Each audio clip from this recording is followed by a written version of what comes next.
1 green We flag. are set. Let's rejoice again as we listen to the music of supercars ringing out around Mount Panorama, Bathurst. And what a start by Lee Holdsworth and Fabian Coulthard. Greg Murphy's in the mix. Lethal has bolted through turn up. Here we go in this slippery stuff on the exit. Do they all safely negotiate? I think they did. And Murphy's still trying to gather it up. It was wheel spinning, but he gathered it up nicely. What a great start by Lee Holdsworth. And that's the difference between, Trouble. a massive spin.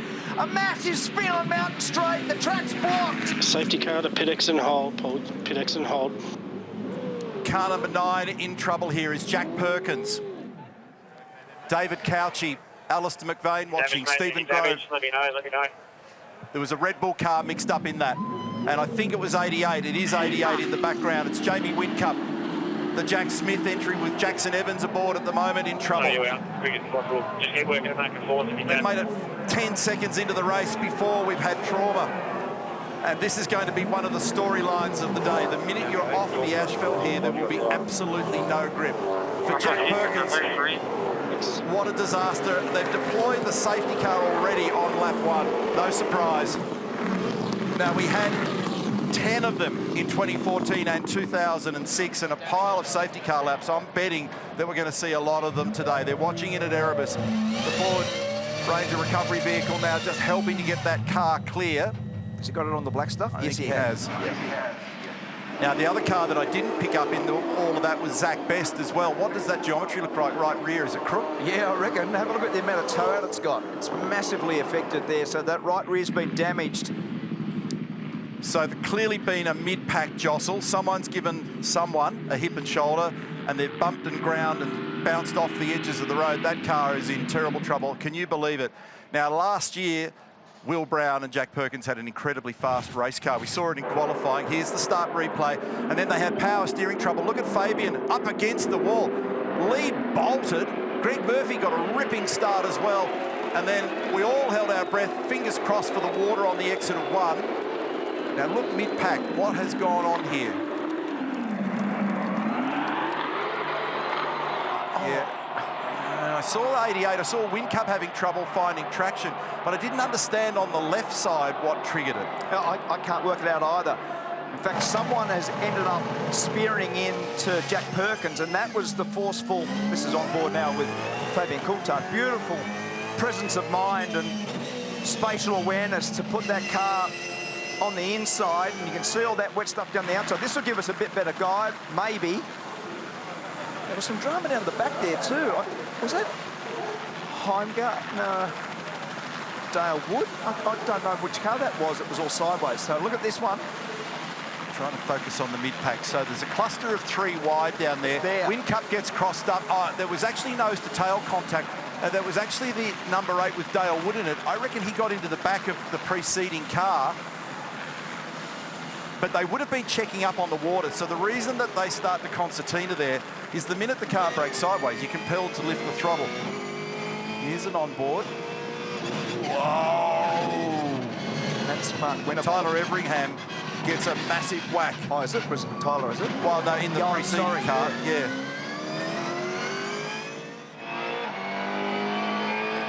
Look at the water and mud, and they're on the brakes, up Mountain Straight, lap 1, cold tyres, Whincup rotating, Jack Perkins rotating, hallelujah, a gap in the middle, and that is a sad sight, unfortunately, for car number 18, the Mark Winterbottom, Michael Caruso entry, bent and broken.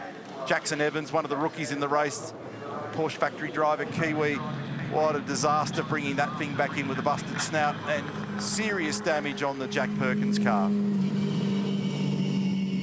So, yeah, and Crompo, you saw Jamie Whincup just dive in. Some damage on the front bar there. They didn't bother about that. They had tyres out. They didn't put tyres on. They don't need to. They did quickly, look, you can see the spillage here, quickly connected the fuel hose. So that's one stop done. That's good teamwork. You've got to use those opportunities. When you have a drama, make the most of it. Well done. Thanks for that update, Mark Larkin. Mark Scaife and I are trying to unlock the puzzle in our heads as to what's gone on here. The look of disbelief on Will Brown's face pretty much tells the story, so they might get that car out maybe, but it'll be a long way down the road before they can rectify Now, this is Jackson Evans' SCT Logistics entry. This is one of the Brad Jones racing cars, and they've had trauma all weekend with car number 96. They had left rear damage, substantial. Then they had all down the right-hand side on the sister car of this, so they're starting to hook into parts and accessories pretty quickly at the moment. Let's get a further update from Chad. The good news for the SCT Logistics team is that the vital signs on this car are okay. It's tracking straight, engine all good. They're trying just to repair the bodywork at the moment, and in doing so, try and keep this car on the lead lap. So don't be surprised if this car comes in once or twice before we go back to green flag running. Thanks, Chad. So we're watching carefully. The problem is I need to kind of freeze it to understand. There was nose to tail contact. They were 3 wide, but then the instability in the middle of the road starts when there's nose to tail contact. Yeah, so I'm with you. It's hard to unravel, and the reason that we're trying to unravel it is because all this water and dirt on the right-hand side has created the instability in the wheel spin, which starts some of the chaos. But as they got out of that, they're a long way up Mountain Straight after the worst bit of this. They get a fair way up the road. Yeah. But I think it was actually one of the shell cars. So watch this part. See the shell car there, second shell car?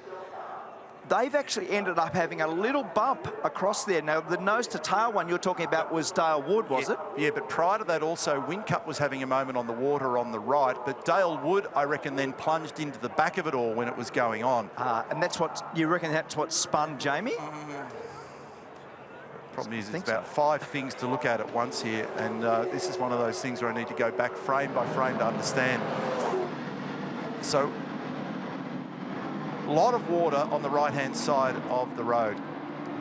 Lee Holdsworth's the leader. See how Whincup's car suddenly checks up and goes sideways? Yeah. But I think he's ended up emerging with hardly any damage. Now, yeah, so here we go. So there's the second shell car on the inside, but it's got 2 on the grass. Then Whincup's actually in the water, gets all crossed up, tags the car in front, which is that's the Penrite car, isn't it? no, that's the... beg your pardon, the boost car. Boost car, yeah. And Woody's in there as well somewhere in the R&J Batteries entry. So I think it starts with the instability with the DJR car, the shell car on the left. That one, just in middle of shot. So I think he's pulled over to the left. James Golding's in behind him. He gets a little bit sideways. Let's just freeze it here, because it's D'Alberto on the left. Whincup is in that water, right? Yep. So he's got the rooster tail going and he's sideways. The gum tree's masking what happens. And then Jack Perkins is in the middle, but he gets a whack from behind from Dale Wood. It was certainly Dale Wood into the back of Jack Perkins. Yeah. So I think that you had D'Alberto on the grass on the left with 2 wheels. You had Whincup on the extreme right with 2 wheels basically in the river. Yep. He's trying to get to the left because he wants to get out of it. And then when they lift the throttle, Woody goes into the back, Dale Wood goes into the back of Jack Perkins. This will pick it up again. So that's the big slide you're talking about. Dale Wood's over in the centre. So he was having his own tank slap at Jamie Whincup. I reckon he does. He does get Jack Perkins. Yeah. So both of them end up spinning. Jack has some damage out of it, but at that point, I don't think that Whincup has actually hit anything. Did he? Honestly, my eyes are rolling around in my head trying to unravel this one. The lockups at the back of the pack too, Mark, are unbelievable. There'll be some flat spots out there. There are about 3 or 4 at the back of the pack that clamp the brakes. Now, folks, if you're just sitting down and understanding what's going on, we've got the safety car deployed. Lap 1 off the start, up Mountain Straight, chaos. That's Whincup, that's Jack Perkins, Craig Lowndes and Declan Fraser, car 888.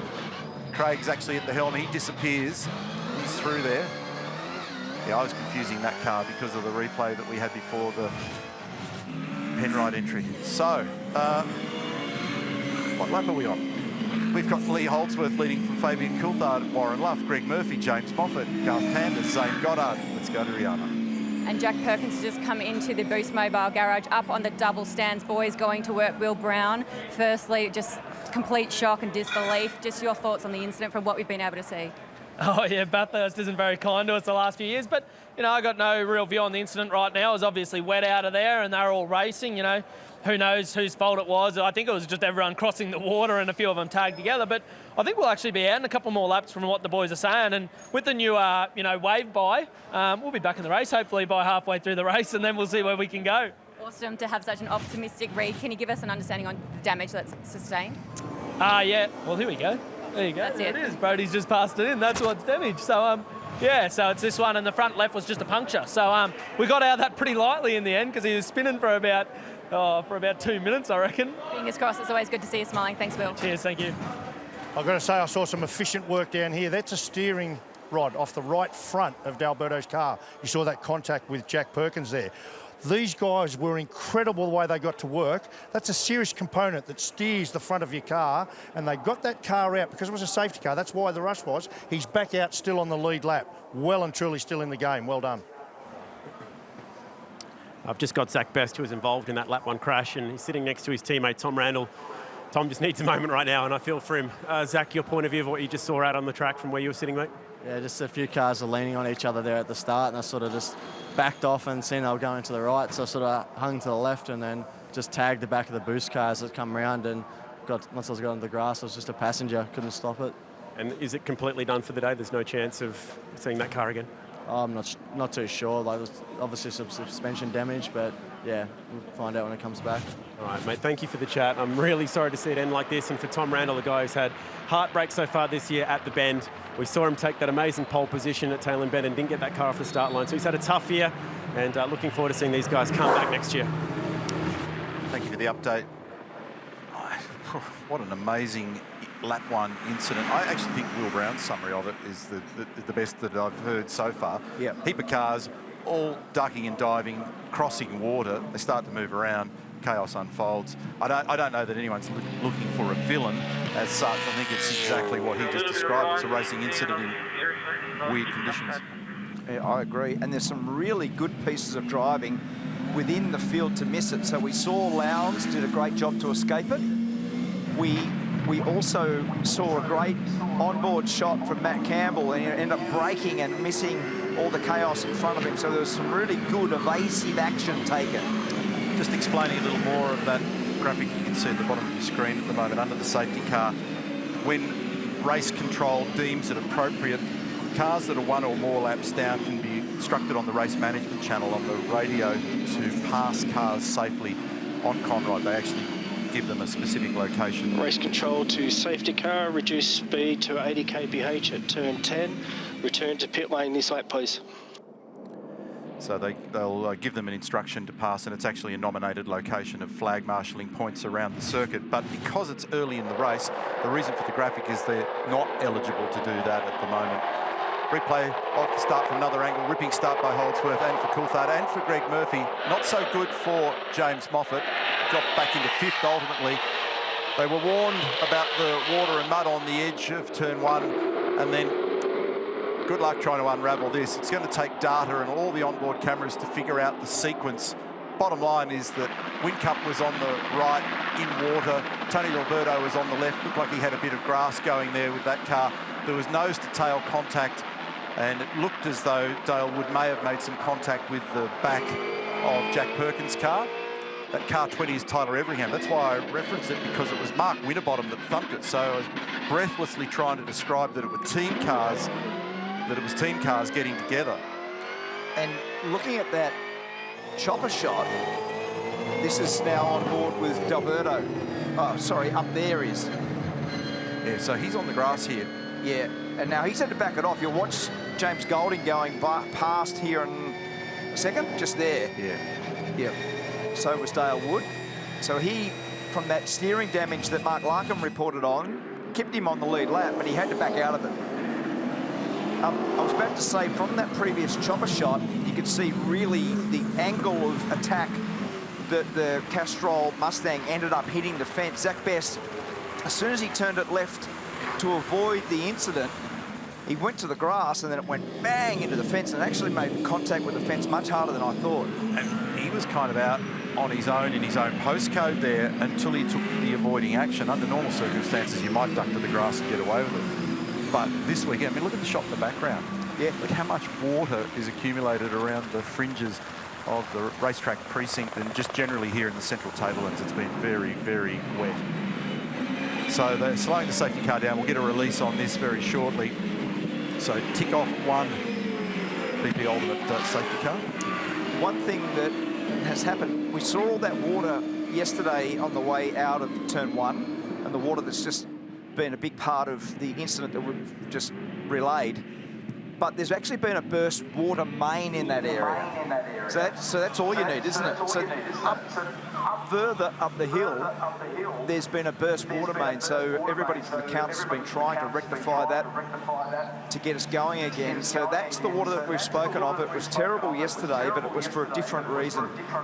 So thank you for all the assistance, but that's going to be difficult as the day plays out, and that'll maybe have more contribution in terms of the racecraft and where you position the car, and ensuring that you don't get caught with that. So as these cars are now forming up in a queue, they can't be more than 5 car lengths apart from each other. There's a point where they've got to stop all the weaving, accelerating and braking, and the lead car controls the field. The lead car being Lee Holdsworth. We've gone green. Now he has full control of the field. They can't pass until they get across the finish line. At the moment, I don't know that anyone's going to be too racy to try and go offline based on what happened on that one. We're racing once more. 4 laps in the bank. The view from above at turn 1. And this was the hot spot just a few moments ago, and they're all just trying to get back to the dry side of the road. See, Lee Holdsworth had a big slide coming out of turn 1. It's an interesting scenario for Lee, because he's looking back at the car that he was in last year that won. Moffat down the inside of Murphy. I think he made that stick. Fiore also looked like he just made a good move in the middies entry here. Holdsworth's got a third of a second over Coulthard, then Luff sitting in 3rd position. Little streams of water across the road there at the cutting also. Now, they've had a look at it upstairs in race control, and the driving standards advisor and our stewards have determined that there's no further action lap 1, turn 1, because they've come to the same conclusion. It's a racing incident. People are flying every which way. I don't think there's necessarily a single culprit. Yeah, I think that's a clever way to assess it. So nice job by race control in that determination. So what I was just saying before, Crombo, you're in the lead car. You're looking back at the car that you won the race in last year. It's a bit strange, isn't it? It's very unusual. Unfortunately, the Thomas Randall Zach Best car back on the flatbed truck. So it's the only genuine casualty of war. Out of all of that, Jamie Whincup fell back to 22nd position. Mark Winterbottom with damage out there is in 23rd. Fabian's just stalking Lee nicely at the moment. He was faster in Sector 1 on that lap than anyone else in the field. He's right with him. Not sure whether you want to lead, do you? No, at the moment.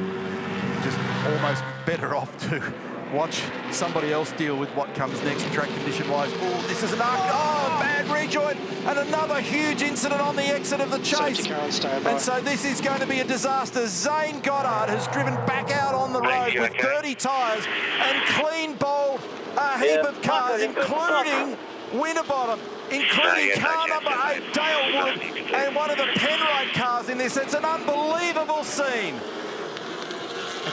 It's Matt Campbell.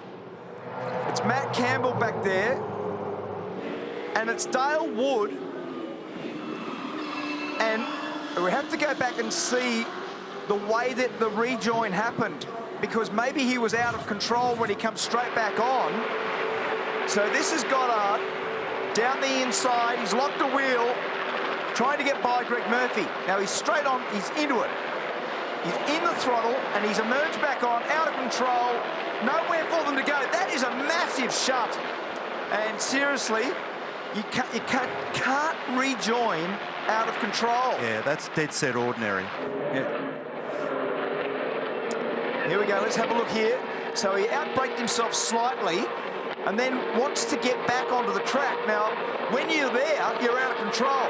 So he had nowhere to go. Dale Wood had nowhere to go. Matt Campbell had nowhere to go. And does that end up as the only car involved? Oh, everybody else in behind there. Remarkable job to get through. Sorry, this is one more car because we missed that. Well done. Wow. Oh, he spun by himself. So he gassed it up on the side of the road after the accident and had a spin. Nightmare. So with filthy tyres and no ability to steer the car, Zane Goddard has come back across the road and completely clean bowled 2 cars, and we've got a safety car once more. So the Matt Campbell car, that's got really heavy. I saw it hit the fence so hard. And so did Dale Wood's car. That hit very hard. In fact, it was right up on 2 wheels, and it raised itself so high, it was right up at the top of the left-hand concrete barrier. Have a look at the damage on that car. Matt Campbell is an international superstar, Porsche factory driver. Young Kiwi, and there's the face of James Courtney. Cam Waters looking on.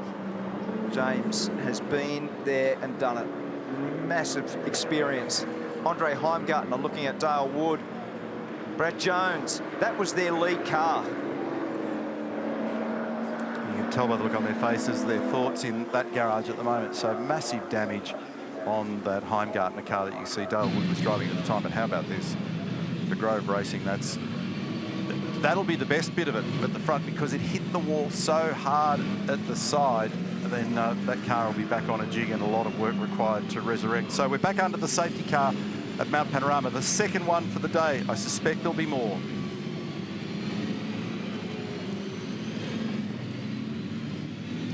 So we talked earlier in the day, Mark, about the fact that if you went off the racetrack, it's going to be wet, muddy and horrible. It's proving to be the case. So big lock-up here from Goddard. This is the James Courtney car, the Snowy River Caravans entry. He drives off the road, he picks up the throttle to try and scramble back on, but look how wet and muddy is it. Now he can't steer, so he steers straight into the side of Heimgartner and straight into Matt Campbell. The track's covered in mud. And then there's more as this unfolds, because Mark Winterbottom gets tangled up here as well. Here we go. On board Matt Campbell. Oh my God, that is a massive shunt. Had nowhere to go, completely blocked out the reaction from everybody down there at Grove Racing. Yeah. Correctly so. Deep frustration for the entire group down there. Good news, the drivers are all okay, but a nasty scene here for the second safety car intervention of the day. So for James Courtney, as you quite rightly pointed out, he's seen it all before. He's been on the podium here, and the damage, which was the second lot of damage for the Michael Caruso, Mark Winterbottom car, and the Jackson Evans, Jack Smith car looks very second-hand. And Caruso now in that car, Mark Winterbottom getting out. So he ended up making nose-to-tail contact on lap 1 with his teammate Tyler Everingham. Yep. And then he got tangled up in that mess on there on the exit of the chase.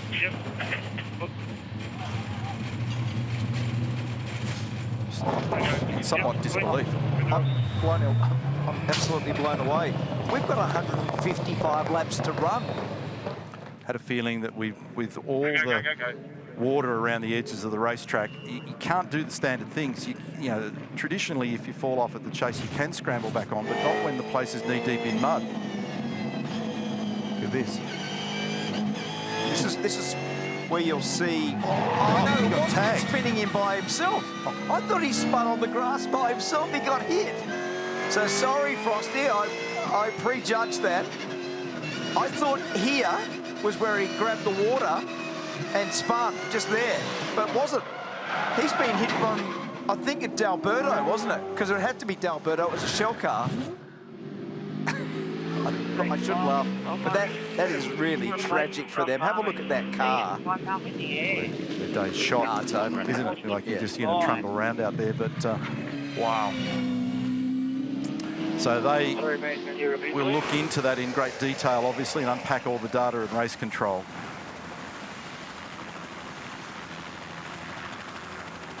cool shot from the Century Batteries chopper and the Gazoo Racing S's. Gives you an idea of all the twists and turns and undulations at Mount Panorama. Twists and turns in the storyline so far today. I normally try and write down the things that unfold. I've got no hope at the moment of trying to figure out what's gone on here. Now, this car, driven by Zane Goddard, shared with James Courtney, went off the road down the bottom of the chase, speared through the mud and the water, came back on and nailed the Dale Wood car that's shared with Andre Heimgartner, and in the process, Matt Campbell's car that he was driving with David Reynolds has also been KO'd. Mark Larkham. Gee, Crompo, when I said get ready for some drama, I really didn't mean this, mate. And we had a chat on the grid, didn't we? So enthusiastic about the opportunity. James, I've got to ask you, the mistake made there that caused the crash, but I think it goes back before that. I mean, I don't think he should have been trying to attack that early in the race, just not necessary. What's your take? Yeah, it's probably right, Larko. It's a long race. But yeah, just maybe a little bit too eager too early. So yeah, it's pretty disappointing. We've all worked really, really hard, and for Tickford, we've been involved in everything in the style of the race here. So we've had 3 cars. Thankfully, we've got 1 still going. But yeah, and the Kostecki boys. But yeah, it's a little disappointing. I'm sure Zane didn't mean any of that, but yeah, it's the way it goes sometimes. So. Just only for perspective again for people at home, mate, just give us in a snapshot a sense of personal effort to get to this event and prepared for it, and from a team. Yeah, it's not like for us, we have the easy drive part. We get in and do the glorious part with the driving. It's all these boys behind us that put in hours and hours of millions of dollars to get it to this point. And I feel sorry for everyone here that's put in all those crazy hours. So it's going to be a lot of work to rebuild the thing before we get to Gold Coast. But we're here to go racing. Crashes happen, so we'll just press on. Thanks, buddy. Cheers. Dave Reynolds, Matt Campbell, your co-driver, you were just saying just how nasty that looked. I mean, thankfully Matt's out of the case, seems relatively okay, but I don't know what to say. Just a tough start. Yeah, I don't know what to say either. I don't know what to tell you. It was just one of those things. I don't think Matt saw it coming, and there's no fault on his behalf whatsoever. It was just a bit silly, but I kind of half blame myself for qualifying, for putting him so far back in qualifying. So I know our car's probably fast enough to be out the front. So it's just I feel really bad for our crew and our sponsors and our team, because we had 2 fast cars today and we should be up the front. Thanks, Dave. Very emotional. Dave Reynolds, I'd just like to quickly grab Brenton Grove. Brenton, apologies. Just a disaster start for you guys. I saw you consoling everybody in this garage, just how difficult it must be. Yeah, I mean, it's pretty horrible, but I mean, we've also got a car that's leading the race, and it's so sad for 26, the amount of time, money, effort that everyone's put in. Pretty well everything on that car was brand new. So unfortunately, we'll rebuild it and get it ready. But on the flip side, if we look at the positive, we've now got a whole team focused on one car. We've got 2 grand race engineers, and Al's won the race 4 times. So look, we've turned our focus to 10, and we'll deal with the fallout of some of that silly driving afterwards. Really appreciate it. All the best for the rest of it. Thank you very much. I'm down here with Andre Heimgartner, out of the race before he even got a chance to hop in his own car today. I saw you almost shrug your shoulders at the conclusion of that one and then go and console your team. How are you taking this in the manner that you are right now? Yeah, it just is what it is. Most people sort of obviously said most through these interviews, but it's like these people don't realise it's 161 laps and they're driving like absolute losers. So hopefully they get the shit together and we don't have more safety cars and ruin more cars, because we've Tickford, us, everyone puts in so much effort, and then for everyone just to take everyone out like that, and especially that last one, is pretty wild. And I'd be surprised if my car isn't seriously damaged, and will need to be obviously rebuilt, obviously on the jig, all that sort of stuff. It's just not what anyone needs, and we're only on a lap bloody floor. So very disappointed for R&J Batteries and the whole crew this weekend. We really had a fast car in the dry, and all the practices were in the top 5. So we're really looking forward to today, but that's just how it goes here, and sometimes, that happens. So is frustration and anger the 2 things that you're feeling right now? Yeah, I guess so. It's just a bit of disappointment as well. I've been here 8 or 9 years, I think, and it's just been pretty tough to me, this place. Twice I haven't, been able to get in the car due to crashes and stuff like that. So, just disappointing, I guess. And now, sitting here twiddling my thumbs, what do I do now? Because obviously you had a big day planned, and now there's nothing to do. Sorry to see it, mate. I'll try my luck. Thank you, by the way, Andre. I'll try my luck with Brad Jones. I can understand that he might not want to chat, and I haven't had a chance to run it by him. We've got Dale's wife, Jess, and Andre's fiancée, Gemma. They look very disappointed as well. And I've got Bradley down here at the moment. He might shoo me away, but Brad, I'm sneaking up on you, mate. Can I get you away from your data for 1 second? I don't want to see your numbers. Thank you for the chat. Andre's taking this like an absolute champion. Yeah, probably better than me, to be honest. I mean, what can you say? It's like, you know, we've had 2 safety cars in the first 7 laps. You know, I guess the elephant in the room is starting Coes. You know, it's a 161 lap race, goes for 6.5 hours or something. I just don't know what's going on. You said to me at the beginning of the day, you've never been this nervous walking into the gate here at Bathurst. Yeah, and as it turns out, justifiably so. So, you know, it's I get accidents happen, but you know, this is a very, very long race, and to win it, you got to be there at the end. And so, some of the stuff that's going on at the moment is just, you know, I think anyway, a bit unnecessary. Thanks for fronting up the chat. No worries.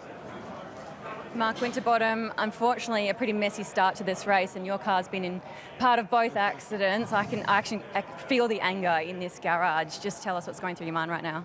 There's always something, isn't there? So I can't believe there's so many crashes already this early in the race. But anyway, you keep going. We'll keep trying to fix it on the run, and yeah, a few little square ups maybe on the way through, hopefully. But yeah, that one then at the end was, I don't know what happened. The yellow flags were out. Obviously, it's chaos. So yeah. Anyway, went round. So yeah, we'll try and finish today, come through, and keep fixing it on the way. Marco Curuso's in the car as you speak. There's a lot of race tape on your car. Where is the damage mostly? Pretty well from the grill to the back. So that's all right. Is what it is, isn't it? So we'll charge on through, and yeah, still unbelievable how many cars are written off with 155 laps to go. So we might win it. It might be the only one left on the track at the end. Who knows? No one knows what's going to happen today. Thank you, Frosty. Cheers. Measured words from Mark Winterbottom. You can sense the anger, the frustration.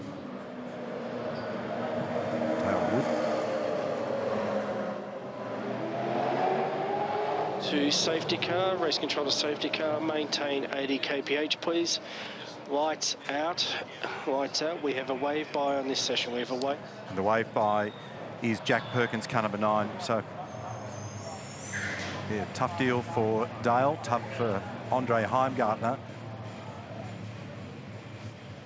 Yeah, unbelievable. So, Mark, when we saw the replay of the Mark Winterbottom getting turned around, you shook your head.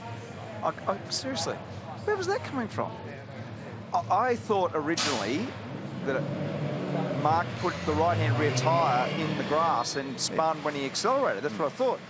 We got the next replay. Everyone's spinning, and in the end, I'm pretty sure it was D'Alberto who just, boom, turned him straight round. Yeah, so this is the one. This is it. This is just ridiculous. Yeah. That's an odd one. So there's going to have to be a directive from race control to everybody today around going off the road, because the more cars will do what Goddard did in terms of going off at the chase. So what everyone's been saying in the pits is, and I really thought the words, so this is a Jack drama under the front of Mark Winterbottom's car. Can they have any more drama? No, I don't think so. So that sorry, car... Sorry. Can I just go back to Brad Jones? Because I thought what he said was actually really good. You have to... It's 161 laps, this race. Somebody out there, a few of them have got the message. 100%. So the little mistake, when it was just a little mistake, a brake lock for Goddard and trying to get by Greg Murphy, that's all valid. But when you go off the road down there, you have to understand that if you make the grass, you are out of control. So once you're out of control, you have to then go slow. But having any throttle on the car across that zone and then arriving back out on the track out of control is out of order. Okay, not far from a safety car restart here, so I just want to get a quick word off Dale. Dale, some of the most emotional images we've seen. How important is it to have your wife, Jess, here? Of course it's important, everybody here. It's this whole build-up is all about this one moment, you know, about going racing. I felt like we had a very good opportunity with this team, with the people I'm with. It's all awesome, and then for it to be over so soon, it's gutting. It's yeah, this is what you wait all year for. This is what you work towards all year, and for it to be over so soon, I'm absolutely spewing, of course. Real sorry, mate. So the safety car's going to roll off this time and we'll go green one more time. So the second safety car intervention, we've only got 8 laps banked. There'll be a wave by as well for car number 9 for Jack Perkins. So you heard before they were talking about the fact that Will Brown said that we'll get back in the game. That may well be the case. And so he's done that.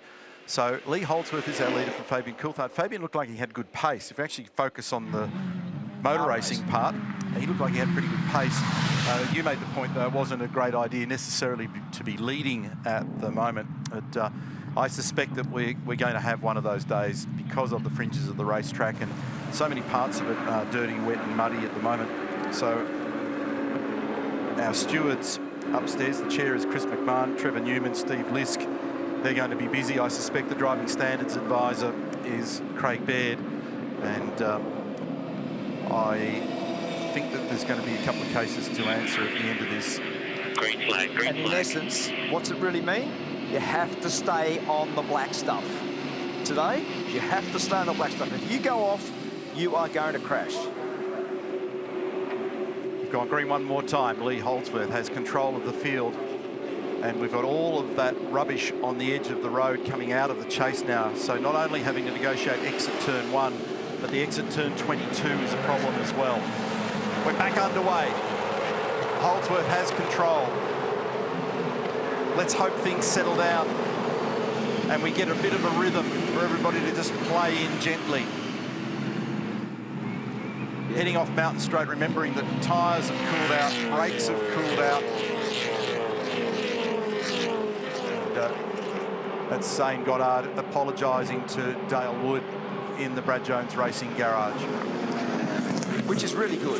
Which is exactly what Zane should do. So credit to him for walking into that garage and saying, sorry mate, that was an accident that you had no part in and could not avoid.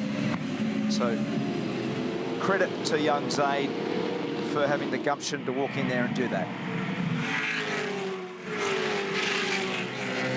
Pressure on here at the moment between Holdsworth and Coulthard. That's what I alluded to a few moments ago, because Fabian looked pretty racy. Now, both the WAU cars are in this game because Warren Luff's sitting comfortably there in third spot at the moment. It's responsibility to re-enter the circuit in a safe manner. That's the right message on the race management channel. It shouldn't be up to race control to tell professional drivers to do that. That's the responsibility of teams, team managers, crew chiefs, and ultimately drivers. I totally agree with you, but I do like them reinforcing it, because saying it to everybody, it's going to happen again. There's going to be plenty more cars off the road today.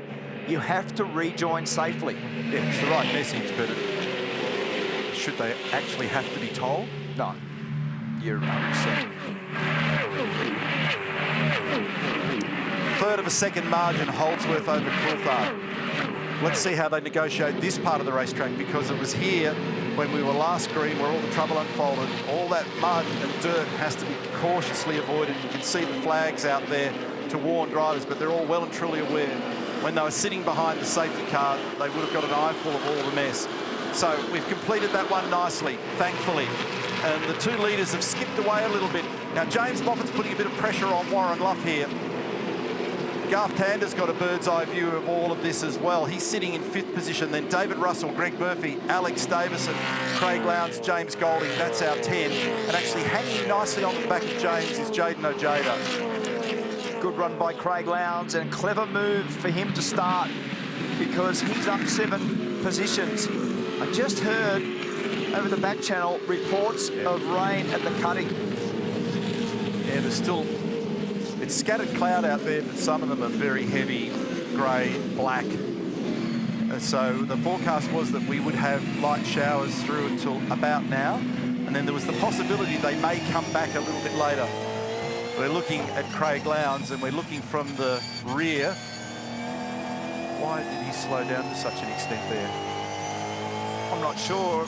I think Alex Davison's having a battle with Murphy just up ahead. Right. So they might have... Yeah, that's okay. right. Yeah. So all of a sudden I paused, because I was about to say we're looking from Alex Davison's car, and then he rolled out of the throttle so much, so maybe Murph had a little moment and he had to back away for whatever reason. Well, the wipers were on for everybody up there, so I think the indication is it's a little slippery. I said before when I was on the grid that Alex's finishing record in this race is spectacular. Oh, Moffat has a peek down the inside of Warren Bluff.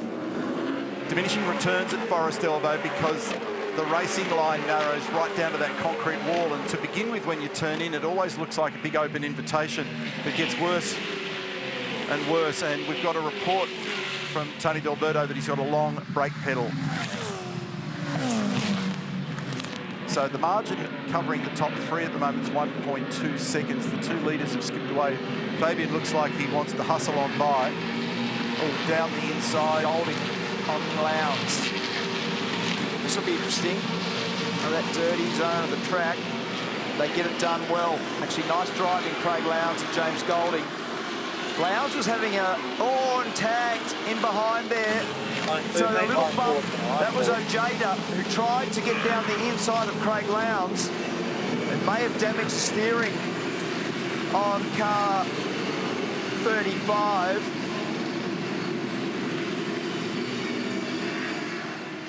They'll look into what happened in that other incident at the end of the race, because it's going to take a lot of different angles and data to be able to unpack it, but that's actually considerably wetter up there at the braking area at turn 2 than it is down here in pit straight. It's raining. Yes, it's well slippery there.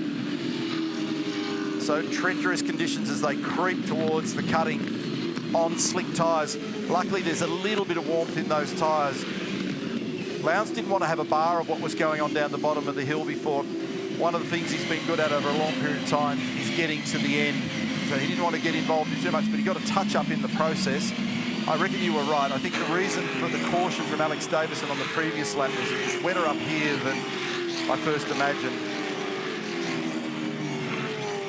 That is, in terms of danger, when you've got slick tyres on and it starts to rain. Oh, a big moment there by Murphy. You can just see there, as soon as he turned it into McPhillamy Park, he was on the slide. He gathered it up nicely, but you can just see the lack of grip. And Tander struggling with David Russell in behind too. So it's not like it's easy for anybody. When Garth Tander or Greg Murphy have a moment at the top of the hill, you know that it's treacherous. Garth didn't look, I haven't had a chance to debrief with him, but it didn't look like he was super comfortable in that wet session earlier in the weekend as well. And we've been talking that one of the requirements is really going to be here to race a dry car setup-wise, because if you get a dry end to the race, you'll need it. So they have to put up with a car that isn't ideally matched. This looks horrid out there at the moment. It's Lowndes in the foreground. In behind him is Tim Slade, and they'll tippy-toe in the braking area down here. In relative terms, it's almost walking pace to what we would normally see. Now, we've got Moffat having moved up into second spot there, so that's happened on the exit of the chase. So it's Holdsworth over Moffat now. Fabian has just dropped the spot. Heavier rain evident down here. Holdsworth, Moffat, Coulthard, Bluff, Tander. Right now, it's all about tippy-toe and gentle, gentle, gentle. It's about survival. It is.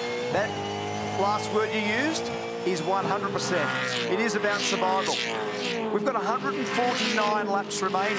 They're on slick tyres and there's spray, plumes of spray coming off the cars. Yeah, that amount of water on a slick tyre is a very, very high risk. How's that for a shot? Golding and Davison. Golding on the outside in the subway entry. But it becomes the inside for the next corner, so that's why he got away with that one. This is a test now between lead drivers and co-drivers. Very wide there, Alex Davison. Oh, and Lowndes has given him a bump. Lowndes gives him a rub on the way out of the cutting. Tim Slade's done a great job. He's up 18 positions. He was on the back row of this race. He's now 10. The joke with drivers has always been that the first stint at Bathurst is the hard one, and when you get to the end of it, you're glad to jump out, and later in the day, it comes to you with a far higher degree of relaxation. When these drivers get out off the back of this first stint, they'll be very pleased to exit the car, because this has been one of the toughest stints so far, with 2 safety car interventions, water and mud on the road, and a lot of aggression and push and shove early on. And often, and I'm sure you've had the same, when you've decided to set a car up for the last part of this race as the track rubbers in and it becomes higher grip level, out down the bottom, but still a little bit of speed. it's effectively tuned as a late race car. Often in the first stint of one of these races, it's terrible. And it does look like Tander's car is a bit like that. Yeah, it looks like he's got a battle on his hands there at the moment. He's got a massive amount of experience. It's not like he hasn't done a wet race or two. And he was the quickest man. He's been the quickest of the weekend so far. So this is race 642 for him in his illustrious career that's resulted in victories. Oh, more trouble down here. So off the road now, car number 96, having had a bump, Jordan Boys. And hopefully he can creep back on. Even here, opposite the commentary box, which is only about 400 metres from this shot, it's dry and the sun's out. At turn 23 at the final corner down there at Murray's, it's wet. Unbelievable. Look at that.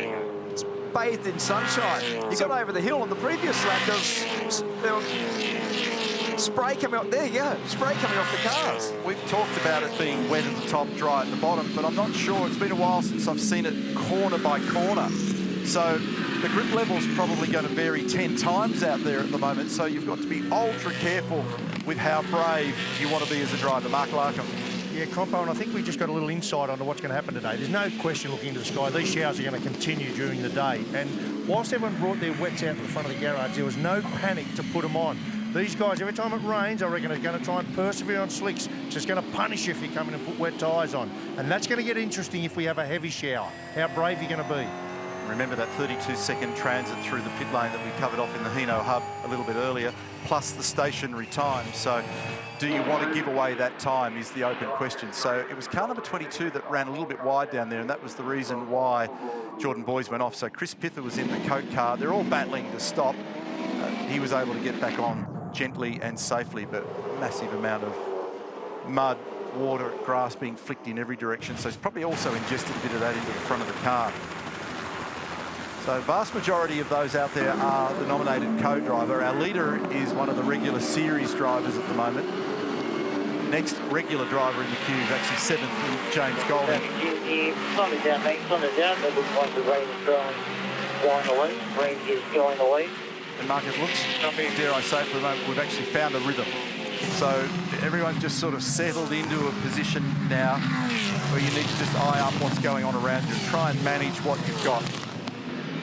Well, I 100% agree. It's hard to have a rhythm when you've got such diverse grip levels, isn't it? And the battle there for Fabian as he's trying to attack James Moffat. Moffat just a little bit off the apex. Fabian Coulthard so judicious with the throttle application out of the final corner. And then at this corner, you said it last lap, it's pretty much dry. I can't believe, looking out to my left as we pick up on Cam Waters, runner-up last year, it is sunny, genuinely sunny in the middle of pit straight here at the moment, and it's sort of bordering towards heavy wet down there at the final corner, and look how wet it is just here. So Cam will be just cautiously watching what's going on here at the moment. So some pressure on James Moffat. Fabian Coulthard has kind of searched high and low, but you can tell he's also not in a hurry to try and take any crazy risk at the moment and stop and consider his racing career. It's his 472nd supercar event and the 19th time he's played the game here. So he's well accustomed to all the wacky conditions that you deal with at this place. He's still having a bit of a search high and low. Here's a replay down the bottom of the hill. James was battling to hit those apexes. You picked that up. In these conditions, it's a bit of a miracle that you can even stay on the black stuff, let alone being target accurate.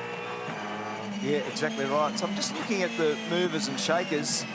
So after Fabian finally gathers this thing up, Moffat's able to blaze by, and again, quite clever and experienced from Fabian to not try to fight on the inside and outbrake James. Just take your poison. You've made a little mistake, you've lost the spot, just press on with it. So experience there, very well done, wise move by Fabian Coulthard. So Holdsworth's been able to take some pressure off himself now in these conditions in just the last several laps. So he's got it out to nearly a 4-second margin over James Moffat. He's still got his hands full, James, with Fabian Coulthard. Warren Luss not in a bad spot. He's just sitting back from that group. Then it's David Russell in the Brody Kostecki car. They got onto the podium last year. Here's Fabian having another little sniff there. So you can see that Warren's pretty much on his own mark. Yep. And then you've got David Russell. And he's probably starting to be gently caught by James Golding at the moment, ever so slightly. Moffat just covering a little from the middle of the road into the final corner, and he's just slipped under brakes. It just clamped in the rear ever so slightly, and that'll be some incentive now for Fabian to have a bit of a crack. Another car off down here. This time it's car 118, Matt Charter. You okay, mate? Are you okay? Creeps back on gently. I was about to say, in the movers and shakers, that he'd made 10 spots. He was doing such a good job. So our Caltex wildcard entry was doing a really good job, and it just slipped off the road. The other guy that's done a really good job is James Golding, Bunnings Trade Power Pass. And here's Golding with a last-minute lunge on his previous teammate from Gary Rogers Motorsport when they were together, James Golding and Garth Tander. Garth would have seen him coming. Garth's been around the block so much, he understands what's going on. He would say, there you go, you take it, mate, I'll follow you. And when either of us debrief with him afterwards, he'll go, I didn't want a bar of any of that stuff in the opening laps. Because he knows he needs to be there in the last load of fuel, not the first one. Cam Waters is starting to gear up and get ready to jump in car number 6. They're second at the moment. That margin first to second is actually opening up. It's now 5.4 seconds Holdsworth over Moffat. So more sunshine in evidence here. Plenty of it down the bottom, just next to where we are, and we're starting to see it over the top. And that's a lovely shot in the background in the GR. The Kazoo Racing S is off the top of the hill just after Skyline. So sunshine here, Mark. Doesn't look too bad in the braking approach to Forest Elbow. Can't believe it, can you? In 2 laps, it's gone. That was wet 2 laps ago.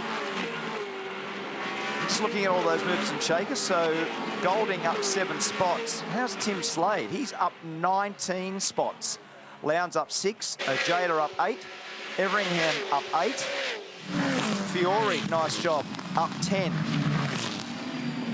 So there's been some really credible performances in the top 10 cars. David Russell's done a good job again in car 99.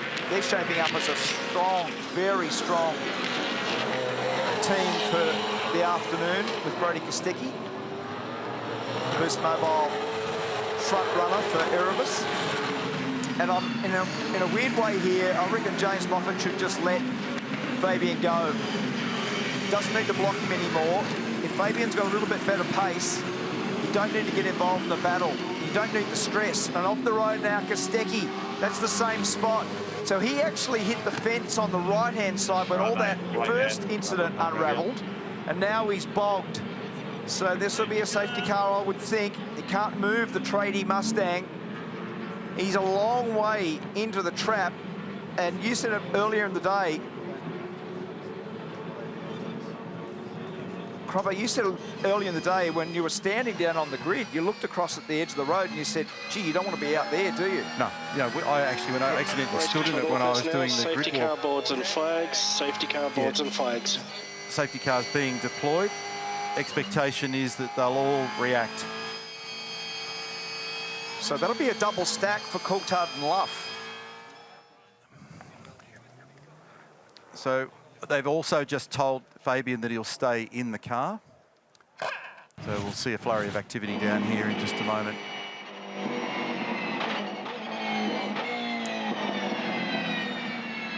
So that gives us a bird's eye view of what happened there with Kostecki. Jake's gone off down there, and unfortunately he's got it well bogged. So that was the viewpoint from Tony Delberto's car. And so James Courtney's a spectator now. Cam Waters is at the ready. Third safety car of the day. We've still got 145 laps remaining.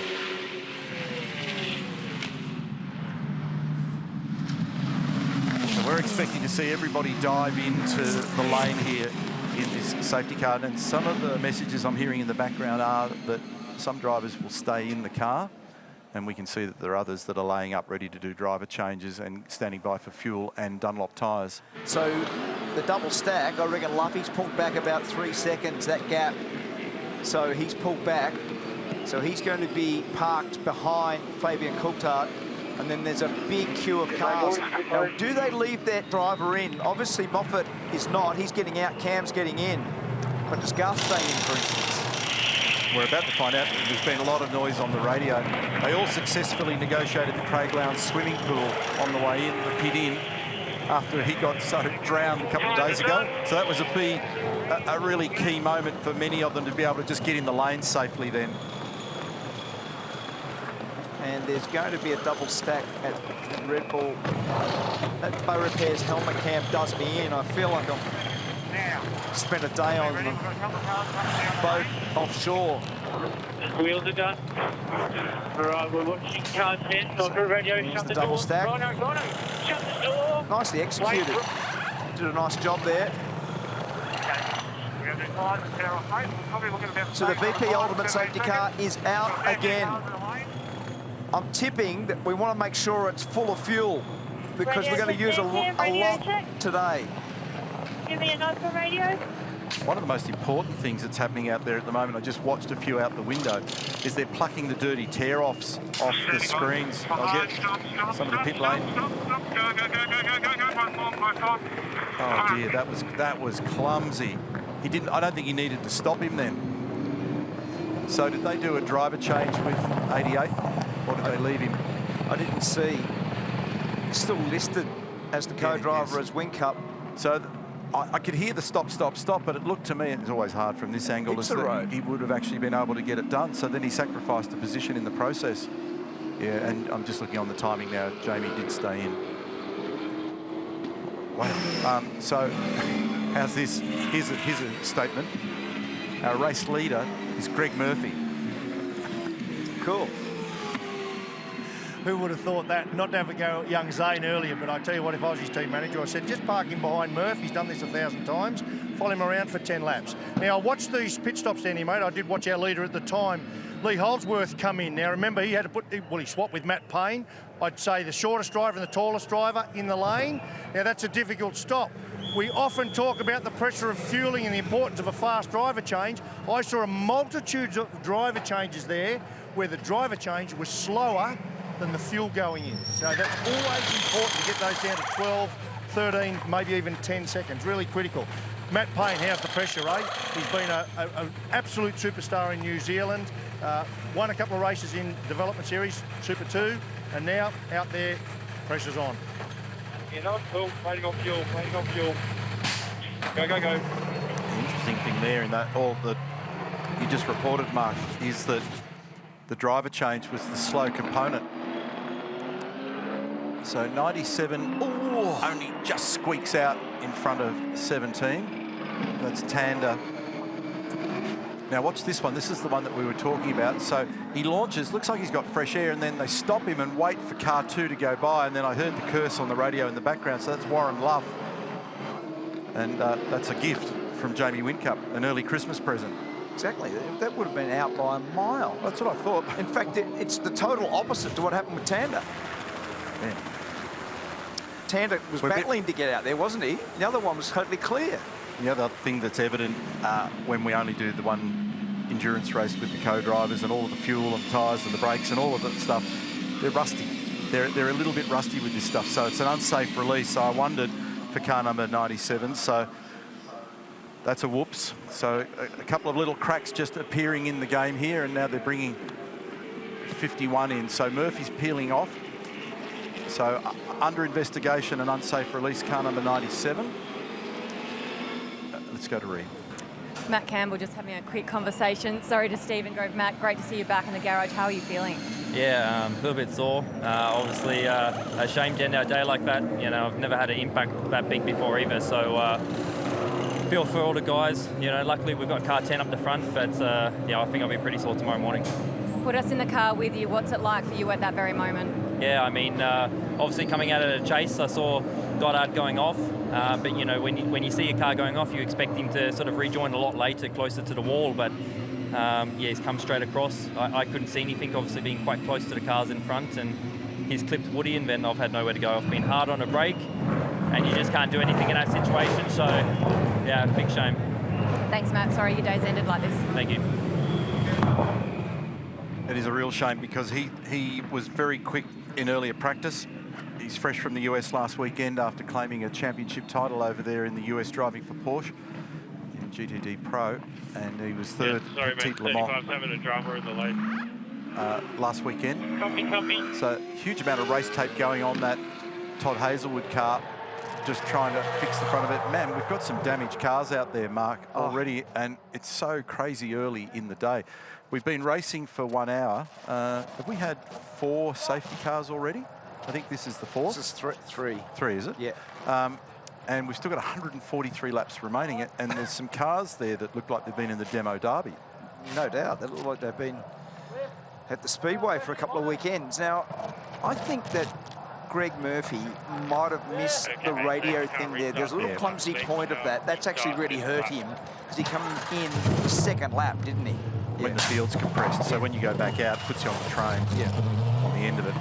So they've got that car. One way to go, but there is. And remember the lucky dog. So you also, if you're a lap down under a safety car condition, and you may get a wave by from race control. There are no cars eligible in this current sequence, but we've already seen that today, and we'll see it before the day's done. It's shrink wrapped like they do with your luggage at the airport, the front of that. There's race control confirming no cars eligible for the safety car wave by. So as I said before, with the BP Ultimate safety car, it'll want to have plenty of fuel on board, given this is the 3rd tour so far. We've only done 18 laps. Continues to lead the field.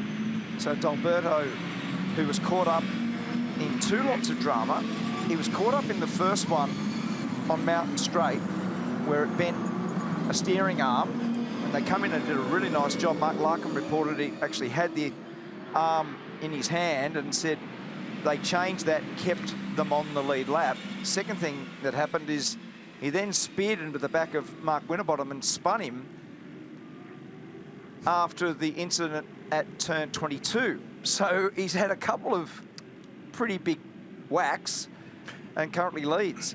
And they may well have just left him to try and get track position here. And if you're at the front, you're probably less likely to be caught up in all of these dramas that have been unfolding. Let's go back downstairs for an update with Greg. Greg Murphy, firstly, awesome first stint. You had a bit going on out there. What's everyone doing? We're asking the same question. Are they trying to win it in the first stint? It's like, man, no one's learned. It's amazing. Just, you know, I was trying to stay out of the way of a few, but I don't know who was in. Was James in his car? Or was it Courtney? That was Zane Goddard who came back on. Anyway, it's just madness, complete madness. So you had to have eyes in the back of your head. Very quickly, the lights are out on the safety car. Was that the right call for the safety car for you guys? I wish we'd come in when everyone else did. Thanks, Murph. Yeah, exactly. Yeah. Whatever he said. Nothing else to add to that. Green flag. Down 21st now for Richie Stanaway. He's got a little bit of work to do.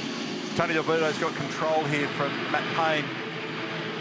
And then Fabian Coulthard. Brody Kostecki is in the car. So the 4th car in that queue is a regular driver that made it onto the podium here last year. So we see him in all of our Repco Supercar Championship races. And we're green one more time. It's going to be a challenge for how aggressive Matt Payne is at the recommencement of this race. It's also going to be a challenge for those co-drivers who ended up, as a consequence of the driver changes, they're going to get caught with Brody Kostecki, Cam Waters. So Brody in 4th, Cam Waters in 5th. They'll be aggressive straight away. D'Alberto, Payne and Coulthard currently the top 3. Cam Waters just weaving on the way up from turn 2 to turn 3. Just going to get some tyre temperature in, get a bit of a feel for the track. When you first go out, you park there. You've seen all the lunacy that's happened so far in this race. Greg Murphy summarised it best. Have they not learned? It's the absolute crazy stuff.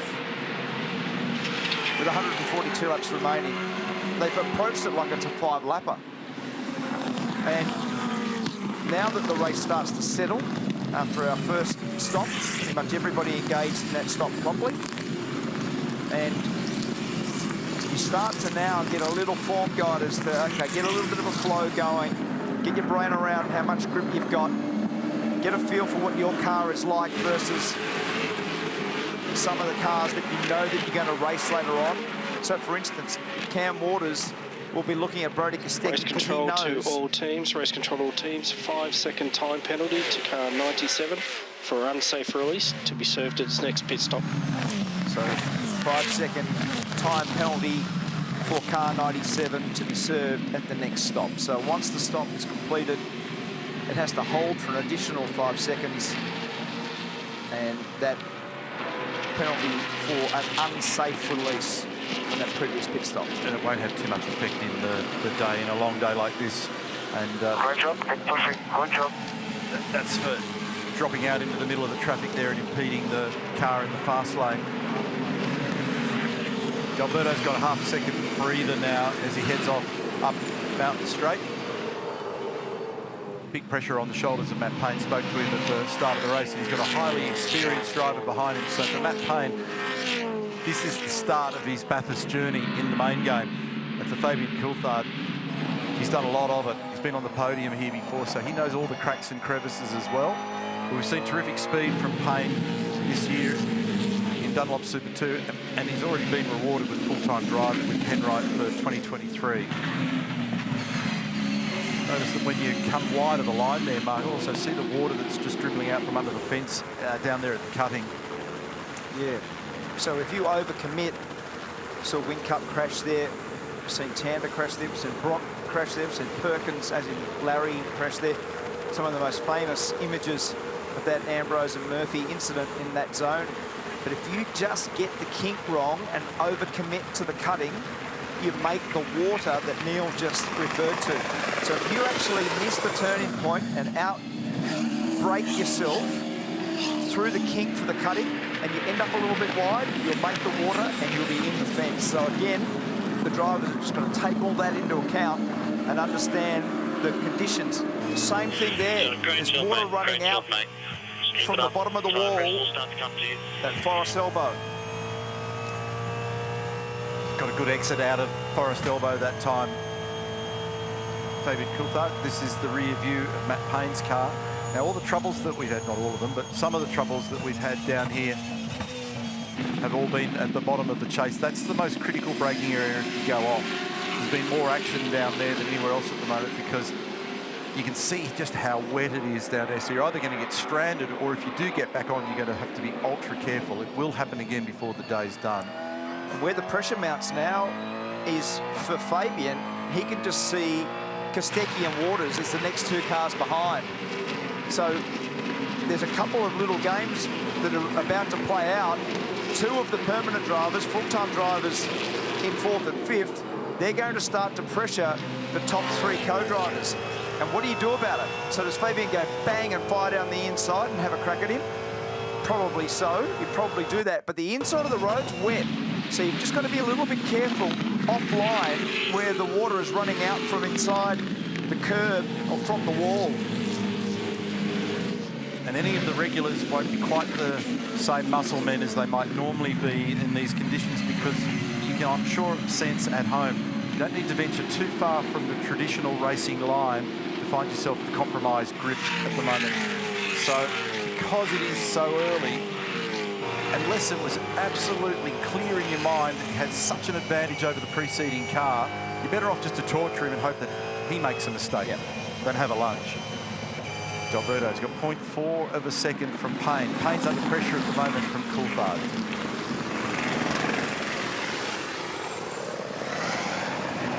And Brody, you can see, is just hungrily sitting there, just ready to pounce for an opportunity at the moment. Probably echo those remarks for Cam Waters. So those two guys at the back of this queue car number 99 and car number 6 are both regulars in the championship series. Waters second in the battle to the grand finale in Adelaide later this year at the moment. And for Brodie Kostecki, he's sitting 9th in the championship. Jumping back on board here with Fabian. He's getting a good advantage coming down that straight. Gets closer, closer, closer. In fact, he's almost at the point now. Waters second in the battle to the grand finale in Adelaide later this year at the moment. And for Brodie Kostecki, he's sitting 9th in the championship. Jumping back on board here with Fabian. He's getting a good advantage coming down that straight. Gets closer, closer, closer. In fact, he's almost at the point now where he's going to be getting some... In fact, he's well and truly at the point where he gets some aero interference, but he's also going to get a fair bit of hot air on those front tyres as well. Sometimes that can work against you. He's also going to get some heat from behind with Brodie. So what he's going to have to do is make up his mind whether he's going to have a bit of a lunge or not. And to me, the two spots that look like he's half a chance is if he gets a good run out of here and gets a little run up the hill with the slipstream, there's a chance to get down the inside at turn 2. Or the run into Forest Elbow. Come off the dipper a little bit better than he did on the previous lap and dive down the inside. The other part sometimes, Croppo, is that you're sort of semi-wise just to follow because you can come out of the throttle and you get the fuel economy gain. Just heard Brodie say something weird on the radio. It sounded like he said he was losing power, which might be a temperature thing. So he was searching, I think, for cool air. We'll try and get that message verified because the radio reception isn't perfect around here and it was a bit garbled. That's what I thought that I heard. Right, because he's dropped back. He was right up in behind. Yeah, she's asked if it's running hot. Ah. Because he was right in behind Fabian on the previous lap, wasn't he? Yeah. In fact, he looked like he was going to pass him. You should be able to cycle the pages on the dash to be able to find the water temp in the configuration on the Motec dash. Yeah. But yeah, he's back in touch once more, but it was a broken message, and that's what it sounded like. So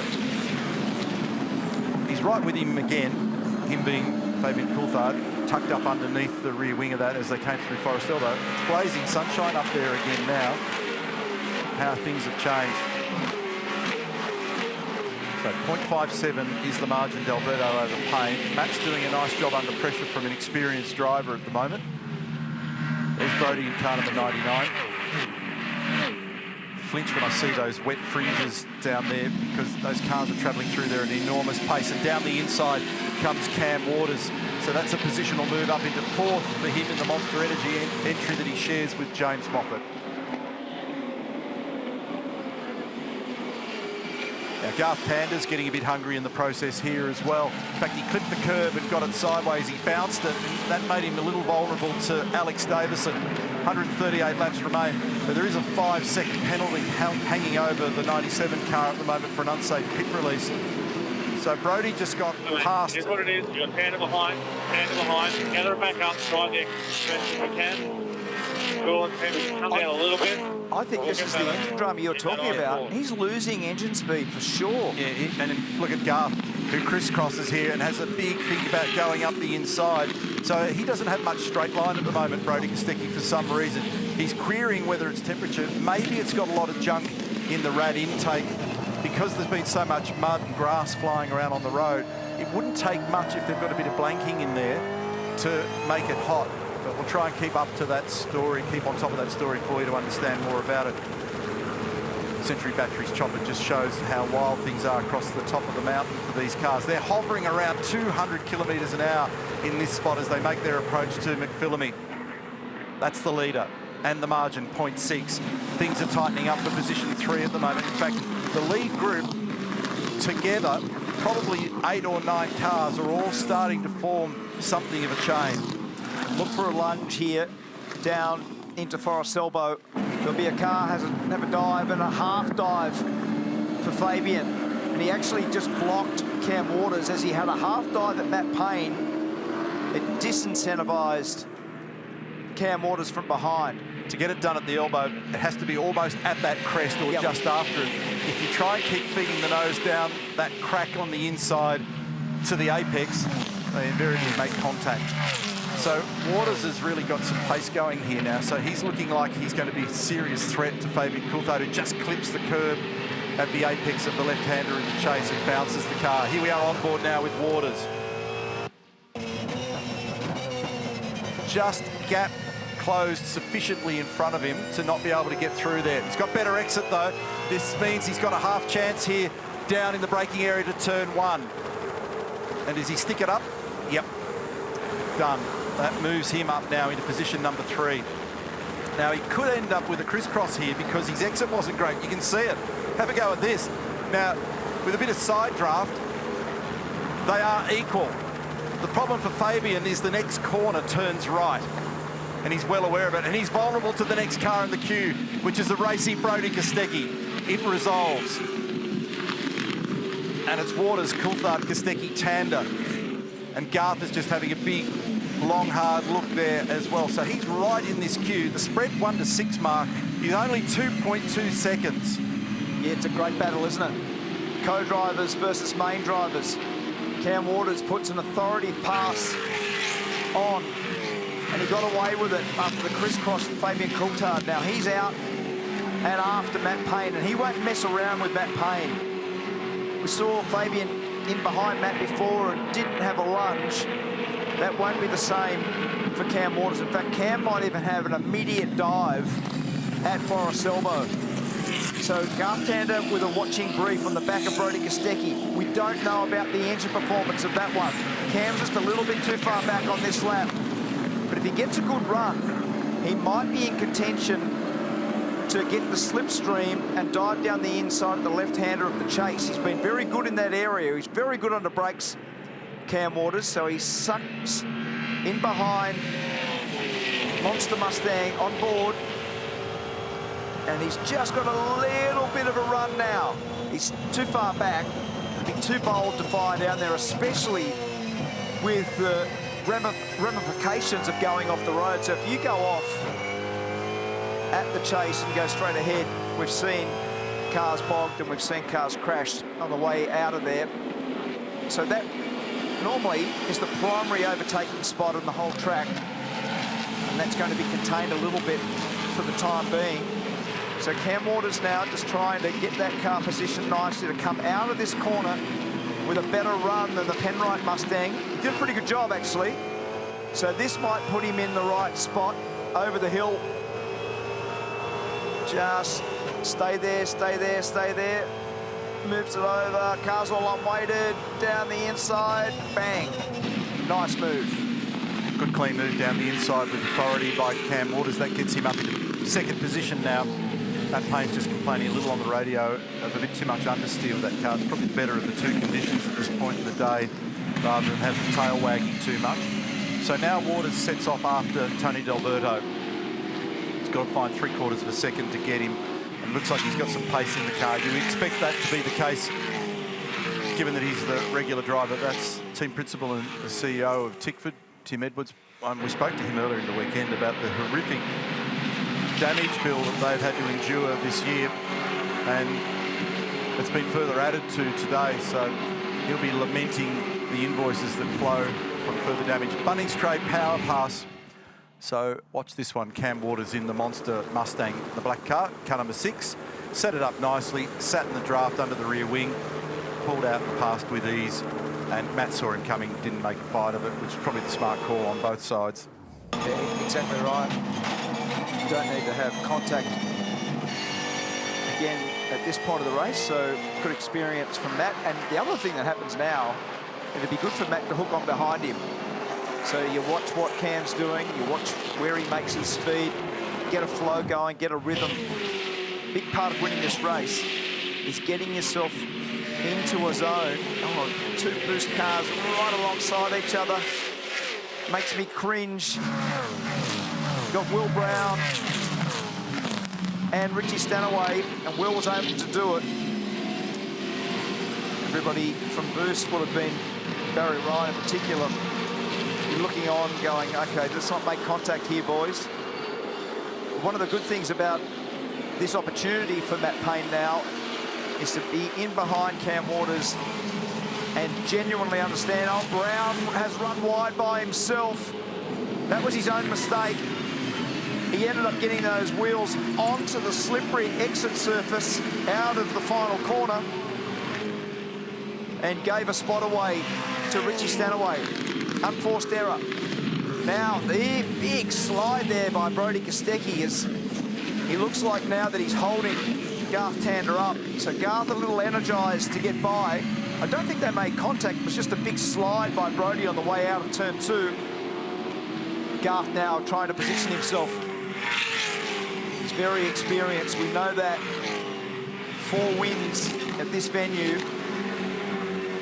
And I think what Brodie's doing is he's driving the wheels off the thing at the top of the hill, but he, I think, got some drama with the engine. Yeah, so probably having to overdrive where he can, because the straight line handling may not be up to spec. So he's doing everything he can in the straight line to try and hang in there. He's actually looking pretty good over the top of the hill.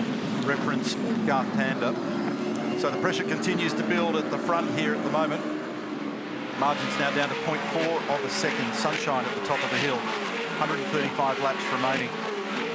Just looking at that exit down there at turn 1, probably a bit of it also down the bottom near the chase.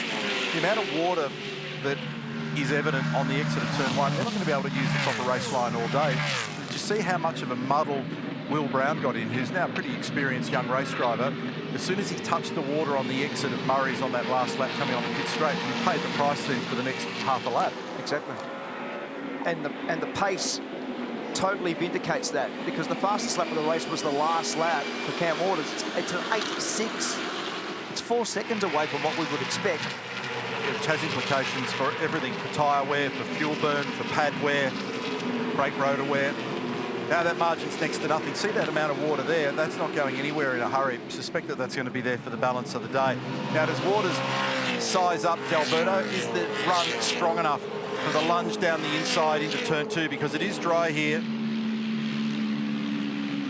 Close, but not close enough. Tony was onto it. And Brodie's having to drive up the inside of the road here and then throw it at the corner, because he's effectively making the corner tighter when he attacks it from the inside. And that's the reason why Garth is wearing that preceding car. That'll start to frustrate Garth soon, so I have to just stay calm until he can find a spot to get by without any drama.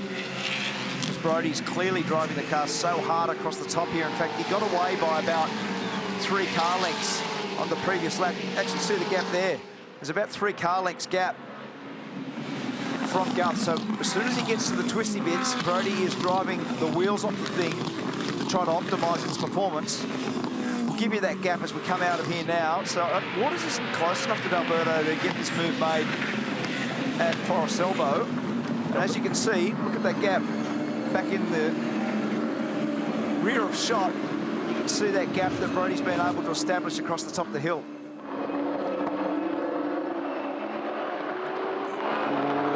Tight on exit there, so that this is, I think, the replay of what we were looking at before that you were calling, Mark, of the 2 boost cars together. The minute you end up out there, which is what I was referring to before for Will Brown, picking up the mud and the water, is so vulnerable. So that's Richie Stanaway now sneaking back down the inside there, because he's got a much better corner exit. This is the onboard view from Richie's car. They've both got a huge amount of wheel spin and mud and dirt on the screens. Bit of a rallying exercise coming out of the final corner. So that car, Richie's, is now up to 19th after having lost a bit of time. And lead change. Turn 1. So he finally gets it done up the inside of Cam Waters. Tander's had a problem. Tander's had a serious problem. He's fallen right back to Alex Davison, and he's miles behind Brodie Kostecki. Look at that gap now. Yeah. That's 200 metres. Yeah, I've just started to process that when we punched up the other shot there, and you can see the change for the lead. So I wonder whether he's made a little mistake somewhere, because he'll also be having to drive very, very hard, perhaps even slightly out of rhythm, because he's trying to have a lunge at Brodie where Brodie's strong. So he's not close enough to be able to get him on the straights. It means he's also got to hustle car number 97 in places. So here's what happened. Here's the replay. Yeah, so he got so close he ran wide. Gee, Garth, that was close to getting out there. And having a muddy facial on the outside of the chase. That was very close, wasn't it? And you can see there's the gap. So there's two things going on there. There's a nice move by Cam Waters on board now for it at turn one. He actually comes from a fair way behind under brakes, so he lunges down the inside there. Gets a little bit of wheel spin on that exit water and mud. And in the back of shot was the Garth Tander gap back to Brodie Kostecki. Have a look at the gap that he's got in one lap. He has bolted.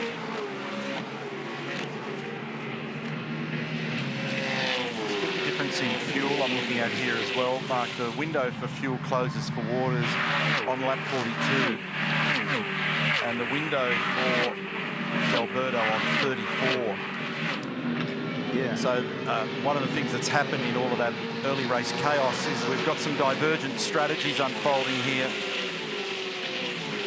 Now Garth has responded because he's got fresh air now, inadvertently.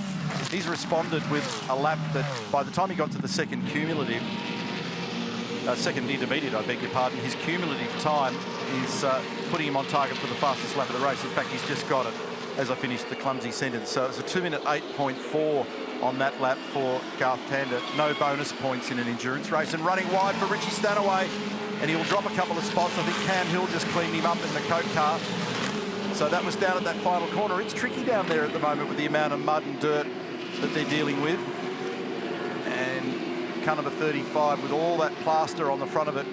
Todd Hazelwood in the battle here as well. Let's go back downstairs. I'll tell you what's tricky, Compo. I was trying to get a Hino hub in with all the drama, so I'll try and keep my eye on the screen. You yell at me if something happens. Now, you talked about fuel windows. Well, the brake window opens on 55, and Tony D'Alberto, Waters just went past him, he's going to need it.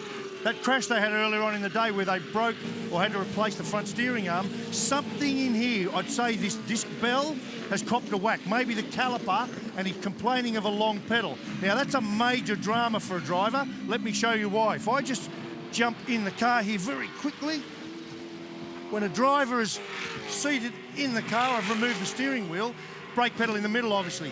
When you have a long pedal, first of all, you lose enormous confidence because your rear brakes then come on and your front brakes don't work as well. That's a major drama. The second thing is heel and toe. As I down change through the gears, I blap the throttle like this. Vroom, vroom, vroom, as I go down through the gears. Now, if my pedal is long, it makes that really messy to do. So the down change and braking isn't smooth, really critical. Drivers hate long brake pedals. No doubt, Loco.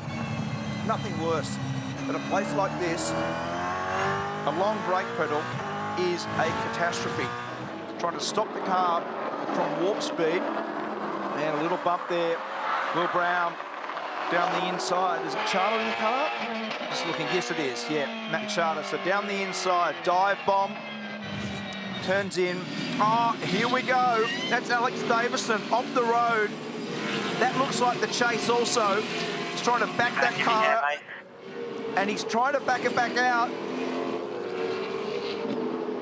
It can't get it moving enough. So it's been right through and it's made it to the fence. I think by the look of the damage on the right-hand side, it's made it right through to the wall. Stay out, get going, stay out. And he's just got it moving.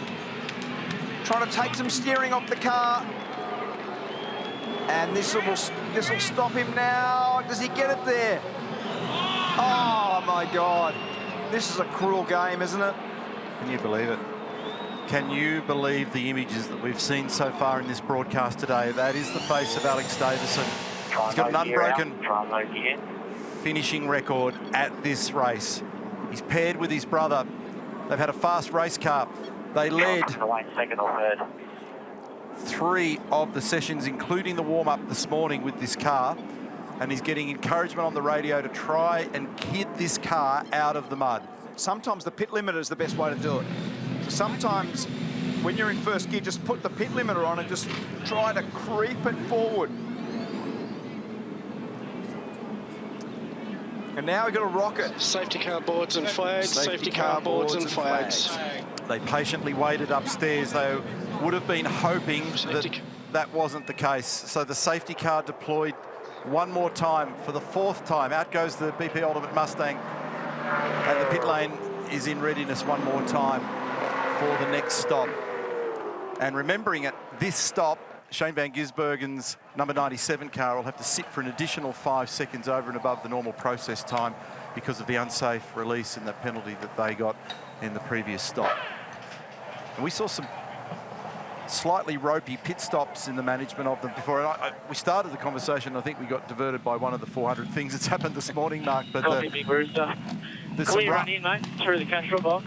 There's some rust out there. Staying in the car. So Waters is going to stay in the car. But I wonder whether Whincup comes in or not. And well, he's in. But remember, he's going to be parked behind Tander when Ben Gisbergen gets in. He's got to wait for another 5 seconds, so it's going to smash him. He's got no choice. I can. He's literally outside my window at the moment. So Tander's about to pull into the bay. We're watching the Waters Moffat car. And because it's the lesser of the two evils, if they leave him out, he's on the wrong end of the train. Yep. And it also gets rid of one of the CPS's compulsory pit stops. There's Whincup in behind. Tear off critically removed so that the driver's now got nice, clean, clear vision. Van Gisbergen in. So he can't do the penalty under safety car. That's sorry, I missed that.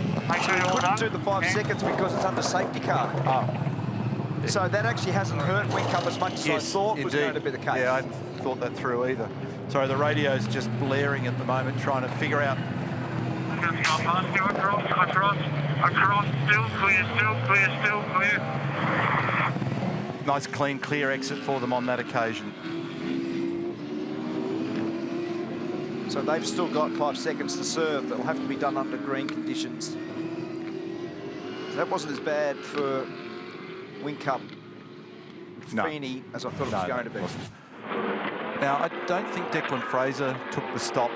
He's at the head of the queue. This is what happened to Alex Davis. So he's clamped a brake down there. He's still got his foot on the brake. Slide. Actually, he made pretty hefty contact with that outside wall. Don't see that too often down there, but obviously these are rare conditions. So he's got his foot on the brake pedal. It has not taken any pace off it at all. Safety car, there is one car eligible for a wave by when we recommence. It'll be car 56. One car only, car 56. And that car is being driven by Kirk Kostecki, the tradie entry. So Alex is filthy with himself for that. And this is him trying to rocket it in or out of that muddy mess down there. Imagine the water temperature it's making while all that's going on. Exactly. What a day at Bathurst. 130 laps remain. We've had 4 safety cars.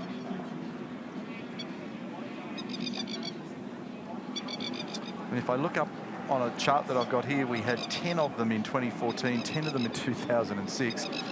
My money's on nudging that number today. Well, you said it first thing this morning. You said, how many safety cars are we going to have? And if you would have said, basically we've done 31 laps. If you would have said after 31 laps we have 4 safety cars. No. Mind you, there was one of those practice sessions earlier in the weekend where we had, I think it was 4 stops in 30 minutes. I said to you in the red flag, if we get 4 in 30 minutes, what will it be like in a 161 lap race? It's a rhetorical question, but have a look at that car. They were cleaner after the WRC round in New Zealand last weekend. Very true. And he had so much wheel spinning going. He was trying desperately to get that car back out of the mud. And he almost got it there. Ford fans rejoicing. DJR fans saying, well done, finally to get that car out. And he's been instructed to stay out. Yeah, so the queue isn't too far behind. So the reason he stayed out is if he goes into the lane, he drops a lap down on this slot. So with mud all over those tyres, he's just creeping past the commentary box here in pit lane. He's got to go round. And I also imagine that his vision out of this car is going to be pretty heavily compromised as well. It is plastered in mud. Look at it. Yeah. What a mess. And as you said, actually the right-hand side's damaged more than you think, because it's made pretty heavy contact with the fence. I was actually surprised at how much velocity it had when it whacked the wall down there. Crowd appreciative of the fact that the car got back out there. So who arrives on the scene here and who stays out? We've got the number 35 car in, and that's the Todd Hazelwood entry, which itself has got a pretty hefty band-aid on the front of it. And that entire front bumper assembly doesn't look terribly secure there at the moment, so they're just trying to secure it a little bit better. And car number 56 in here as well, the tradie entry, and I can also see car number 96 has come in, the Macaulay Jones, Jordan Boys entry. Macaulay's at the helm of that car at present. So a lot of corrective surgery being done under safety car, as you would expect. Huge amount of damage to these cars in the early part of this race. 32 laps completed, 129 laps Control remaining. to safety car, race control to safety car. Maintain 80 kph, please. Lights out. Return to pit lane this lap. Car Safety car 56 is instruction there from race control. eligible for wave by. Car 56 is eligible for the wave by.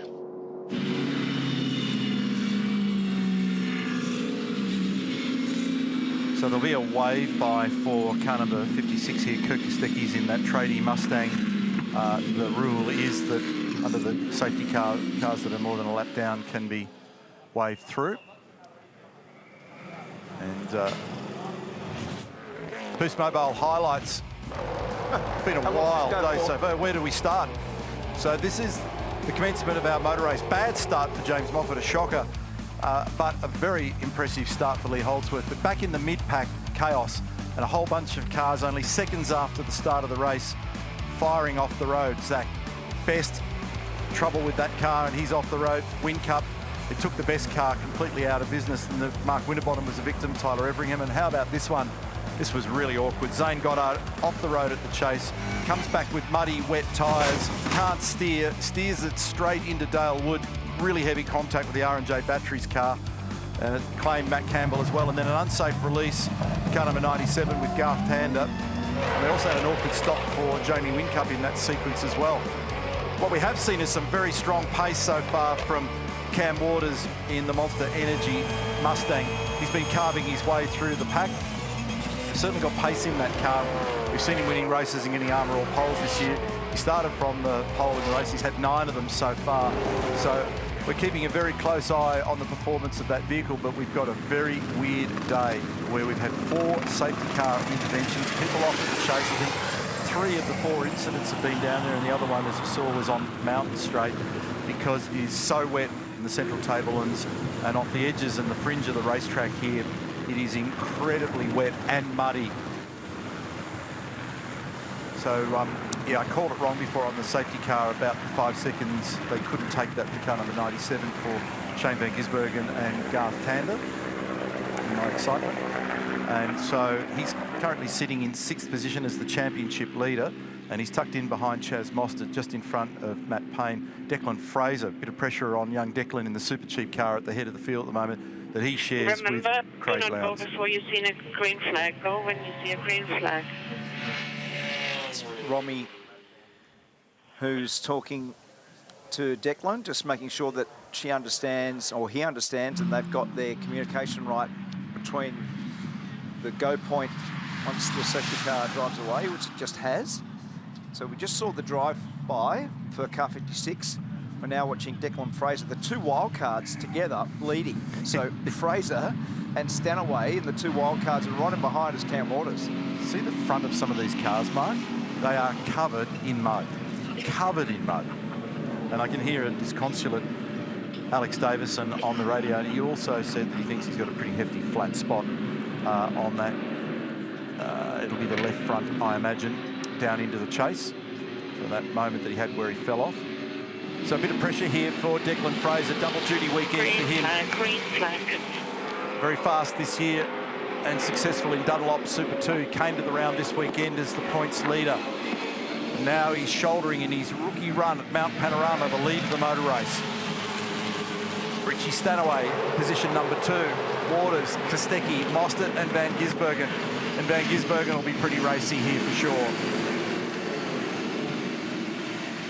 That exit curve at turn 1 is completely plastered in mud. Normally, you have the cars sitting up on top of that, and those extra couple of millimetres afford you a better corner exit speed and more grip. Now watch here for Waters and for Van Gisbergen. They'll get stuck into it pretty quickly, and so will Mostert. Regular drivers in the cars, they'll get a quick sense of the rhythm and balance and the grip they've got in the cars and what the track conditions are like, and then they'll be into it. And look for the move down at Forest Elbow, because Van Gisbergen's always been good down there, so is Mostert. And looking now, so Mostert was having a little look at Brody Kostecki, because remember, Kostecki's struggling a little, so Mostert was having a look. Shane was caught then too. And the reason why his hand went up is he's trying to feed the air onto his helmet. He said he just lost it, it's gone down the back of his seat. So the ventilation, the helmet vent has come adrift. There it is. There it is. So that was the reason why I wasn't sure whether he was waving. He's got Matt Payne behind him, and he had to actually back out of it then, because Chaz had to back out of it because Brody was having a little moment as well. Remember, tyres are cold as well. So on the straights, when things settle a little bit, Shane may have a fumble around again to see whether or not he can find it. He makes a little brake bias adjustment. That's that lever that was just closest to his left leg. Eventually finds his way to 6th. I found the hose, stays off. And he's grabbed the hose, found it. I'll tell you what's important is I reckon that straight line speed of Mostert's, that's very impressive. He's dumped a fair bit of ground, Van Gisbergen, to Mostert down the straight then. So in terms of what wing they've got on the car for today, we've spoke about it too in terms of how you balance the cars up. They've gone, I think, by the look of that Mostert car with a lower aero, lower downforce setup. Certainly made good ground down the straight. I don't know whether, and I wasn't really focused on Shane's corner exit speed at the elbow because he was fishing for the vent tube. That may have affected his exit too. Could have been. So let's just keep an eye on that one anyway. A couple of the Brave Warriors then actually stuck the right wheels in the water on the exit of turn 1. Now, if they can dislodge enough of the water, that might work, but no thanks. Let's step back from that idea. Waters is the car showing the nose. Turn 2. Very steep climb now up to the cutting. Blind rock face here at turn 3. Can occasionally, in the right circumstances, sneak up the inside as Greg Murphy keeps an eye on Stanaway in position number 2 at the moment. Good opening and high pressure stint for Greg Murphy earlier today in variable conditions and lots of dive bombers every which way. Kamikaze pilots left, right and centre this morning. Exactly, and I thought his summary when he got out of the car and said what's going on out there, some craziness, was very good. Now, Declan Fraser has done a nice job at the restart. He's been able to get away from Richie Stanaway. And what we're looking at is a move potentially down that Forest Elbow for Cam Waters on Richie Stanaway. Let's have a look and see if he gets off the Gazoo dipper well enough to get down there. Not quite, but that will be a spot. And look at the gap, back to Van Gisbergen. That gap, have a look at it. Yeah, it's a bit rare. Now, first and second on the road at the moment, Declan Fraser and Richie Stanaway. They're somewhat out of sequence. Their fuel window ends on lap 44 and we're 35 into it now, whereas the rest of the mob, about 56. So there's a 12-lap difference at present. Has a look down the inside, not able to be done. And Mostert knows that he can't afford to run off there. So he had to be conservative. He was probably close enough to fire down there as we look at Waters. He's on the inside of Richie. He does get that done. Now that may help the next group also. It does. And Brody's going to have a sneak up the inside here, all things being equal. Oh, he didn't do it. Richie actually gave him a bit of space. Interestingly, Brody wasn't able to do much about it. And now that makes him... Nice job, mate. Great job. Slightly vulnerable to Mostert. Chaz ducks to the right. He gets covered. So they're both driving up the right-hand side gutter now. It's like a sprint race. Now the crisscross one more time and moves it one more time again back to the outside. So Mostert trying to do everything he can to thread the needle. That's hurt him. Because he was in a position there to have fired down the inside and wasn't able to get it done. all good. Still a long way to go. Stay calm here at the moment. But 126 laps remaining.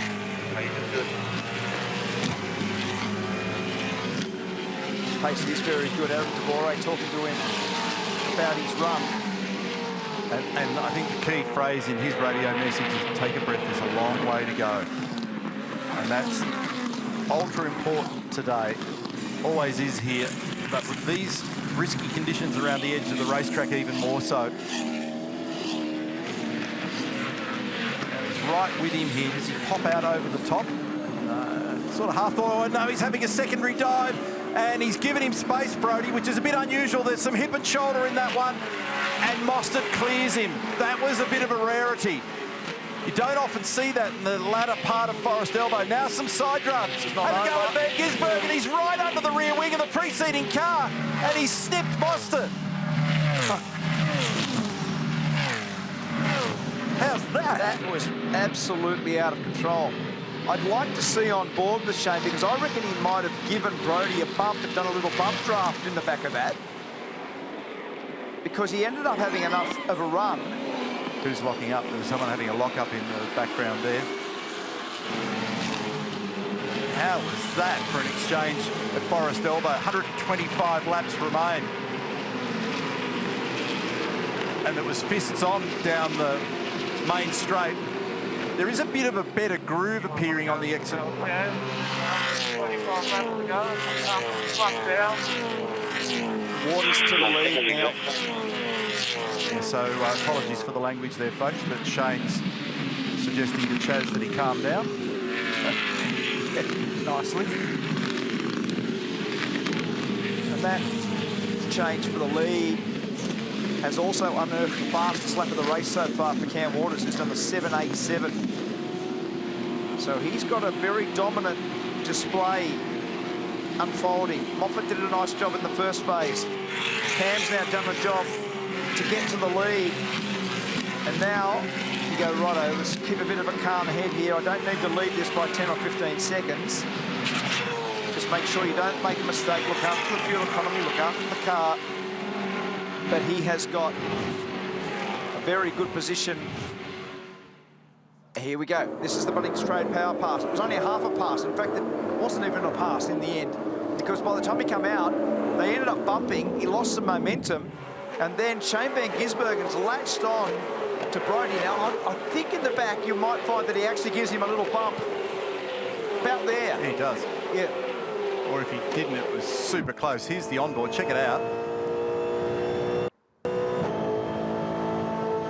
Yep. Yeah, just a tiny little kiss on the rundown there. So, yeah, it wasn't so much a pass as an awkward invitation. So, Brodie actually opened the steering when he thought that he might have been going to get clobbered up there in the elbow, because it often doesn't work out too well if you try and press on with the move late in that corner, but it is still going on out there now. And Kostecki has another look. This is going to be a bit of an agitated run between these guys here at the moment. You can sense that Van Gisbergen, Kostecki and Mostert are quite happy to punch on. Well, you've got three lead drivers, three absolute contenders of this race, all playing for keeps. They're bumping each other at 300 kilometres an hour. Zach Brown and Ryan Walkinshaw looking on. But it's one of those ones at the moment, I reckon pre all this kerfuffle, Mostert had the best pace of the lot of them. Yeah, and then all of a sudden now, he's the one that's battling. And I'm not sure that when we watched the replay, I'm not sure that he did too much wrong there before, other than I think he went to move to the right and didn't realise that Shane was there. But there's a bit of feeling out there between this trio at present.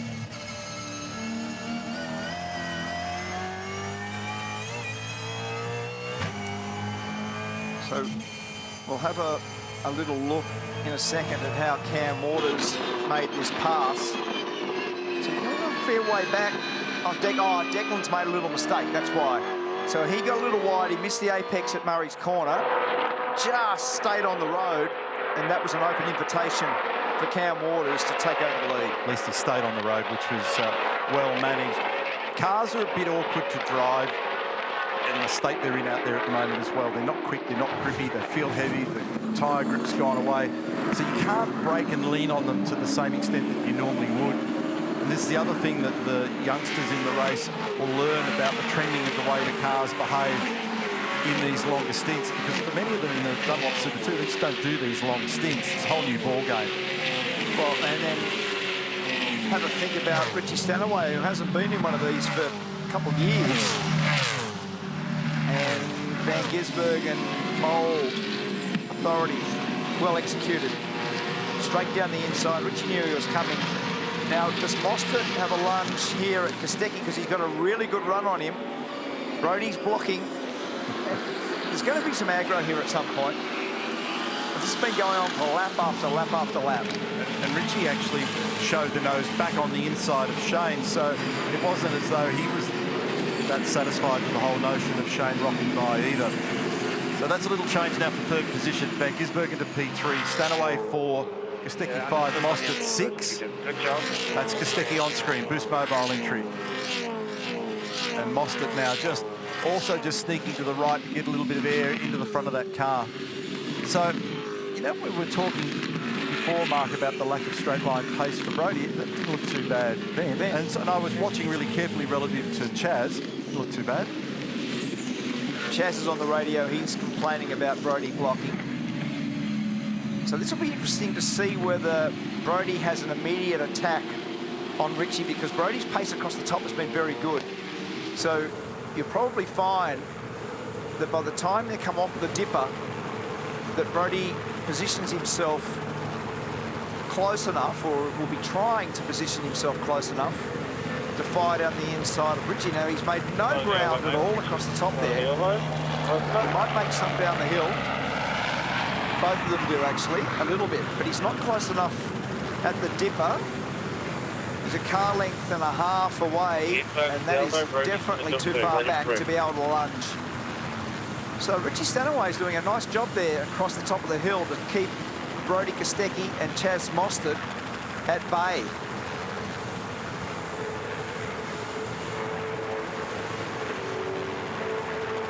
Van Gisbergen's just gone quicker over the top of the mountain than anybody in the race so far, with 123 laps remaining. He's done a 33.9 in the mid-sector.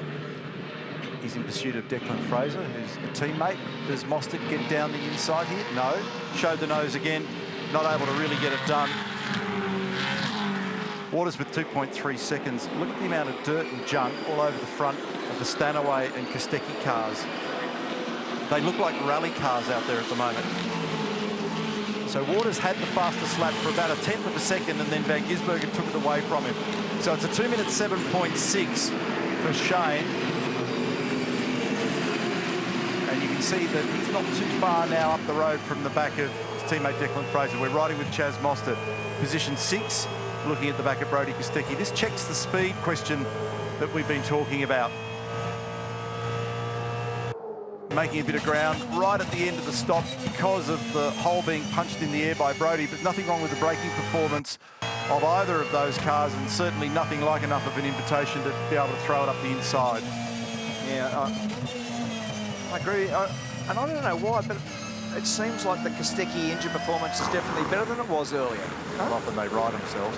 I noticed that Stanaway had a little bit of a moment under brakes into the cutting that time there. It's funny, when you're in the car, you notice that stuff. You can see when someone's having a battle in front, because they suddenly have the car yaws and moves, skips away from an apex, and it's a little clue as to when you're racing somebody just what that car behaviour is like and where they may be vulnerable as you plot a manoeuvre around them.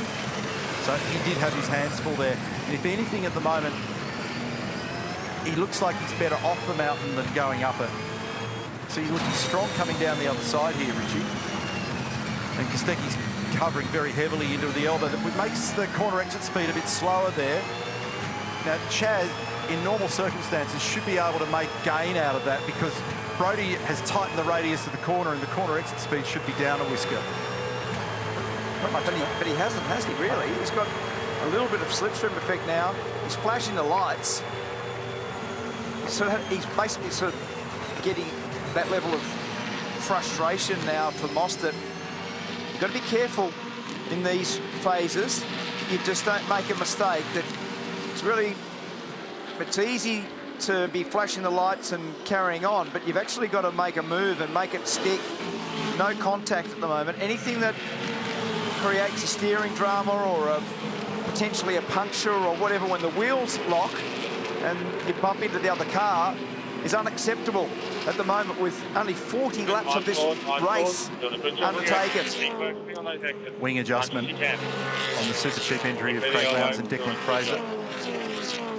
And remember, I told you that their fuel window closed earlier than most of those around them, and I think the same applies to Stanaway. I'm not sure that I'd be flashing the lights to Brodie, because if you had to pick of the regular 25, who's the hardest head driver out there in that gang who'll happily go toe-to-toe with you? It'd be Brodie Kostecki. So, you know, I know there's a bit of gamesmanship in that as well. So what Chaz is hoping to do is just annoy him and unsettle him, get him to break concentration and maybe lose his cool a little bit, but he won't be an easy fella to unsettle. But I think the point that Chaz is also trying to make is he knows his pace is really good. Yeah. In fact, it's way better than where he is in the field at the moment. See, Richie again, I just caught a glimpse of it. He just looked like he was having a struggle then as he came out of the Reed Park area and started to make the transit to McPhillamy. This is second gear, the S's blind approach into the dipper. It's a big commitment from a fairway out to throw it onto two wheels here, and it's even bigger when you're tucked in behind a preceding car. But he's going to have to make a move in a minute. Yeah, now, patience is the key, because as I reported before, just to reiterate that Stanaway... Yeah. Are you aware of that? Yeah, so they've just filled the sentence out for me. So he's out of his fuel window now. He's going to have to come in, and we've got a car in the wall again. This time it's the Cool Drive entry. Tim Blanchard's at the helm, and it's at Forest Elbow, and he's plunged in deep. Can he get it out, or do we have yet another safety car?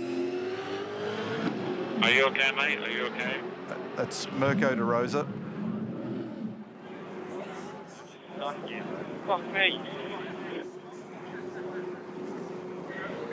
6 has gone through, so has 97.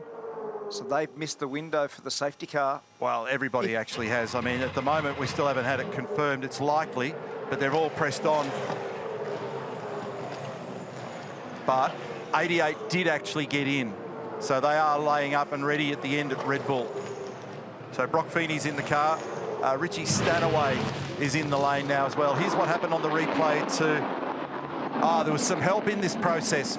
So Blanchard cops a whack from Control car to number safety 2. car, pit exit and hold. Pit exit and hold, please.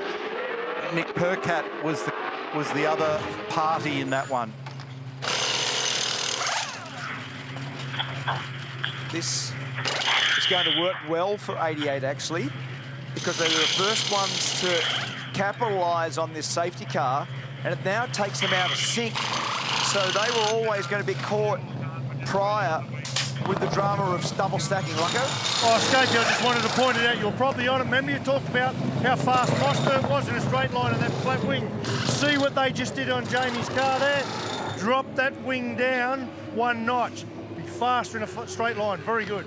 Yeah, really important. If you're stuck in a day here where your straight line speed is not good enough, you cannot win. So straight away, that change indicates that they need better straight line speed. So plucking all that mud and rubbish out of the front of the Davison car here as well. And water, oil and brake temperatures are going to be key. A lot of the cars are going to have attention in this regard because of the amount of rubbish they've ingested. They're standing by also at Team 18 for Irwin Racing. Mark Winterbottom at the ready. Michael Caruso will jump out of that car.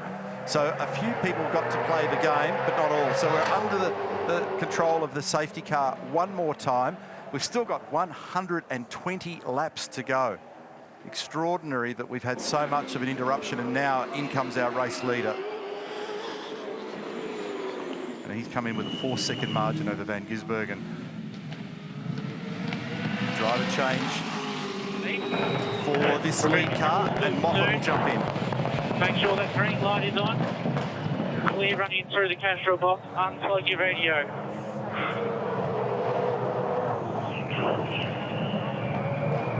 So nice, fresh Dunlop hard tyre there at the ready. You can see the tread depth indicators. Tells us that it's a nice new tyre. It'll have plenty of grip when they fire it on. It's a green tyre, in fact. Done. Waiting for Probably due to the amount of wet running we had. A lot of tyres left over, isn't there? Righto. Yeah. So a free Are we kick stealing it out? for car 51, which is Stanaway and Greg Murphy. Shut the door. Because Go, they go, were go. already out of juice. So Go, the safety 99, car go. could not be better Go. timed for Murphy and Stanaway and for Declan Fraser and Craig Lowndes. So for Lowndes fans, that was an absolute godsend. So nice clean re-entry there for the D'Alberto Di Pasquale car. Plenty of space around it. Out goes car number 25, and looked like a pretty straightforward stop there for Mostert as well. We'll try and get an understanding of what it's done strategy-wise in a moment. And our race leader that you saw on screen there, who's come in and been processed, he came in with a 4-second margin, and Van Gisbergen has gone to the top of the timing tree here, and this is the reason for the safety car intervention. Tim Blanchard. Now, we thought initially that maybe there'd just been a mistake made and he'd found the barrier on the outside, but it turns out that there was a moment, and it involved Nick Percat. That's Tim Slade, the regular driver of that car, the Cool Drive Mustang. Had a pretty difficult time. Just been a tricky season. They actually started out quite strongly, but things have been drifting, and we had the announcement recently that Todd Hazel would be driving that car full-time in 2023. Now, under investigation, cars 2 and 3 at turn 18. Turn 18 is Forest Elbow, and those are the cars that I just spoke about, so Nick Percat and Tim Blanchard. On the line downstairs in the Walkinshaw Andretti United garage, who's got a busy day because he's probably trying to watch 2 television screens at once with the Grand Prix up in Japan and the Repco Bathurst 1000. Zach Brown, Neil Crompton. Afternoon, sir. What a day. It's a pretty wild exchange that we're seeing out there at the moment. Yeah, not a dull moment yet, and we got a long way to go. Yeah, so what are your thoughts on the speed of your guys? We were wondering before, it looked as though Chaz had a pile of pace, but then he wasn't able to use it. Has there been any reports on performance issues with that car, or is it all okay? We've had one small issue, which I think we just fixed at the pit stop. So, yeah, his pace looks really strong. He's driving smart. So hopefully he'll get some clean air here and be able to go to the front. And same thing with Nick. We've had to double stack the first couple stops, so that put them a little bit lost some track ground. So hopefully he'll make them up. Looks like that was a bit of an exciting pass there, the last one. Yeah, it was an exciting pass. Was that water temp, Zach? Was it a radiator blocker or that you had to change? No, got something going on with the anti-roll bar that was just getting a little bit jammed, so Okay. he wasn't able to get his optimum pace in, but I think we got it sorted now. Zach, I could sort of sense a little bit of Mostert frustration there. Could you hear the radio communication? Because he looked like his pace was really good, but he was just caught up in that battle there with Stanaway and co, and then obviously Shane was able to get by. Yeah, he obviously tried to make a pass, and then ultimately that bit him when Shane got by. But no, he's been all right on the radio. I mean, I think a couple cars in front of him, he's got more pace then, but he's playing it smart because long way to go. Yeah, look, I actually thought prior to that even the straight line speed was a really good indicator. It actually pulled away down the straight on other guys. So that's, for me, you can't win this race. Big, long straights at this place, you can't win if you haven't got good straight line speed. Yeah, we got good power, and it looks good top end. It was a bit dicey there, as we saw with a couple of the cars being able to chuck it underneath there at the end of the back straight. So I think he's just biding his time, and hopefully whether we can do it in the pits or he'll force these guys into some mistakes, we'll get by him, and hopefully we'll be there at the end. Quick comment about the boys up at Suzuka. Are all okay? Yeah, all good. The weather report is pretty dodgy, so we'll see what it looks like here in an hour or so, and I'll start watching a couple races at once. Yeah, that's a motor racing fan's dream, to have supercars at Formula One on 2 screens. Thanks for the chat this afternoon, Zach. Good to see everyone. Thank you. So Van Gisbergen didn't take the stop. Yeah. Sits at the queue. I'm not going to get too deeply embedded in all the to's and fro's of strategy this early in the race when we've got 120 laps to go. Good news is they've got that car back down there, checking to make sure that the Blanchard car is okay. So this is under investigation. This is exactly what I was speaking about before, where the gap continues to diminish between 2 cars when you're making an apex down there. And that's Tim Blanchard looking pretty frustrated with the universe as a result of meeting the wall. He's the owner of the car and the team. Because I think there's going to be so many more things unfold. Who does and who doesn't have fuel, and where their windows open and close, Mark, is a complex story to sell at the moment. I'm with you. I'm doing a fair head scratch because, to me, for Van Gisbergen not to take beautiful images from our guys in the pit lane.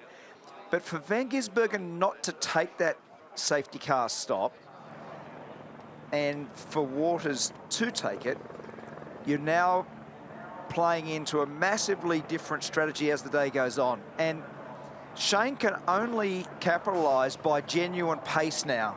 The only thing that he can do is get on with it. If he gets a good enough gap going, given that he's made 2 stops versus 3 for the people that he's racing. So James Moffat's now on board Cam Waters' car, and Mostert has maintained his seat in car 25. I reckon only thing that Shane can do is press on hard now. So, you want to have a little punt? Oh, okay. So we're 5 safety cars in. We've got 118 laps to go. The biggest number that I can see on my chart here is 06 and 14, where we had 10 of them. How many? 8. How many are you? I'm going to go double figures. I'm going to say 12. Okay. Let's just mark that down. Mark that down, folks. On lap 43, NC 12, MS 8. We'll get Larko into this because at Bow Desert Heights he's always on the punt. Larko, have you got any views at all as to how many safety cars we might have today? You're kidding me. I'm down here trying to do I'm sitting here preparing a nice side drafting piece. So when you see it happen again, that's where I'm focused on. So you guys carry on. Press on. Yeah, we're just guessing like everybody else, but it's been a pretty wild start. Jess just pointed out to me also that we know that Zach Brown is a real racing fan. He's got quite a significant car collection. He's been on a couple of occasions this year driving around in those Walkinshaw Group C Jag sports cars and the IMSA sports car that he's got, and he did a couple of demos, one at Long Beach, he did one at Laguna Seca. He's also going to have a drive of Garth Tander's supercar at Laguna Seca in a couple of weeks. Now that's a good combo. It's a beautiful racetrack. You'd love it, and a supercar around there would be mint. So that'll be a bit of fun. That'll be fun. Exactly. It'd be great. It was nice to talk to Zach, and obviously what a motor racing dream having the Japanese Grand Prix on the same day as the Repco Bathurst 1000.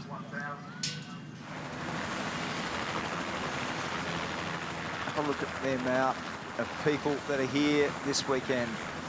They have been through torrid conditions, battling to park in the car parks as muddy and wet as it's been. And here we go. Recommence lap 44. A bit of the strategy that's going on here with Van Gisbergen is to try and unlace the damage of the 5-second penalty as well. So track position, we talk about it all year long, is key. Fresh air is key in lap speed performance.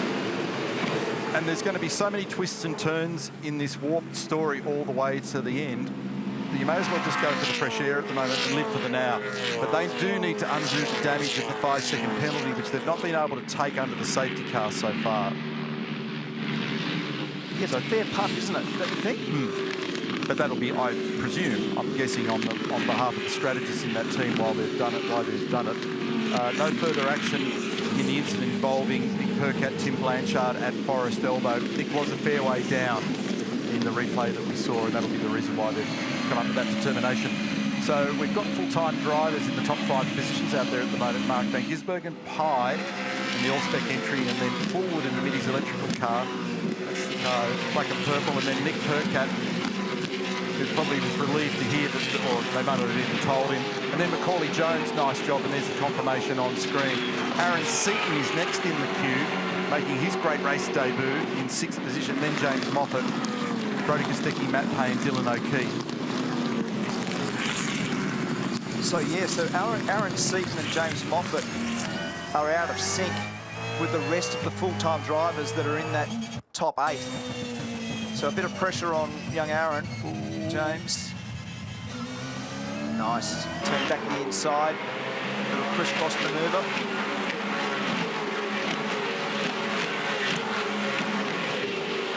Because of what's happening at the bottom of the circuit, I'm just starting to process this. We're probably going to see more lunges at turn 2 and Forest Elbow than you might typically because it's much higher risk in the chase and it's much higher risk in turn 1. So what's happened with the track condition is it's closed off a couple of passing opportunities here. Hadn't really thought that through before. So it's making for a bit more desperation at the elbow. James Moffat in car 6 now after Cam Waters handed over. So we've already seen good speed. He's sitting 6th. Did Lowndes not go on board? No, it's not. It's Declan. Yeah. And Fraser is in behind Dylan O'Keefe, and he's just in front of Mark Winterbottom. And if you look at the front of that car, meaning the Winterbottom car, it's unbelievable that it's even out there performing, because the snout of it was horrible. There it is, Irwin Tools entry. It's covered in race tape. Nice job up the inside there, Deep Pasquale. So again, regular driver, good car confidence, able to make an authoritative pass. Oh, does he get up the inside there or not? And he's touched him. He's turned him. Moffat's been turned, and he's got away with it. He did not hit the concrete. So that was Brodie Kostecki up the inside of James Moffat, who flick spins and lives to fight another day. It's a miracle. He would have made it then. So you've got to not get too frustrated now. Cam Waters takes a big sigh of relief. That would have been a massive moment. I thought for sure that would have backed into the fence. And that was Brodie Kostecki down the inside. So take a deep breath here.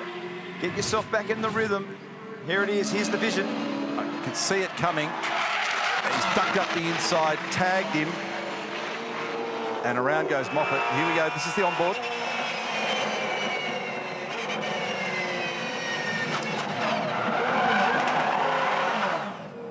James had full opposite lock on it, grabs the gear and have a go at all the passing traffic. Here's the flick spin. And at Tickford, they'd be like, how did we survive that one? There'd be some sedative in that for Tim Edwards. For sure. And the second part of it is Shane Van Gisbergen and the guys down at Triple Eight, they will be going, how good is it to have fresh air? Here we go. Unbelievable congestion at the bottom of the hill. And this is Mostert trying, wriggling every which way at the moment to put a move on Di Pasquale. And then tucked in right behind those guys, we've got car number 88, and it's Brock Feeney at the helm at the moment. And it continues to be very wet on the exit of turn 1. So tell us a bit of the story of the day, just in terms of straight line speed. They come out of Hell Corner, out of turn 1 quite well, and not much in it, and Chaz is going to have a lunge at some point. I said it before when he was caught up with Brodie, but you've got to make those moves stick.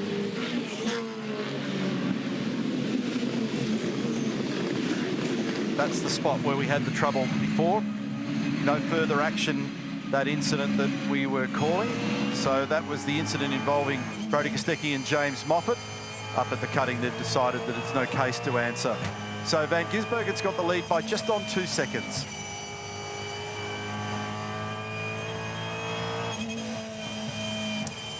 And another nice bit of news there for Ford fans and fans of Dick Johnson Racing. Will Davison is back on the lead lap. Can you believe it? That car that was literally covered in mud where Alex went off down the bottom of the chase. He's back out there now. He's down in 22nd position and he's a minute 38 off the lead. Here it is. Have a go at it. He's got a right front headlight missing, and I'll need to hand brochures out to the crowd to explain all the sponsors down the right-hand side because you can't see them. Exactly. So who was that saying fastest car across the top? Yeah, Just heard one of the engineers say, I was trying to work out which car. Back on with Chaz here. So he's having tough stints out there at the moment. Because pretty much every one of his stints he's been mixed up with somebody. Yes. So, you know, it'd be interesting to see what the performance of that car's like in fresh air. I agree. So, and we heard Zach Brown say before that there was an anti-roll bar issue that they've now sorted. Car number 10, Matt Payne moves up the inside on Glenn Seaton here as well. And Dylan O'Keefe in the subway entry also making a nice move down the inside. I think Declan Fraser too. He's got to get really careful there, Aaron. I thought he was going to be wide there on that mud and water. So Richie Stanaway ranges up alongside Aaron Seaton. Aaron's got the inside run. Declan Fraser trying to put a move on Dylan O'Keefe. Brock Feeney's just gone faster in sector 3 on that last lap where he did a personal best quicker than anybody else. So the general track condition might not be too bad out there now, Mark, because if you look at the number of people on our timing on the left-hand side of the screen that are showing green against their name, they're all personal best lap times. So reasonable tyre condition. The track's pretty much bathed in sunshine at the moment, but there's still several spots where they can't use the full width of the track on exit. And then in particular down there on the exit of turn 1. Now, Anton Di Pasquale under pressure from Mostert has also gone faster in sector 1 on this lap. If you have a look at that totem on the left-hand side of your screen and have a look at all that red, Holden's final appearance at Mount Panorama, there's 20 cars there, 18 Holdens and 2 Mustangs in that top 20. So there's been such drama unfold, and a lot of the better Mustangs have been caught up in plenty of it so far.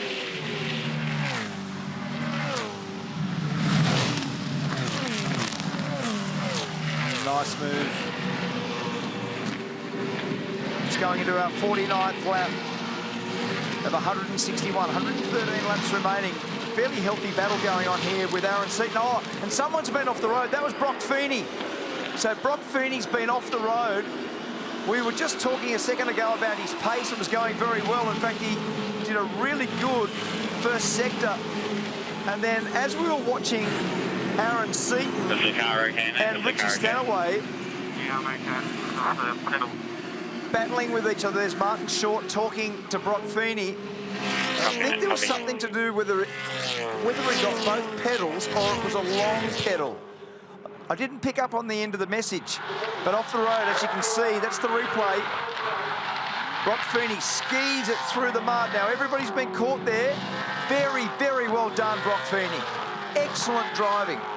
So when he went off the road, you see the other guys got caught, as I was explaining. As I was explaining here, there's Aaron Seaton and Stanaway. And on the inside of that battle also there was Cam Hill. They all got down the inside, and as a consequence, no contact. Nice driving by those people in that zone of the track, but that was the best bit of driving so far of anybody that had gone off the chase. Brock Feeney was out of control, skied it through the mud, straightened the steering wheel up, rejoined as slowly as possible, and was completely safe when he rejoined. Very well done, Brock. And then the funny, Scafey, we were talking about that rear wing all week, weren't we, mate? You know how important it is for brakes. Crompo just said that car was the fastest in sector 3. That's the straight.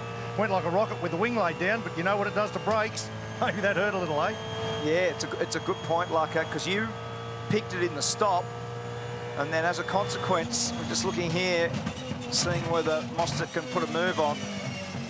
And Neil made the point a little while ago, Chaz has just been caught in traffic the whole day. It's just been punishing.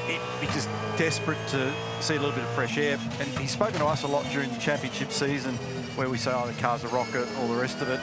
He said a lot of it's to do with where you are on the track. And if you're on your own, it makes a big difference. He thinks the lead advantage is a much bigger thing than we talk about. So he'd just be desperate to see nothing at the moment. Yep. He's get a fresh run. So he's down in 8th at the moment. He's in behind Anton Di Pasquale. So top 8 cars are all driven by regular drivers. And interestingly, that we've got Van Gisbergen now almost able to cover the penalty margin. He's got a 4.4 second lead in rounded terms. And he's got a 5-second penalty hanging over him, which he'll take on a non-safety car pit stop. And on the last lap, did the fastest lap of the race again with a 7.14. That is that guard peeling back on Aaron Seaton's car, the right front guard? It looks like it, doesn't it? Yeah. Composite guard on these cars, and it looks a bit second-hand there at the moment. Yeah, it is. Yeah, that's actually exposed the inner guard. Mark Larkham's got that Penrite car down there in the Hino hub. display area, and sometimes we'll say, what's that bit of stuff that we can see on the road? Very often it is actually a bit of the inner guard that gets ripped off these things. So, man, there's some damaged cars out there. Brock Feeney now caught in behind. Not very good. Aaron Seaton trying to put a move on straight away. What did Shane just say there? It wasn't very good. Yeah. All I heard was Andrew Edwards' response that he understood and heard him. Yeah, something wasn't very good. I think he said turn, but I'm not 100%. Fourth to third. Oh, it's not very there good. You go. So I'm never going to be an interpreter. You don't speak Kiwi? Yeah, so that's out to 4.7 seconds now, Van Gisbergen over high. Yeah, so that's what I was talking about before. So there's a telling shot of the inner guard, and that composite guard's all flailing and peeling back. That'll probably require some attention. They won't be too keen upstairs for that to keep on flailing. Is this intense battle that we've spoken about between Di Pasquale and Mostert?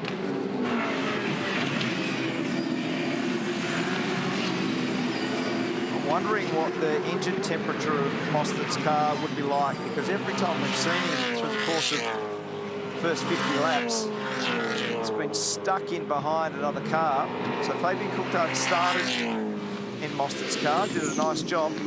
And Scott Pye, I was actually thinking, you picked it up straight away. He had a lot of damage on the rear of that car, which actually come from Frosty in that opening stanza, didn't it? That opening incident. Tyler Everingham was in the car, and look at it. It's just all the back of it's all caved in there. But good run here at the moment that Scott Pye's got going, because he's the one that's stalking Van Gisbergen. Keeping in mind he's in front of Percat, Forward, Kostecki, Jones, Di Pasquale, regulars, and there will be some aero impact in all this as well. He is out of sync in fuel, but he's second and he's holding his own is the point that I'm making, because Shane's only creeping away at maybe a rate of about a tenth of a second a lap. And Allspec backing this car this weekend, and they're staying with Team 18 for future races. So Van Gisbergen, Pye, Percat, Forward. Bryce Forward's actually doing a pretty handy job out there at the moment as well. Really good job. He's up 20 positions now. Hey guys, just while we've got a little quiet moment in the race, what Mostert wants to do is try and get up beside Anton and pull a side draft. We saw it a little earlier. You guys called it like a NASCAR side draft. What is it?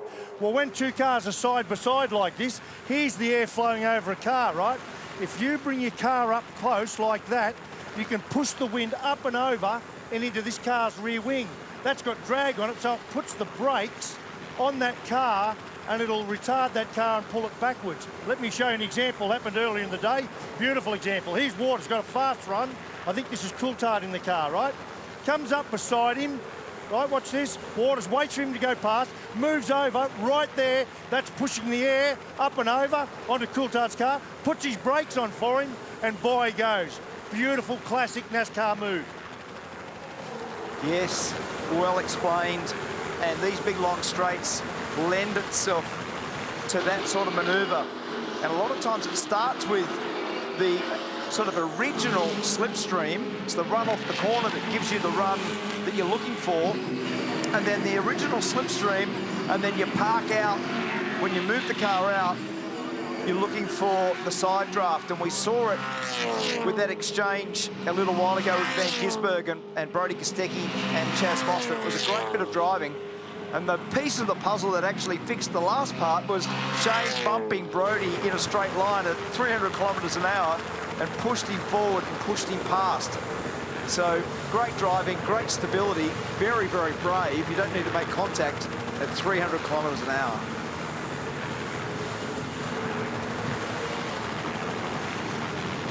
Got a variety of people here who are going to have a fuel window close in the not too distant future.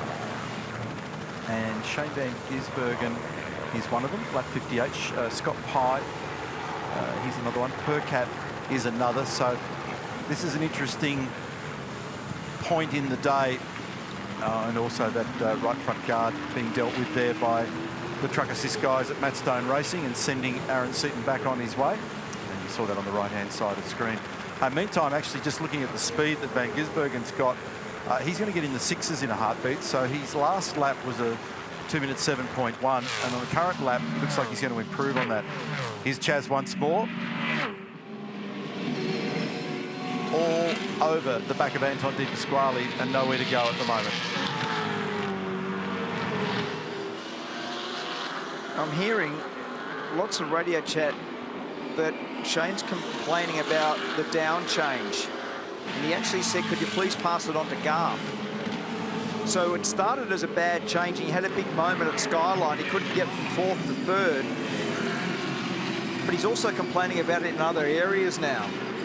So often you use the down change for some engine braking to coincide with trying to retard the car and slow the car as efficiently as possible.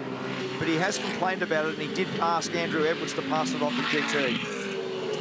Which will be a message to be gentle with it, because if they have got something going there, the dog rings, or they've got some other temperature issue, it's not impossible that you could have, you know, mud all over coolers and things that are having impact. You know, I think there's going to be a few cars that will be challenged near the back end of the race for a variety of reasons.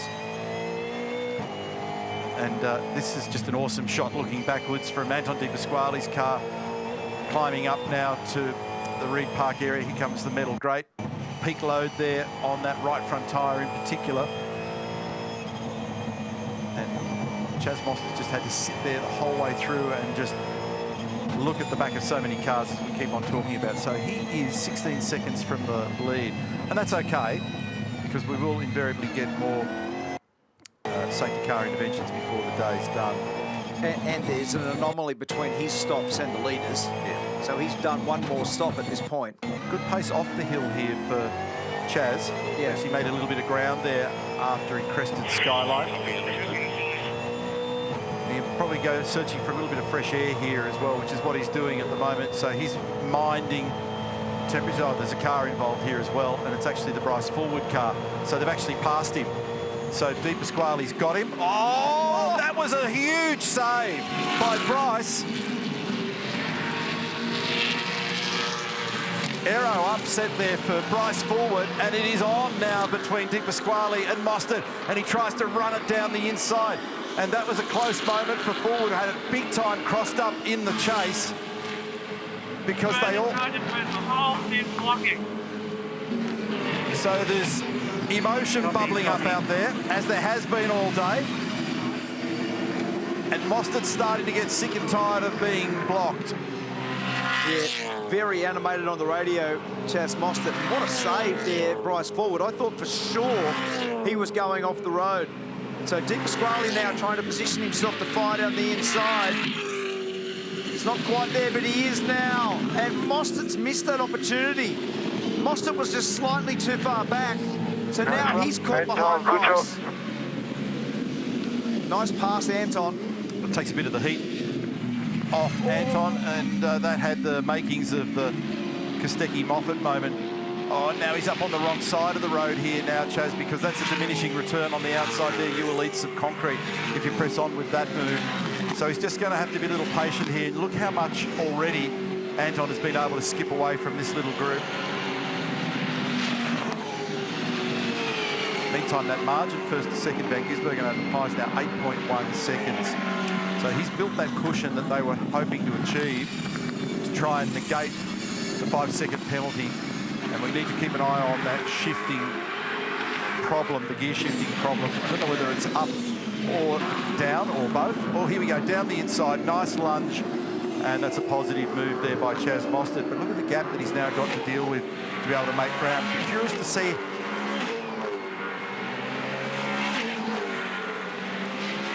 so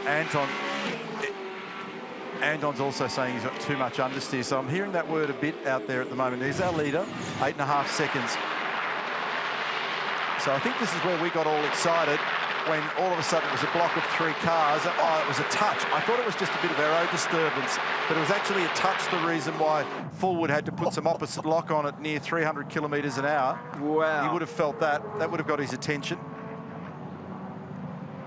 That would have made his eyes go big for sure. That little bump at 300 kilometres an hour, and this is the pass. You made the point. Very nicely executed, straight down the inside, Anton De Pasquale. So in for fuel now is Scott Pye. in that all-spec car. They're doing a driver change.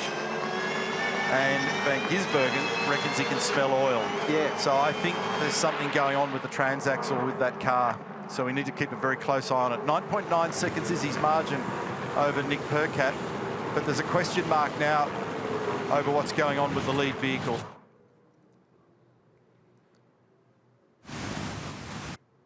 So, and just waiting for Everingham to get mobile. So remember, that was one of the cars that I talked about before that was in a different sequence for fuel, Mark. Manager down here at Red Bull, and they don't give away a lot. Yes, there is a gearbox trouble. As you said, Crompo, a little bit crunchy. He tells me there's not a temperature problem, but I'll try and cover their pit stop off for you when they come in. They're getting ready to do one now. We'll have a look at their brakes. I'm going to jump straight in and see if there's any fluid on the ground, see if I can smell anything. Gearbox oil is quite pungent. Is that a word? Sounds good. But a dead giveaway will be a little bit of oil left on the ground when they go. So we'll cover off this pit stop when he comes in. There's 107 laps to go, and they're laying up here for the brake change. And that window, that compulsory window for lap 55 to 120 is only just open for the brake change. So they're taking it early at Red Bull. 10.2 seconds, 10.3. Keeps sneaking further away now from Nick Percat. And he's in. And got to manage this as well because of the amount of rubbish all over the pit in and the tripwire that if you happen to fall off there, you're going to really battle. We saw people do that earlier in the weekend. Any issues to report, mate? No, all good. Okay, so you see Shane coming in. Hey, before we have a look at Garth standing here, you see up here, he's got his air vent up the top there. He's got another cable there, which is his communications and his drink water. And he's got his frontal head device that carries his helmet, or holds his helmet in the case of a frontal impact. Now, let's have a look. They're going to do a brake change. So 30 seconds for fuel. They'll do the brake change probably in about 20. Drive change should take about 12. Let's have a look. Front wheel off. Now, this is one system. There's 3 different systems of brake change here this weekend. So you can see there, calipers are pushing the pads back. They've got the pads back. That comes off. The way the teeth engage on that disc allows them to slot another disc in there. New pads go in. The driver will pump up the brake pedal. Very nice, wheel on. Now, I can't smell gearbox oil down here. Geez, my nose is getting a big workout this weekend, isn't it, eh? I can smell drama. Nothing leaking down underneath there. No, I can't smell a drama in there. Thanks for the update. They took their 5-second penalty then as well. And so they send that car on its way. We'll keep a bit of an eye on that story. We'll listen on the radio if there are any issues for Garth Tander, whether it's on all gears, whether it's all upshift and all downshift, or only. Sometimes it can only be one. You might just have one that's getting a bit snaggy and hard to deal with, but we'll see. So leaves Nick Percat in the lead now, and that'll be something of a celebration for him because he's not had a great season. Made the move across to Walkinshaw Andretti United. It's been a bit of a battle for him so far this year. So we pick up with Garth here at the cutting at turn 4. That's where James Moffat and Brodie Kostecki had a little moment earlier. Garth just making a brake bias adjustment as he crept out on that 1 in 6 gradient to climb the hill. So the Coke car and the Red Bull car running wide. It's easy to do when you just get to that turning point and you lock that brake, and the Pither Hill entry just running wide. And look how dirty it is offline down there now, Mark. It's horrific, isn't it? That is really bad. So Cam Hill able to just to get control of that again. Now have a look at the front air dam moving around on Jack LeBrock's car 34. That will be vibrating so hard that it'll make the brake pedal go long. That's how much vibration will be transferred through the chassis of the car. Nick Percat leader in. They've just told him that he'll be staying in the car. Pretty sure, mate, pretty sure. Fuel going in at 3.75 litres. They're doing brakes on this car now as well, now that that compulsory stop window is opened. Getting that out of the way early. Nick stays in there, a bit of a chance for him to relax and have a drink, standing by with some fresh Dunlop rubber. Okay, wheels going on. Wheels going on. Be quick, fellas, be quick. Let's go, get it in, good work, fellas. Get out of the way, get out of the way. Let's go. All clear, mate, go. Yeah, they just want to have a long, hard look there at everything down low in the front there, so for radiator intake. and for the plenum and also for the brake ducting as well, just to make sure that there's no debris, Rihanna. Scott Pye just jumped out of the car. It's been a fairly chaotic opening part of this race. Firstly, how's your stint been unfolding? It was all right. It's so early in the day. We're just going to try and keep the car somewhat intact. We've got a bit of damage. So the rear of the car took a big hit in that first incident today. So I'm struggling a little bit across the top. Looks like someone's off in the last corner. You're about to cut me off? I am about to cut you off. Thank you, Scott. Saw that coming. Thanks, guys. See you later. Yeah, unfortunately, car number 96, the reason why I gasped in the background is it's triggered another safety car. It's Macaulay Jones that's buried at pit in. So apologies to Scott Pye. We had to cut short that interview. You can see in the background. And this is what I mentioned before, that managing coming in is as important as the racetrack at the moment. You can see the splash. There's gravel and mud and garbage down there. And so now Macaulay Jones, unfortunately, putting a full stop on that little run. And it's been a really difficult weekend for that car. The damage at the back of that car that Scott Pye was talking about was really substantial earlier on. So there was huge nose-to-tail impact when they took flight up Mountain Straight on the first occasion. So now Kostecki in, Di Pasquale in, Mostert in. They're taking the stop. 104 laps remain. So the vast majority are responding here for this one. And a heap of people are also just clearing this brake requirement as well. Fabian Coulthard at the ready.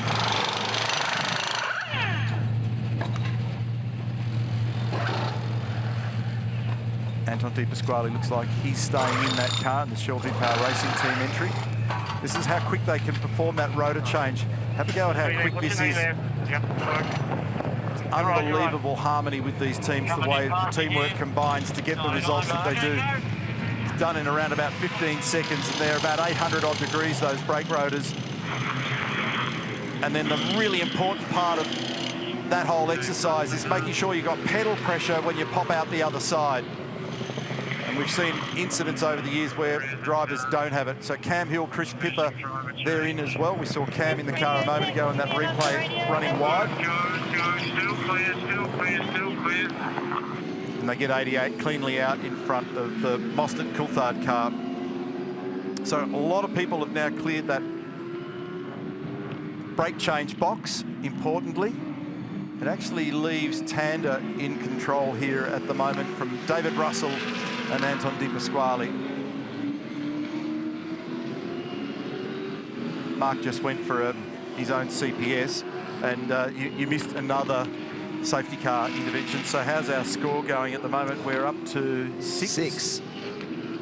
So unfortunately for Macaulay Jones, he got caught on the pit in, ran wide, mud, dirt, water, and has bunkered it. So you can see the graphic on screen. It's been an amazing race in terms of interruptions so far.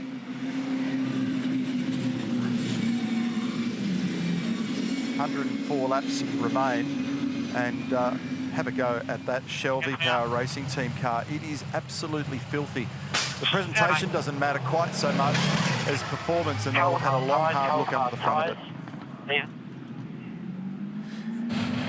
it. Just looking at the strategy, that could not have worked better for car 97. Yeah, pump the pedal. Short That pump. is... Make sure you got a pedal. It's clear to go with It's put Tander in the lead again. Go. They've had the pit stop to equal the other cars that they didn't take the stop in the previous one. So they've gone and hung out, put Tander in, now got this safety car. Could not have been better for 97. It's worked perfectly. So it looks like they're about to get Macaulay released down here. You look at all the damage on these cars as well. As we go back up to the top of the hill, picking up on Garth Tander, David Russell in behind him. There's a bit of work going on to make sure that they can try and keep some temperature and pressure in tyres here as well. So the order: Tander, Russell, Di Pasquale, Percat, Winterbottom. That's actually unbelievable that Frosty's in this mix at the moment, given the damage on that car. And his teammate Tyler Everingham in behind. We had to cut short the interview with Scott Pye.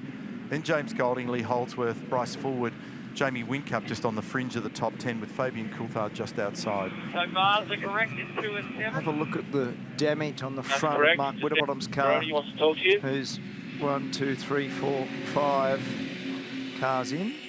As said in one of our little meetings yesterday, Mark, that there'll be some people, when you're down the order far enough and you're having a tough day, that when they stop, they'll just keep firing fuel in. That's what they're doing with Winterbottom at the moment. So he's taken 6 stops. It's actually off the tab on the screen here. So he's notching up frequent pit lane points at the moment. But in the process, they're slowly playing that car further up the field. Yep. Except with the damage on the front of it, I'm not sure whether it's going to be in a condition to have the ultimate pace of those cars that aren't as damaged. So when you look at each car come through, those first 3, 4 cars, they look reasonably pristine for the conditions. When you get to Frosty's car, it's really knocked around as they try to get all that debris out of the front air dam and front ducting of Macaulay Jones' car. So there's going to be... Yeah, he's okay. I just thought it mightn't have started properly, but it was already going, so no drama for Macca to get back out.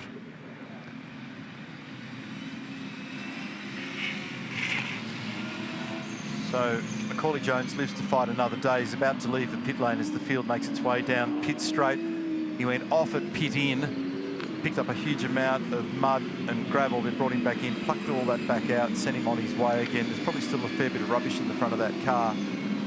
Man, they've had a tough weekend. They had left rear damage. Race control to safety car, maintain 80 kph. Return to pit lane this lap. 1 car eligible for the wave by, car 3 only. Hey guys, we just saw the Murphy car, the Stanaway car, lose a bucket load of time with a double stack. And I know it sounds obvious to many of us, but a lot of people don't know what it is. So let me just quickly explain to you. Here's our pit lane, and we have a pit lane boom. So when one car comes in under the pit lane boom, there's not a second pit lane boom to service the second car.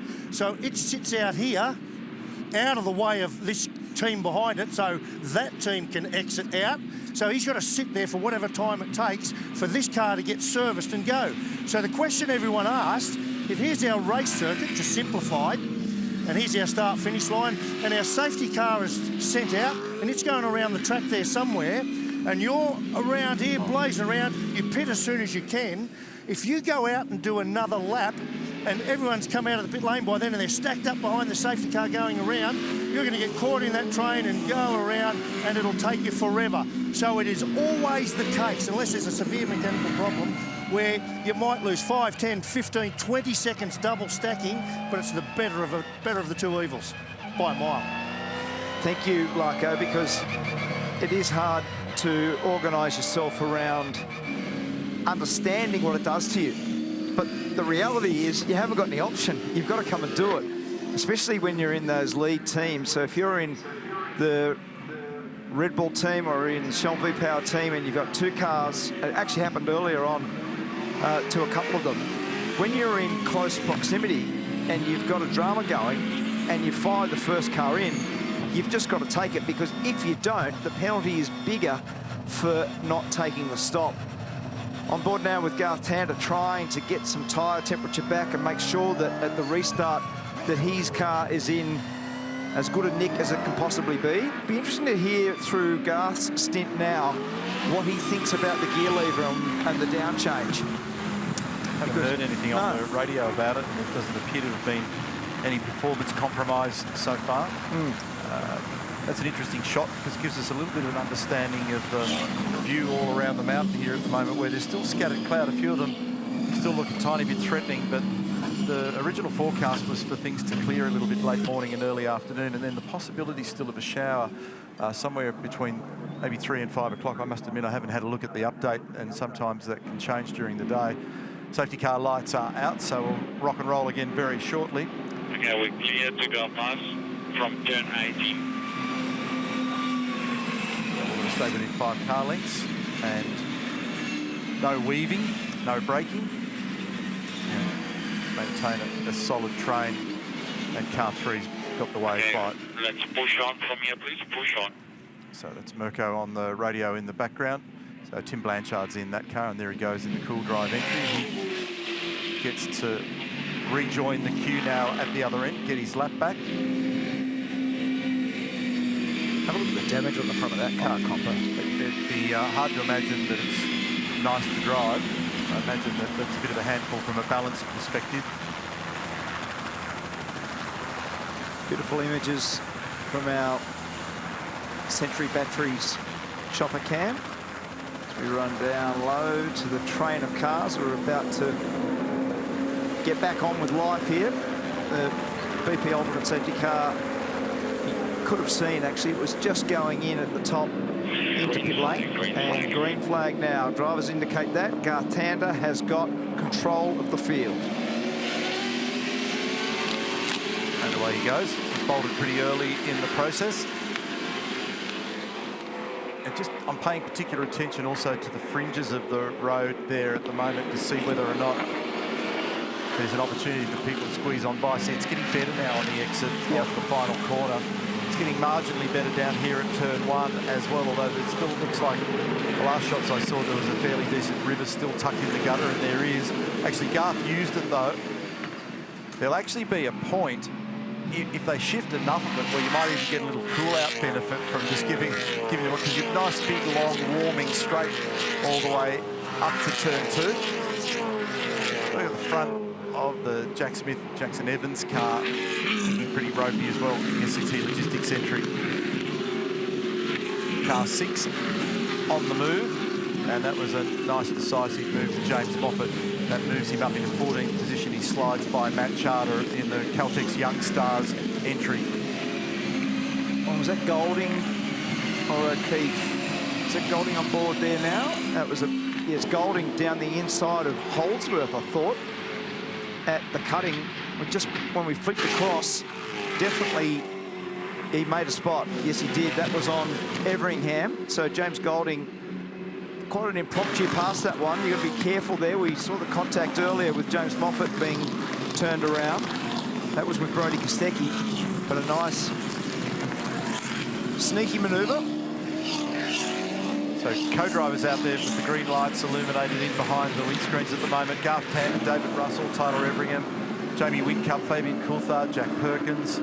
Amazing that they've been able to play back in. James Moffat we saw on screen, Jaden Ojeda, Jackson Evans. Eyes forward now. Put the bottom in the car in front. Greg Murphy, Blanchard Wood.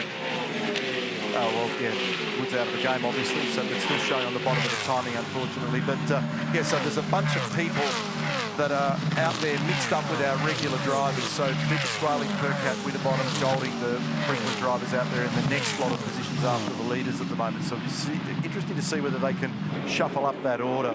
There actually hasn't been a huge disparity time-wise between regular and co-drivers in the stints that we've watched so far. It's not like it's been chalk and cheese. 100%. They've done a really good job. Really good job. James Moffat was just caught there. I don't know whether he knew that Brodie was that far up on the inside, but he got away with it. I mean, that was a big moment. When you spin at the cutting with walls on both sides there, you go, wow. I don't think I've ever seen a car spin there and not back into the fence. So just squeezing the pistons back in the caliper there, I presume, just to be able to get those pads into position. The big, chunky, thick brake pads that are used on a supercar, they do an unbelievable job. Quite how they manage to stop the car lap after lap like they do. Pretty amazing. So Moffat's sitting in behind Jack Perkins now. They're 13th and 14th. Oh, we've got trouble here for car number 51, pointing in the wrong direction and then recovers from it. That's an unusual place to be looking like that, Greg Murphy. It is, isn't it? I wonder whether or not there was contact or whether or not he made a little error up there at turn 2. He's up and running once more. Here comes the replay. So he was given a helping hand. Oh, nice job, Murph. When it was spinning, he took the lock off. So watch this. So he gets hit. He's got full opposite lock on now. He's spinning. Now he takes the lock off, straightens it up, backs it up the road straight ahead, which let the other car go by. Because if he left the lock on, he would have made contact with the car that was going by. So watch this. He gets hit. And then I think it was car 96 that was going by on the left-hand side, but Murph had the car straight as he was reversing up the road, which avoided the contact on the outside. So nice presence of mind by Greg Murphy. Jake Kostecki was the other car there, and he put the throttle in the middle of all that just to try and stop it from going too far backwards. Okay, just go to your buttocks and carry on. So he got away with it, and because it wasn't that long ago that we were released off a safety car, he's only 30 seconds behind the lead. So certainly not insurmountable, and they're going to investigate that. Motorsport Australia Race Control. So cars 51, 56, and that's Greg Murphy, Jake Kostecki. Lap 61, turn 2, confirmed on screen. But Murph, who's had the odd rotation of his own, plus with some help over the years, quickly kicked back into race driver mode and understood it really well. So he not only did he gas it up and spin it more than he was going to, he took the lock off, backed it up the road nicely, avoided the incident in terms of hitting the fence. And that was the car that was going to hit him before, and that's the car that spun him. It's all in situ. Yeah, I've completely lost track of all the doers and the don'ts and who did what to who. It's just, I normally keep a log. That went out the window about 10 seconds into it on lap 1. So Greg's now at least got some fresh air of his own. He can settle back into a rhythm. He's coming across the apex of the cutting, and actually the next car in the queue for him is the one that tagged him.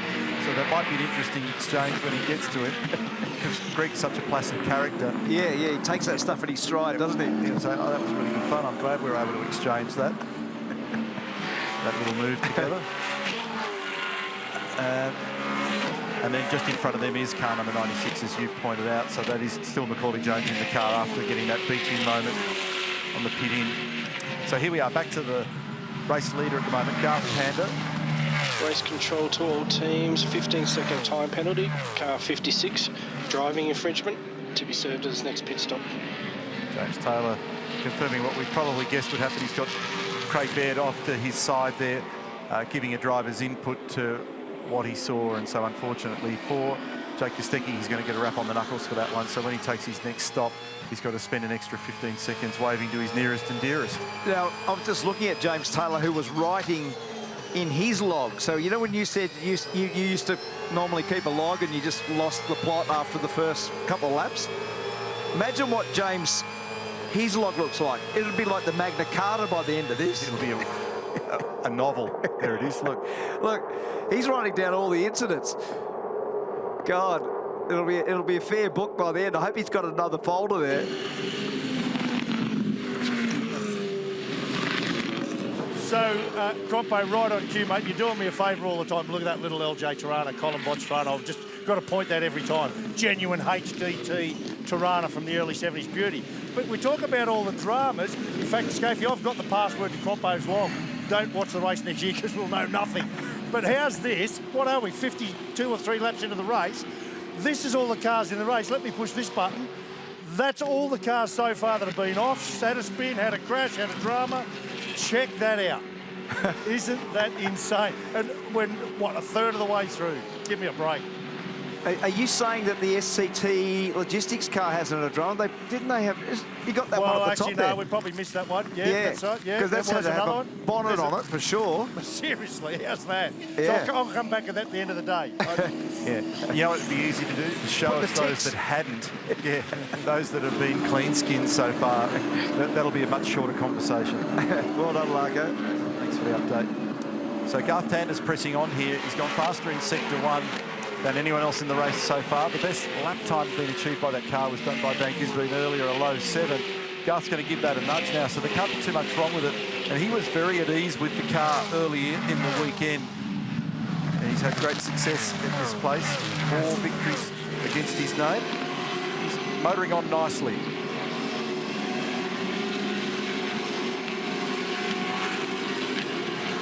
And he's Garth Tander has just done a 7.2, and that's only, well, it's less than 1/10 away from what Shane Van Gisbergen's best lap time was. So that's a nice job, but it's only 0.3 of a second faster than Russell. So the two co-drivers in first and second are matching Di Pasquale, Percat and Co. Well, Russell, Di Pasquale, Percat, Winterbottom, Golding all just did their fastest laps in the race with those cars. Yeah. It's a bit unusual that they all just did it together. It sort of tells you a little bit about track condition and where they're at with rubber as well. But Garth has all but matched the number achieved by Shane Van Gisbergen a bit earlier there. He's very quick in Sector 1, but not quite as quick over the top of the hill or in Sector 3. We might just ride along here for a minute and just pick up the rhythm and understand what life looks like from the point of view of James Moffat.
Lee Holdsworth's got an angry pack tucked in behind him here. He's just moved up a spot on Tyler Everingham. Then Bryce Fullwood and Jamie Whincup in hot pursuit. Next in that queue is Fabian Coulthard. And after him, you can just see Craig Lowndes there in car 888.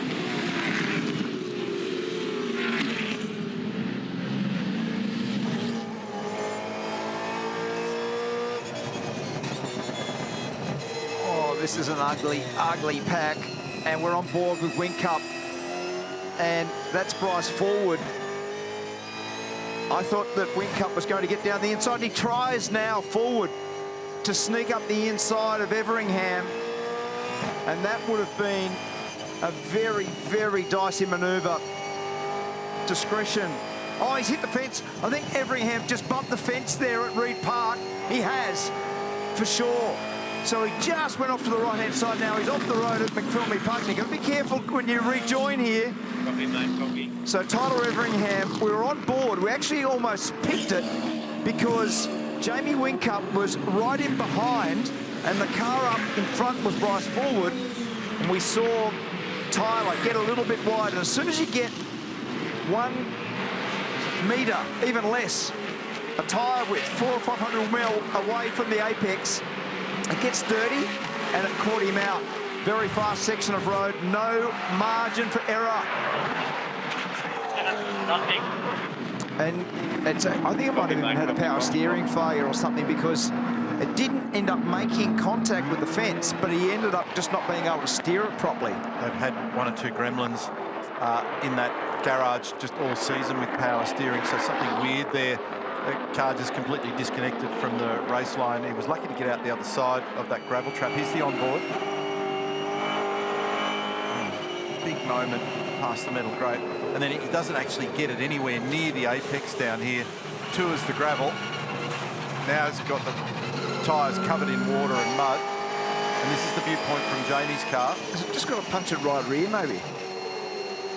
Yeah, strange. Isn't it weird? Very. And he's in, so try and get a look at what's going on down there. So he's come into the lane. Fresh set of Dunlop hard tyres, and they're having a long, hard look just to see whether there's any more to that story. And this was all that damage that I spoke about early on. It was sort of a little bit hard to see when the car was out on the circuit, but you can well and truly see how much damage there is now. Were they right? I was going to say, were they ready on the right rear? No. I thought that was a bit eager. It was, but put a different tyre on now. I'm not sure what's happened here. Can't work it out, I'm sorry, folks. Jaden Ojeda in the foreground, the truck assist entry with all of that tape on the car that he shares with Todd Hazelwood, and then lurking around him behind him at the moment is Chris Pifford. Jack LeBrock actually just had a curb hop. He went straight ahead over the top there a moment ago. Meantime, Garth Tander again showing really good speed over the top of the hill, or the approach to the top of the hill. In fact, he's quite quick. He's only a tenth away from Van Gisbergen over the top of the hill. So he's on target again to potentially try and shift that fastest lap number that his teammate achieved. Holdsworth's looking pretty quick out there at the moment as well, Mark. As in comes Tim Blanchard. Tim Slade about to get in. Brakes for that car now. And that is now the fastest lap of the race for Tander. It was a 7.14. He's done a 7.12. But Garth Tander doing a really good job. We were talking before about the quality of the co-drivers and the way that they've operated. That's the fastest lap of the race so far.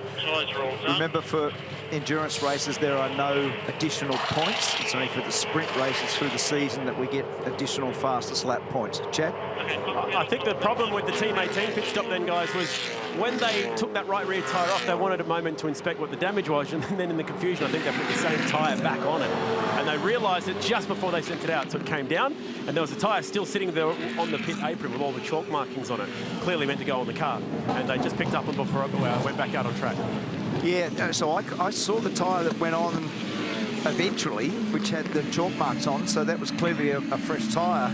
But I was worried that they didn't really pick up on what the problem with the right rear was. Is it a tyre failure there, or is it been some suspension failure? Because something made that car go into mad oversteer at Reed Park and then off the road at McPhillamy. I'm not sure whether they got to the bottom of it. I can jump in and ask in a moment. Why not right now? Why don't you do that? Yeah, I've got some things. Pondering upstairs as to exactly if there's any lingering issue with car 20. There's a few. Yeah, there's a few. Yeah, that stint even behind the Red Bull car on the restart, the thing is pretty wounded. My rear bar's bent. The rear only roll bar's bent, so I can't adjust that. Obviously, the back of the thing's like a parachute because we got hit on the first lap. Now we seem to have some other issue with maybe the bodywork rubbing on the rear right tyre, but the tyre life is quite bad because of the rear roll bar being bent. So structurally in the right rear, everything apart from that's okay? Have a good look at it. So far, I just check the TV, make sure it doesn't cut to my car in the fence, but I think, mate, touch wood, I think so. It's a long day still, so we'll see what we can do. Okay, hopefully got away with that one. Yeah, sorry, I've got... Lee, get back to lunch, I'm sorry. Yeah, thanks, mate. Timing is everything. Yeah, so Scott's just done a nice job of explaining all the woes for that car, and they started seconds into the race, and it's got a lot of damage around it. So it might be that if they've got something going on in that right rear corner, that they're actually hurting that tyre to the extent that it's killing it, but it certainly won't be handsome. Whitcup, by the way, has gone quicker in sector 3, that's down the hill, than anyone else for a fastest lap for him, a 2.76, a personal best, and the same for Bryce Fuller. There's a lot of activity out there pace-wise at the moment. We're seeing lots of green light up, and we just saw that Garth Tander moved the fastest lap of the race in the process. Yeah, as you said, there's about 5 or 6 cars that have done their fastest lap in the last couple of laps. The other guy that's done a really good job is Will Davison. He's up to 12th after that drama that his brother had down at the Chase. They're back on the lead lap, on the right strategy. So that's a nice job by everybody down there at DJR and Car 17. That was Declan Fraser down there in the wildcard garage. Teammate to the man on screen here at the moment, Craig Lowndes, just sitting a fraction outside the top 10. If he can get one more car down the road, which is Fabian Coulthard in front of him at the moment, he'll move up into the top 10.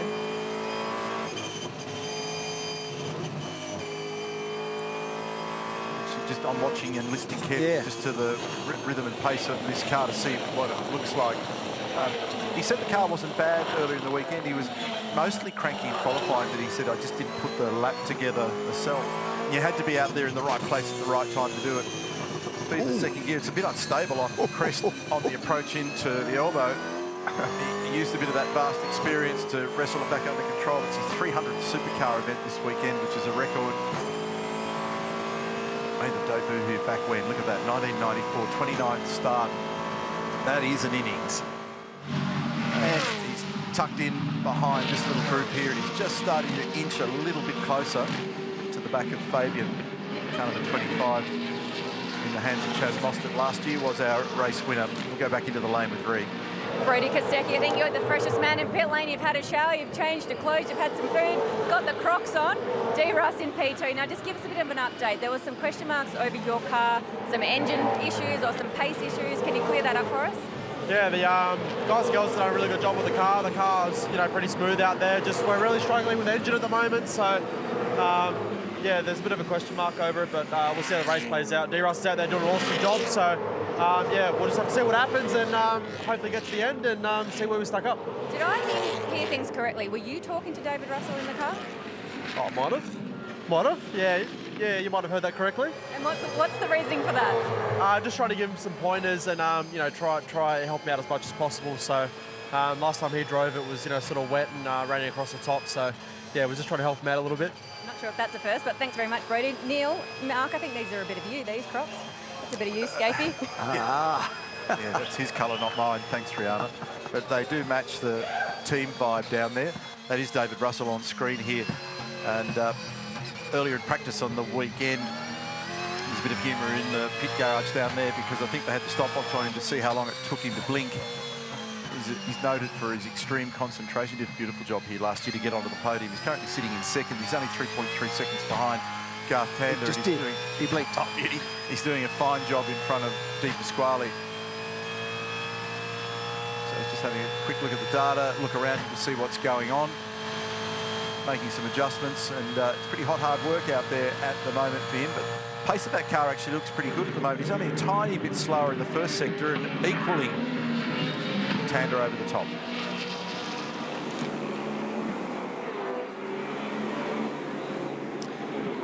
Yeah, he's actually not losing that much ground, really, is he? He's 3.5 seconds away. And I'm just looking at the last lap order. We'll get another one in a second. But they were the two fastest cars by a fair margin. Yeah, so he's shadowing pretty well. Yeah. So he lost a little bit of ground in sector one. And you can almost assign that down every time to turn one exit. Yeah. Because if you happen to just get it slightly wrong, you'll pay the price for most of the sector. But the rest of it over the top of the hill, he was line ball with Garth on the last lap over the top, and he was line ball with him off the mountain as well. So that's a good, strong effort. Yep. And he's being compared, so just to put it in perspective, you've got Di Pasquale, Percat, Winterbottom, Golding, Holdsworth, all full-timers, and then a bloke called Wingcup who's won 7 championships, so they're all in the car at the moment. He's doing a nice job. Biddy's electrical entry, Dean Fiore, Price forward, doing a driver change. This is one of the Brad Jones Racing entries. Right in. They're just going through their protocol to make sure that they've got comms and everything's plugged in, good to go, their fuel's done. Actually, that's a worry when fuel's done and they're still sitting there, so it tells you that some other part of the sequence didn't work.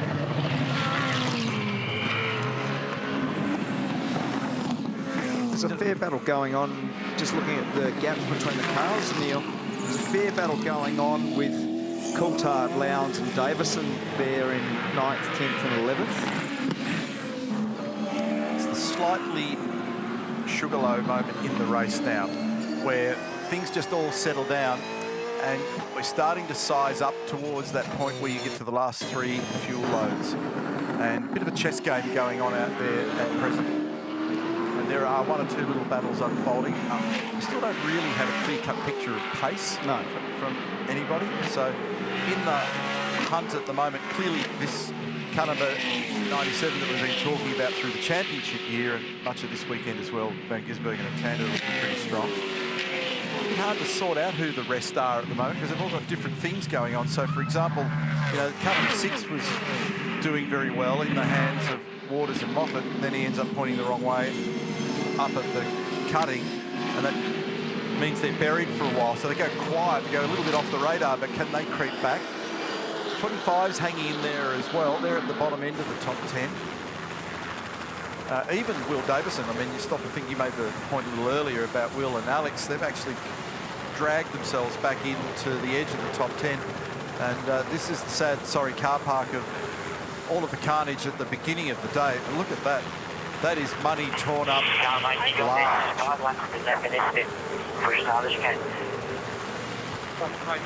What do you think I'm doing? Great news is that we're seeing sunshine in all these camping sites all around the place, and it's really bright down here at the bottom of the circuit at the moment.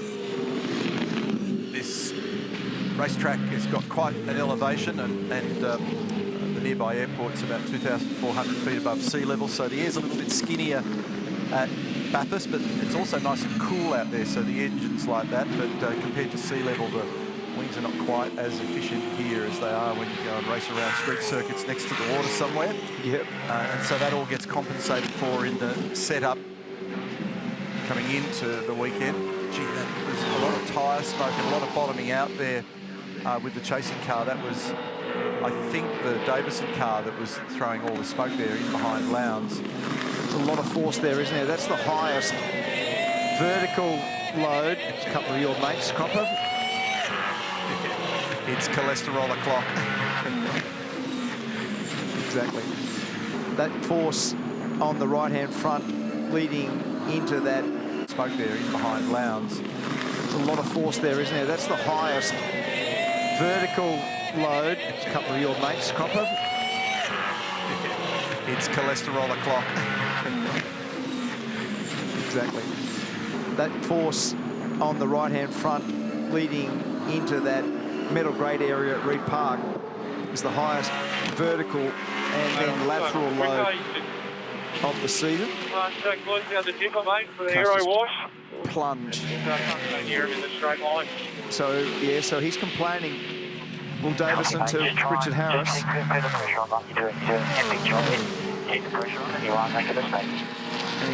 And he's just basically saying, I can't get close enough to him in a straight line. Have generally been keen over the years at Red Bull to try and keep wing off the cars on the straights here, haven't they? So that could be part of that puzzle. The very fact that Will can complain about that is somewhat of a miracle when you consider the images that we had a while ago parked up in the mud. But at least he's in the hunt here at the moment. Look at the state of the car. Good, last 10 rounds. Keep that up. Okay. That's a little bit loose at the moment. Hopefully it's what I'm doing. So we've been wanting to do a world's first this weekend. I reckon we've achieved it. We've managed to get live data out of the race cars and onto our screen. We're looking at James Moffat in Cam Waters' Monster Energy Mustang. Here's his in-car, here he is on the track. This is his actual data. This is 1,500 metres of track being beamed out of his car. This is his brake pressure, this is his speed, this is his throttle, this is his steering. But what's important, the white trace underneath all of those is when Cam Waters was in the car. That's his fastest lap. So let's take a look. You can see as he's applying the throttle. That's 100% along the top there. Nice application. Look at that, jumps off a little earlier than Cam Waters. Back up a little bit behind Cam when he gets 100% throttle. They're the little things that the drivers are looking for. Look at this, Cam got a lot more 100% throttle here. So where are we? Going down the hill, down the mountain. You can see there, lapping on the throttle, a little bit slower than Cam down here when we look at his speed. And you can see off the throttle a little more. Then up he comes. I want to see him come down the chute. This is going to be interesting. Down into Forest Elbow. On the brakes, similar braking, you can see there. Similar speed through the elbow. That's nice. Very nice here. Look at that. That's a direct overlay over Cam Waters. Now they're going to go along here. You can see the speeds climbing, climbing, climbing, climbing, climbing. It's going to get up near 300. Let's have a look what he does on brakes. Here he comes. Down into the chase. Climbing, climbing, climbing, and whammo. There's the brake pressure, right? But look, there's a little telltale. Jumped out of the throttle a little earlier than Cam Waters. Nice on the throttle. Well done, Moff. Pretty good driving for a co-driver, I'd say. Giving the Larko tick of approval. Very impressive. So just keeping a real close eye on this car to see how they're faring with the clawback. They're sitting in 12th at the moment. They're 29 seconds from the lead. They were there or thereabouts in the morning. And then there was that moment up the cutting that put him back down. Now, what's his last lap speed relative to others, Mark? Yeah, 13th. So the pace isn't as good as he'd like.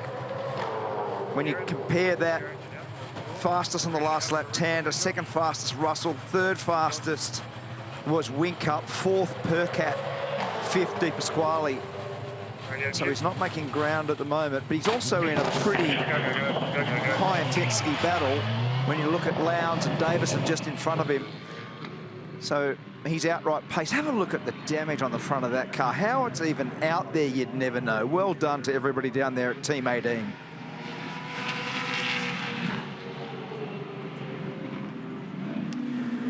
One of the things we talked about earlier, it's the reason why you don't get too carried away too early in the game, because things tend to level out. We talked about the disparity in the strategy from team to team. Things have largely equalised now, so everybody's strategy all but realigns now. If you look at pit close, meaning out of fuel effectively on this load for everybody, it's in the low 80s. And yeah, so we're on lap 73 at the moment. 10 laps. Yeah, in this stint. So things are kind of equalised a little bit more now. So what it does is it just helps us unravel where your favourite drivers might be and what their prospects are. So in the game at present, you've got a Red Bull car with Van Gisbergen and Tan. You've got a Bruce Mobile car, the Erebus car, with Kostecki and Russell. Shell V-Power Racing entry of Di Pasquale and D'Alberto after a couple of moments for that car, which is pretty crazy in itself when you consider what happened on the Mountain Straight lap 1 and then a little bit later down the bottom of the chase. Nick Percat sitting in 4th position at the moment. Nice little comeback, and he and Warren Luff have been trundling along nicely. James Golding, car number 31, the Subway entry. Lee Holdsworth, who started off the front row of the grids in this as well. Winkup's working his way in. Coulthard and Lowndes. Lowndes now up into 9th. Will Davison in the recovery in the Mudmobile with his brother Alex is 10th. So, and then just outside was that car that I spoke about, James Moffat and Cam Waters. So, you know, most of the players that we've seen being really effective in the championship season so far, or those that have shown practice and qualifying form here, they're in the game. Because what we frequently talk about is you want to get to lap 100. We're still a long way from there at the moment. And then you kind of do a sense check.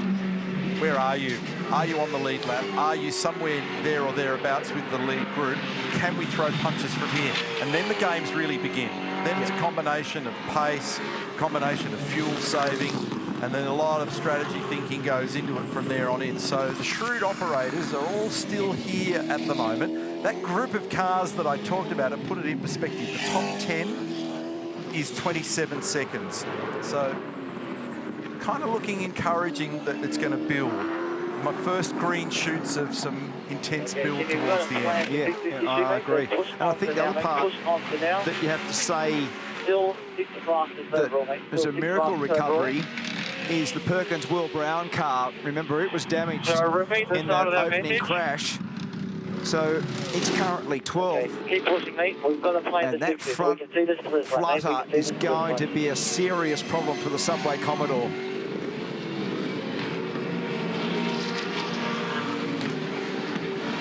So watch this under brakes here for Goldie, and that is going to create a massive vibration. Check this out. It's speaking to us. And that would be so uncomfortable in the car. It's like a wheel out of balance on steroids, is the feeling back in the seat of your pants and through the palms of your hands. We're trying to address it now before we destroy everything. Now, Copy. They're just talking about that. They're bringing Will Davison in now. One of the things that I spoke about early in the day in the Hino Hub, Mark, was the driver Max Min. Remember, we said the minimum requirement is 54 laps. Maximum number of laps a driver can achieve is 107.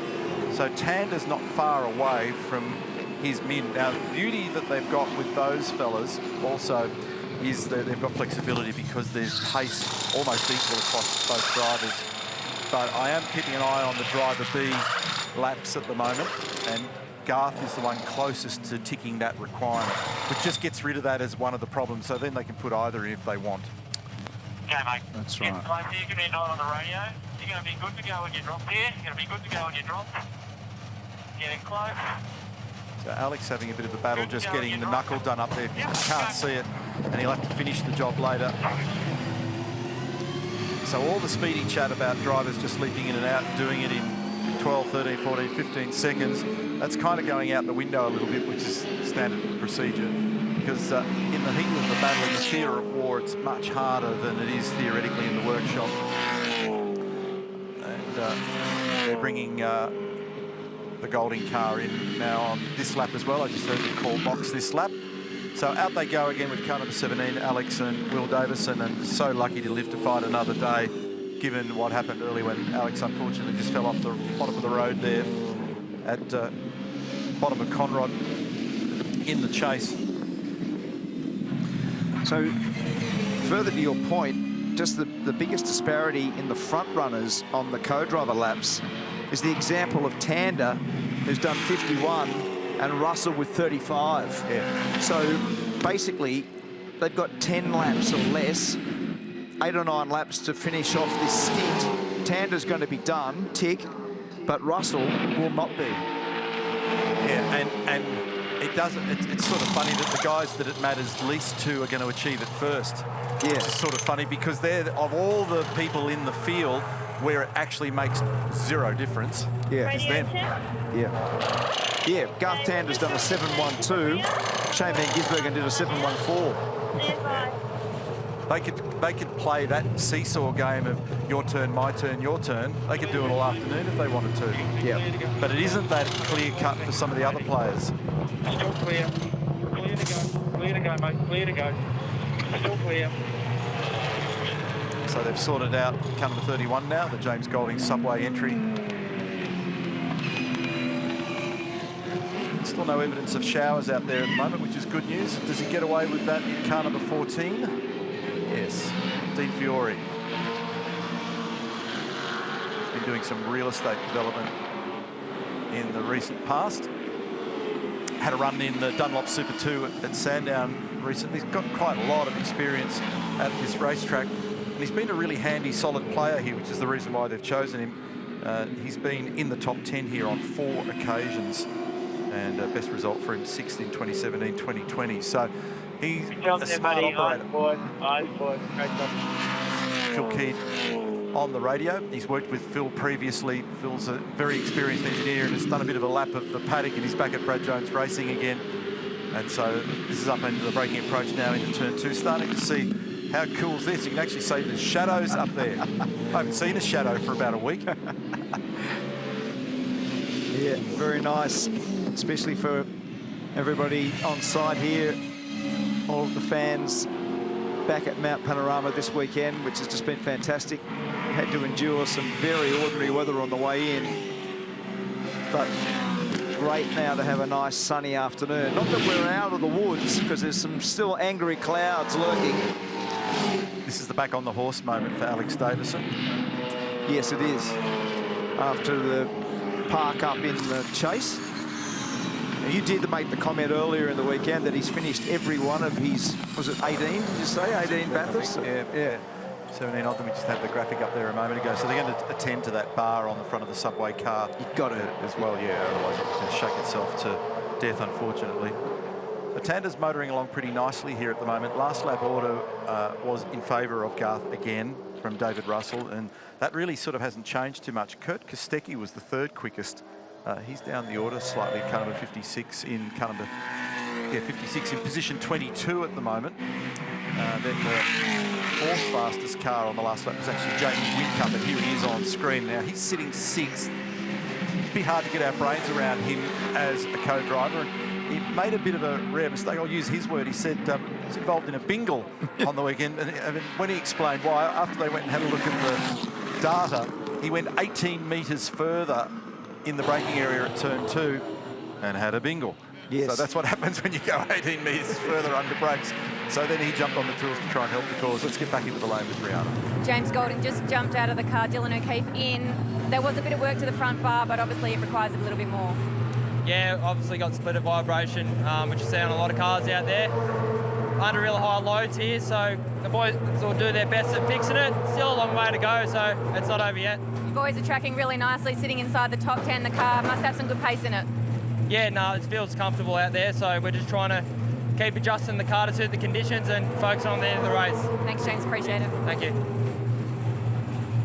We gave James a standing ovation on Thursday in practice 1 because he missed out by being quickest in the session to Will Davison by 1/100th of a second in this car. Yeah. And that was an awesome performance in the Premier High Racing entry, the Subway car, Peter Gibberis. So that was a fine performance. So this is a little sort of interruption that you don't want. Remember early in the weekend I spoke about having all the right tools available, and if you go up and down the pit lane, there's some pretty cool kit that teams have got to deal with I call them the dumb problems, the stuff that isn't in that performance bucket that you reach for looking for 100. It's the slide hammers and the electric saws and all of the other things, you know, big nasty mallets that you use to resolve problems, and race tape. Yeah. You know, these are all the things ultimately sometimes that you've got to manage to get a result. You know, think about James Courtney 2010 Supercars Championship, where he won a title with a car patched up and held together with string. Exactly, yeah.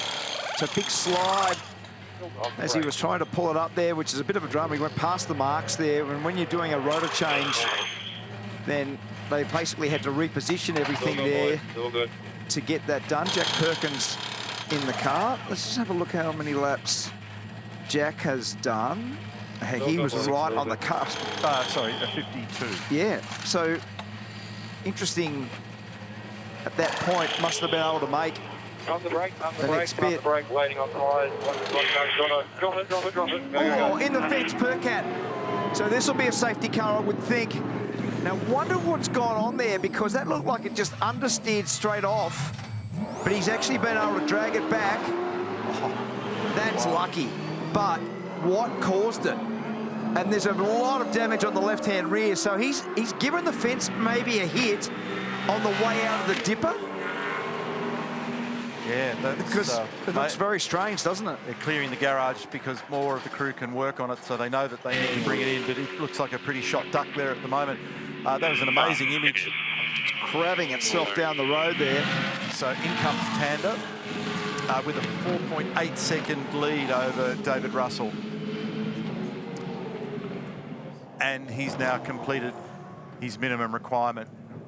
And I don't see Shane van Gisbergen lurking anywhere at the moment, because I don't think there's any need to. That's right. And do another stint. So that'll really mean that Garth will stay in to get an early 60s, and that'll mean that there's a 60-lap sprint at the end for van Gisbergen. Thank you. It's all good. Finish 23 laps. About 13 seconds. Feels like an eternity when you're sitting in the car. Remember, they had an infringement with an unsafe release earlier on. They had to serve an additional 5-second penalty. So what has gone on here? He turns it through the little kink. It's sideways from the time he turns it. He then makes contact with the fence. Now, is that a bad down change, maybe? I reckon. Yeah. So it's sideways, it then goes bang against the fence on the left-hand side, and then all the wheels locked. The only bit that we saw was the wheels locked and the understeer in to the fence on the right. Now, did he bump the fence on the inside? I need to see the replay again, but yeah, maybe. He did. I reckon he got the fence on the inside. So this is sort of similar to that Mostert one. So watch this. Bang! He's given it a hit, then given it a hit on the left-hand side, and then whack into the Pixar sign on the right. That's a pretty wild moment. It started with, I think, right-hand front contact. Yeah, that's the secondary. That's the effect, not the cause. But has it busted a toe link as a result of touching the wall there, do you reckon? So let's have another look here.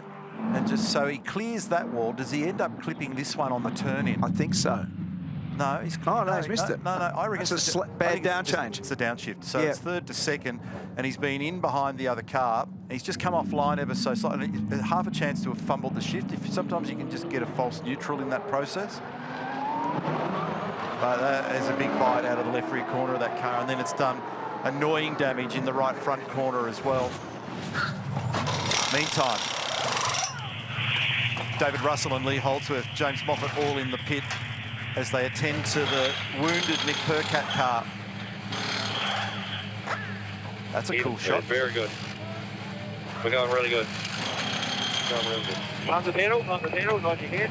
Making sure you've got pedal pressure in the brakes. That's a nice stop. That is an excellent stop. That was a really nice stop, wasn't David it? Russell car, yeah. Behind the cooling, go, go, go. What was the hold for? Macaulay, I thought.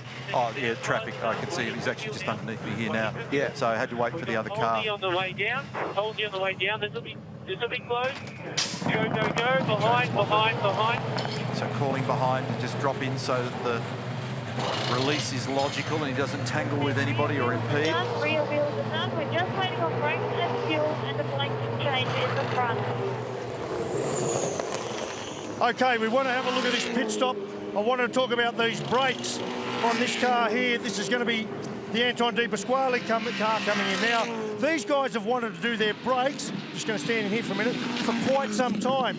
But because they're going to take about 20 seconds, the safety car, the amount of safety cars we've had, meant that the fuel load going in hasn't covered the time to do the brakes. So whilst this car needs badly a set of brakes, we talked about the damage earlier, finally now they're going to get to do it. Now, we look at our pit stop, 9 people over the line, car controller, fuel man, fireman, air spike man, and 5 other guys that'll do brakes, pads, wheels, and driver. The other driver can get out and help this driver. I'm going to step out of the way because we want to have a close look at this workshop, this pit stop. This brake pad caliper combo we talked about, different to what we've seen on the lane.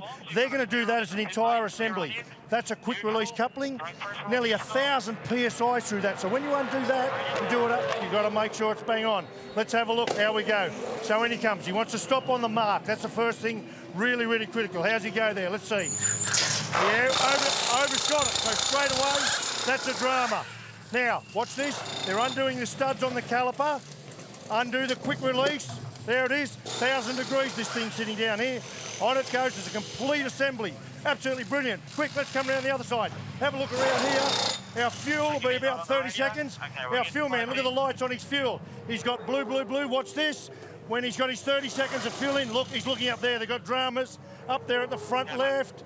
They've got dramas. Now, this is the problem we said. When you do this complete system, it's nice and quick when it goes right, but when it goes wrong, you're in a world of pain. I'm going to slip around there and have a look at that. The fuel's done, the fuel's in. Stand by. That's not good. Left front corner's problematic with that brake rotor change, and it's costing and burning an enormous amount of time. De Pasquale stays in the car. Have you got more, Mark? Yeah, it's like it looks like the studs, Neil, because the problem is when you change the whole assembly, I know you probably can't see, but there's studs. There's studs where you screw the caliper on, you've got to get them back in the upright. There goes the bottom. Wow, that's costly. Wow, how much they burn there, 30 seconds or something? Like, that was a monstrous amount of time. And now they've given away a huge amount of track position. And lost a spot too to one of the Boost Mobile Commodores that just blazed straight by. So that, not just from a complete time perspective, it's actually a track position one too. What was the number? Mate, it says 63 seconds. Yeah. Is that right? 7 seconds, actually. It was, wow. Yeah, that was a shocker. This is the Caltex Young Stars entry, the Matt Charter entry. They're doing their brake rotor as well. Now, they've already well and truly done fuel, so they've got a delay here as well in the left front corner. So they're having trouble getting it to seat onto those studs. And in comes Fabian Coulthard from the lead.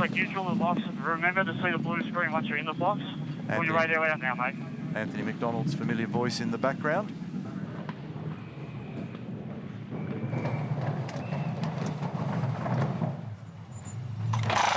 Laps remain. Nice fresh green tyre about to go onto that car. Driver change. Chaz Mostert in. And will Mostert get a clear run this time? That was the first thing I thought of.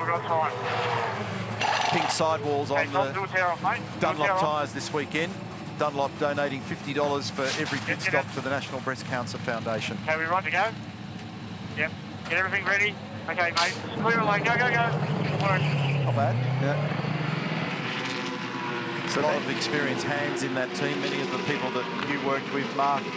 Garth Tander's gone back into the lead, and they've now got that left front back on the charter entry. That's pretty costly. Pedal, yep. Yeah, it certainly was.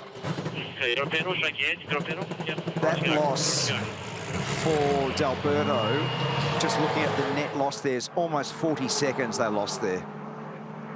Ooh, close. Did he survive? Out the other side on that replay, you didn't actually make the gravel down there. That is the charter car.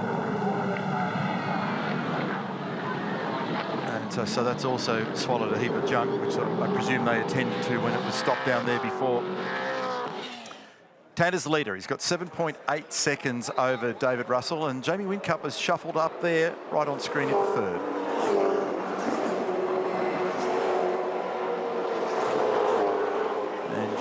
Has also snuck up now into fourth position. Matt Payne up into fifth. Caruso still lurking around. I can't believe that the Urban Tools entry, the Team 18 entry, is still somewhere in the top 10. In a business where everyone goes after the last little bit of aero performance, there's nothing pretty at all aerodynamically about the front of that car. It looks like it's been hit with the back of an axe 100 times and then taped up. Yeah, it's... When we got that slow-mo of them coming out of the pits, I could not believe the amount of damage, but he's not the Lone Ranger, because you look at car 35 there, it's completely damaged. Your livery, I was about to say your livery, Commodore, was pristine condition, but the back of it's been hurt. You must have backed into somebody. Yeah, I think so. There's a lot of bent busted cars. Mark Larkin did that piece earlier about those that have been involved in incidents. A whole lot easier to talk about those that haven't been. It's a much shorter list. A lot of damage out there, and certainly more than I can recall in the recent past. We've had 6 safety cars so far. We've got 79 laps remaining. So, this is always, I reckon, at the point of the day, whether you're a driver or whether you're in the crew, where you go, we're only halfway. Yeah. You know, there or thereabouts. So, think about what's gone on so far. This is a great shot. Chris Pither is trying to position the car close enough to be able to put a move on Jaden Ojeda. And it looked on the way into the chase like he was going to be able to fight on the inside.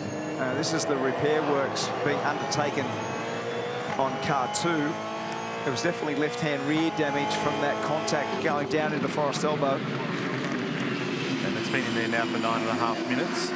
So we'll keep an eye. The idea of the exercise is to at least get it out there, score some points, and be classified to 75% of the race. Okay. Just looking through the last lap order, there's a couple of people that are probably going better than I thought. So Moffat's pace has improved at the last part of this segment of the race. So as the fuel load comes off for Moffat, he was 3rd fastest on the last lap. And Dylan O'Keefe was 4th fastest on the last lap. So nice job. Jack Perkins was 6th fastest. Alex Davison, as you said, back on the horse, was 8th. So important for those co-drivers to get into a rhythm, have the momentum, don't make a mistake, and hand it back to the sprint at the end for the lead driver.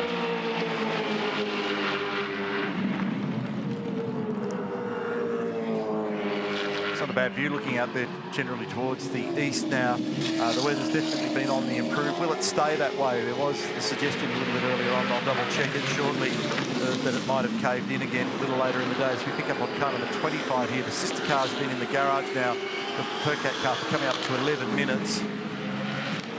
Car number 25 on screen, Walkinshaw Andretti United entry. They were winners last year. Chaz Mostert in that car. We saw the driver change a moment ago, and he's making ground. So he's up to 6th. He's 32 seconds from the lead. And that's the car that I spoke about before, the Mark Winterbottom car. How that thing's got any performance in it at the moment is miraculous. Michael Caruso's driving it. Look at it. The front splitter bears no resemblance to the correct angle to get any aero benefit at all, and it's been held together with 100-mile-an-hour tape. And the snout's just pushed back, so it's actually made. We talk about aero. You made the point before. We go to all this trouble, and the whole thing's been pushed back so far. It's surface area wider than ever.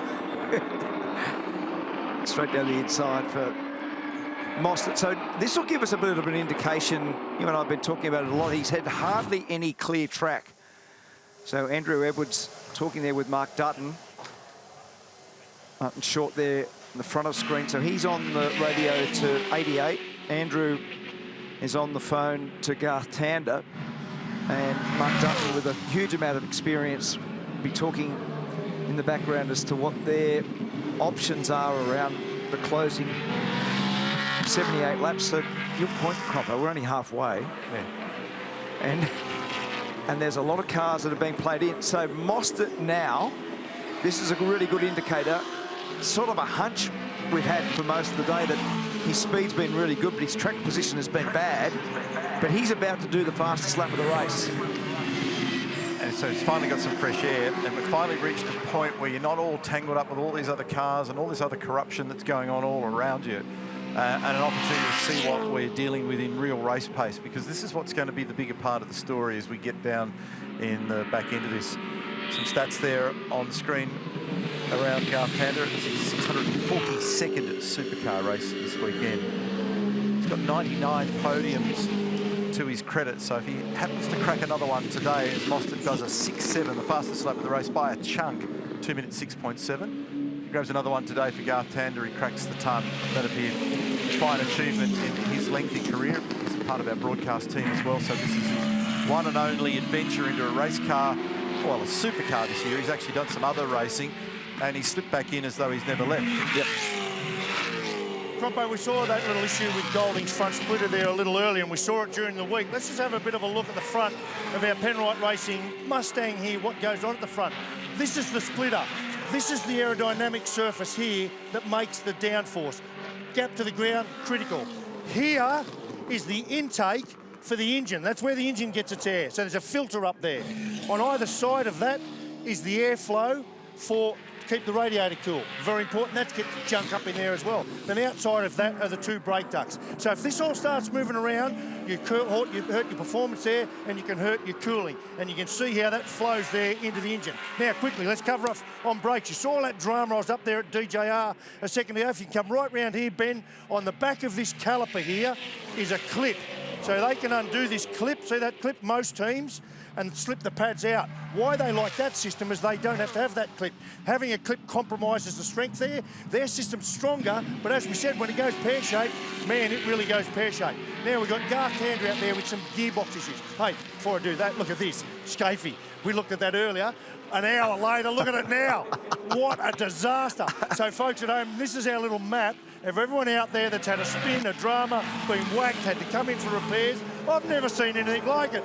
Crompo, look, hey, go Crompo. How good's he going? No, but Larko, you didn't see the back of Crompo's car. It's not mine. It's not mine. He backed into somebody like he'd always did. I raced him for 10 years, mate. I've never seen the back of his car. Okay, let's come underneath and have a look.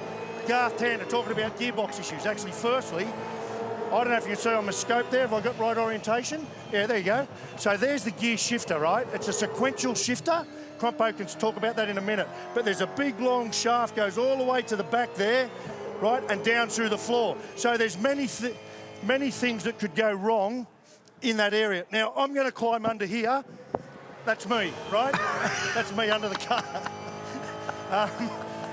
Up in here, you can sort of get some sense of the car. There's the back of the exhaust up there. And right back here, we keep saying gearbox, but it's a transaxle. You can see coolers in there. So it's a gearbox and differential in one. The gearbox bit's probably, you might see it up in there. Pretty hard to see up in there. Can you sort of see that? And no. Okay. Well, what I'll do, I'll give you another look at me. That's me straining under the car because I'm too old for this stuff. Oh, I wish I could pull those leg hairs. Oh, that was so funny yesterday when you tragically pulled that gentleman's leg hairs when he was under the car, and he hit his head because you scared him. Yeah, you're right.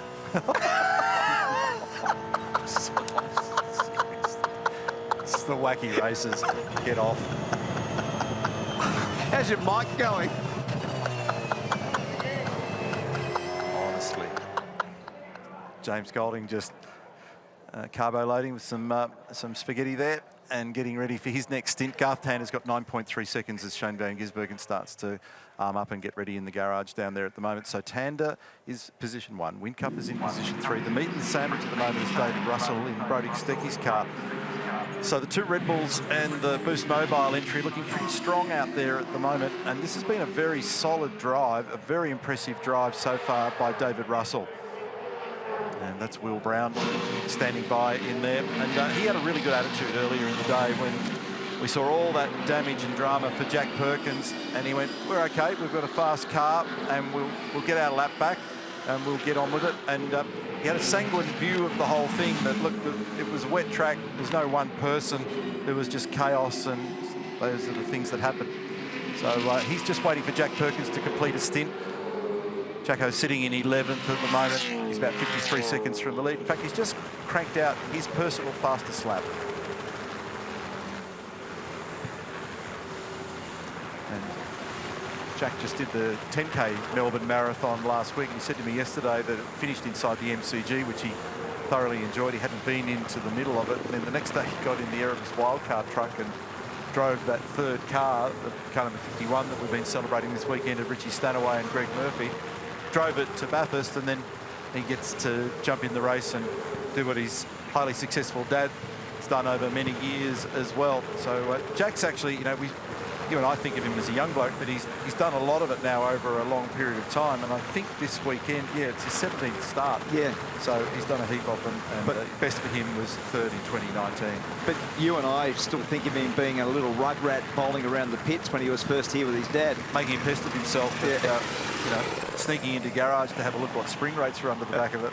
He's been very technically shrewd all of his life, and he still is to this day. He's very much an engineering-driven young man. He's got a lot of knowledge about motor racing and motor racing history as well. So we've been running now for 3 hours and 45 minutes now. So we've seen a lot of action in 3 3/4 hours. We've got 74 laps remaining. Garth Tander just rocks on past me at the moment, and that's an AP brake rotor there.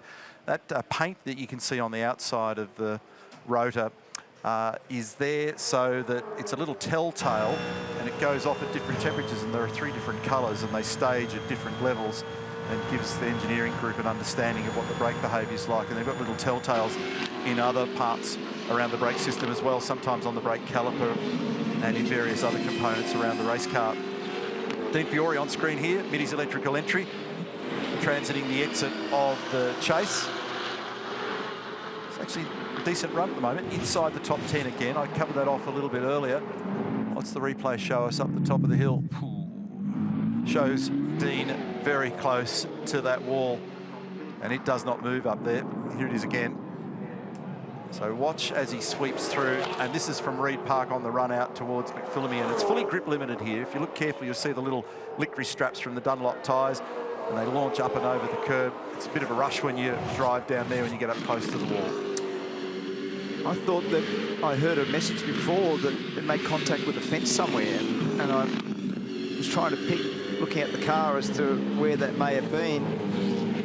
But that is a great section of road. You spoke about it into the dip at Reed Park, and then the run up over the little rise into McPhillamy. Absolutely the highlight of the lap, and probably the best place to watch cars on site anywhere in Australia. The cars arrive at 200k right in front of you.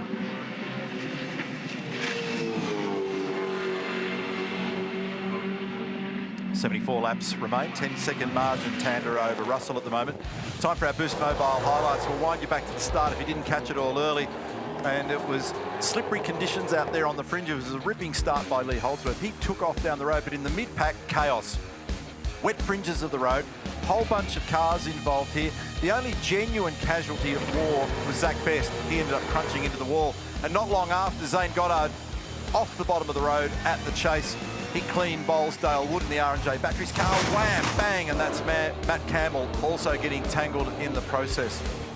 Seen some really vigorous racing There was a bit of a radio exchange here with Shane Van Gisbergen not overly happy with Chaz Mostert, and an awkward moment there, unfortunately, that ended up with Tim Blanchard at the wall down at Forest Elbow. That was James Moffat, Brodie Kostecki having a little moment, arguing over the same latitude and longitude, not agreeing on the right outcome there, and there was no further action as a result of that. This was Greg Murphy, and Kostecki nailing the inside of that car. He copped a little penalty for his trouble here, and this is Nick Percat getting all crossed up. We're a bit puzzled by that one. We think it might have been just a fumbled downshift, but the end game is that that car has been stuck in the garage now for coming up to 22 minutes as they try and resolve the damage on that and get it back out. If they can get 121 laps logged, they will get points, 75% distance. So Mostert, with clear track, has done the fastest lap of the race, and by a fair margin. In fact, he's the only one in the field in the sixes. He's done a 6.7. The next fastest time is a 7.12 by Garth Tander. So 0.4 of a second faster than anybody else, Mostert. And in terms of the cumulative number, Mostert is 32 seconds from the lead, but they're playing themselves back in now. We've spoken about a few of the cars that have got out of jail, and one of the ones straight away was Jack Perkins and Will Brown, because they got caught in that first lap drama. Then Alex Davison and Will Davison. Alex got caught in the mud and brought the safety car out at the chase. They're back in 10th. Jack and Will are 11th. So there's been some get-out-of-jail cards used for those two cars. The one that's also weird is Whincup, who's third right now. When you just did the highlights, he was the car spinning at the front of all of them. Jamie Whincup was the one who got caught. He spun, and he's currently third, got away with not hitting anything. Yeah, it's unbelievable get out of jail, that one.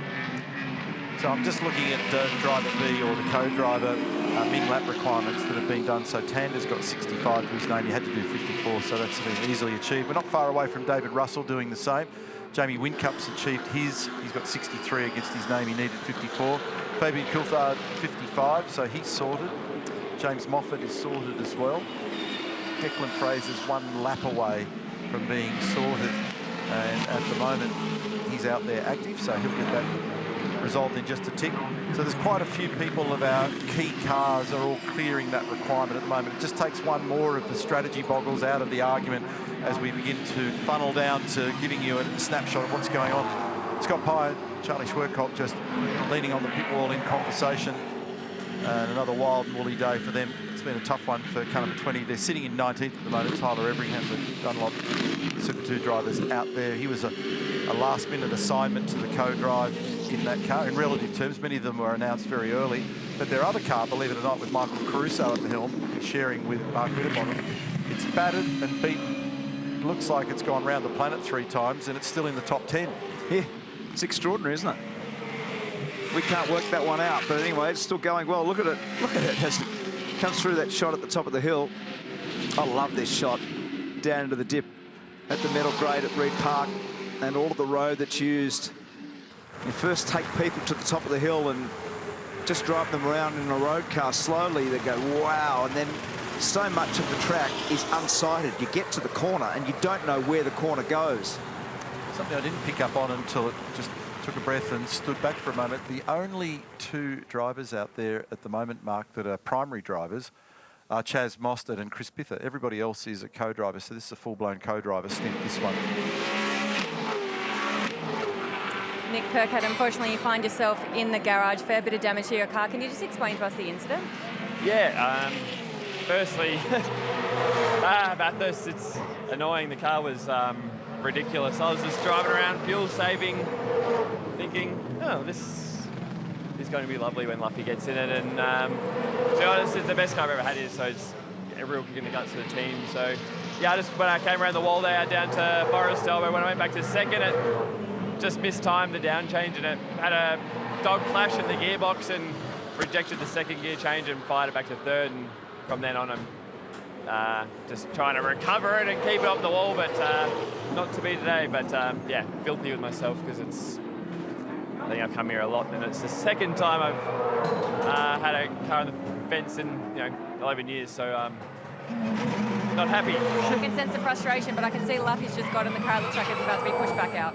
Yeah, we'll go back out. You know, considering it, what was it? I think it was, can't even tell with the panels. But yeah, Luffy loves to get back in there. He'll somehow get a few lucky dogs, and you know, we'll circulate, get some team points. It's important for the team to have team points, but yeah, massively missed opportunity today. So not great. I can see your frustrations. Thanks, Nick. Thanks. Gee, wow, just drama after drama. Boys, I've had to run back down here just quickly. We reckon car 14's just tagged the wall, and it's got some flapping bodywork, so I'm going to give that one across. So that's sand trap spins, unscheduled pit stops. Seriously, tell me you've ever seen that. And honestly, the Pither Hill car's also got a fair bit of rear damage on it as well, so I reckon you can put a red cross on that one, Larko, and there's a fair chance you can do it to the whole field. So I'm watching with an eagle eye at the moment when we get to lap 100, because for me that's when you go, right, what are we dealing with? Who's got what in terms of their driver, max min? Where are they at with fuel and tyres? Who's got consumption, who doesn't? And who's actually managed to buy that ticket that I talk about at the back phase of the race, giving themselves the most opportunity. Nice move down the inside there, cleared nicely Alex Davison down the inside of Dean Fiore. Clean air, let's see what we got. Yeah, so to your point, you've got some serious heavyweights. You're going to end up with Van Gisbergen, Brody Kostecki, Brock Feeney. We've got Jamie Whincup in the car right now. You're going to end up with Cam Waters, who was clearly the fastest car. So we talk about people that have got out of jail free. Moffat, who was hit at the cutting and spun, he didn't hit anything, and he's got away with it. And then you think about Whincup with all that drama at the start. He spun, didn't hit anything, got away with it. Mostert, who's had great car pace but bad track position all day, has now got clear track and is the fastest car on the track by a mile. And he's about to range up onto the back here of James Moffat at turn 2. And in theory, should have a little bit more pace when you look at the last lap pace for Chaz. He was the quickest out there, and James was the 5th quickest car on that last lap. And up the inside he goes. Is that going to work? Oh, that could have been the second time that James Moffat found himself pointing the wrong way at the cutting. Wow. They both got away with it, but that was tight. So Chaz had the lunge and then had to get out of it. So he probably had to clamp the brake in the middle of that. He did. In fact, Chaz avoided what was going to be another spin, another hit for Moffat in that spot. A nice presence of mind for him to stay on the brake and tuck the nose of the Commodore down and not make contact with him, because he was seriously in a point, at a point where there could have been pretty big ramifications. Down the inside straight away, nice move, straight down there, bang, got it done. Yeah. He's still worried in that spot. It requires a lot of cooperation. After that came behind again, he had really good margin before, but he's lost a little bit there. Just keep it up. Forward, nice and smooth, long way to go still. So that gets Mostert now up into 4th position. He's 8.3 seconds behind Jamie Whincup, who had survived one of the crazier moments in that replay that you were talking about before we did the highlights, where he was gyrating down the road on lap 1. On the wet fringes. Now let's see what Chaz can do with a bit of open space here. He's already got the fastest lap of the race at 2 minutes 7.6. Running straight power pass. Watch this one. Set him up pretty nicely. I always get a bit twitchy when you watch this one, because more often than not it doesn't go well. But what you saw there was James being ultra courteous. He just completely sidestepped him. Didn't want to know about it. And he probably realised late in the game that Chaz was up the inside at the cutting, so he knew he was knocking on the door there. Sometimes you don't want anybody trying to push you out of your comfort zone, because then you start locking brakes and making mistakes. Better off to run to your own rhythm. And it still gives Cam the best opportunity later in the day. So the replay tells the story nicely. So that was an excellent pass. And so the margin between Mostert and Tander, the leader, is 32 seconds. And for fuel window close, for Tander it's lap 102. So it's about 10 laps away from now. And for Mostert it's 105, so 3 laps difference in the fuel there at the moment as well between those cars. So yeah, keep a bit of an eye on that one. David Russell, though, Mark, I kind of keep skipping over. I need to come back and make the point about and out the other side. So that was a real hot spot created a lot of troubles earlier on. Jackson Evans at the helm, skates out the other side, but does it gingerly and just eases back onto the right-hand side of the track.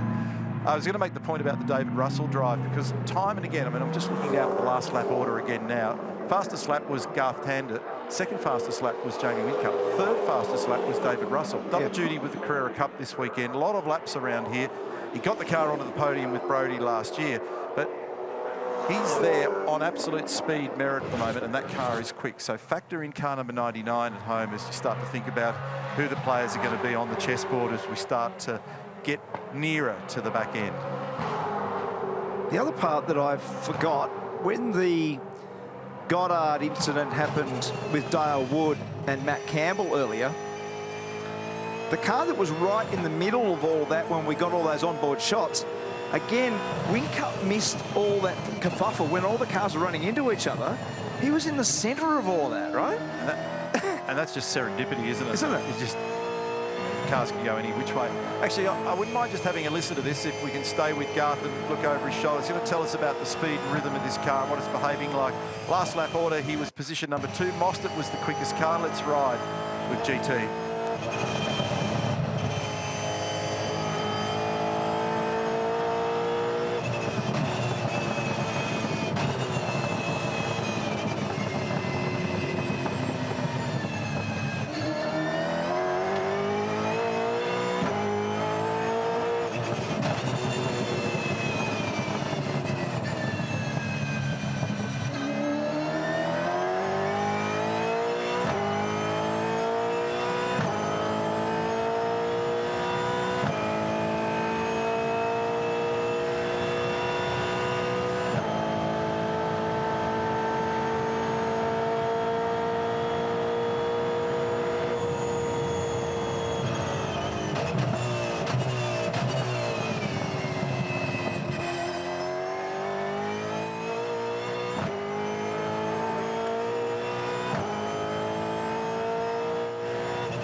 Glad we stayed with this lap, Mark, because it's given us a bit of an idea of the way in which this car's behaving at the moment. It's well balanced. It's got no wheel spin. We can't pick up from here any evidence of any vibration or weirdness in it. What I did notice, though, is his fuel saving. Yeah. So if you had your ears well and truly attuned, when he got down to the chase on the last lap, that car would comfortably get through there flat if he wanted it to, but he's rolling out of the throttle to try and give back a little bit of fuel to the team so that they can return it to full faster. Now, you save a few mil of fuel, you save fractions of seconds in the stop. So let's see if he does it again. Here comes 6th gear. Now listen carefully.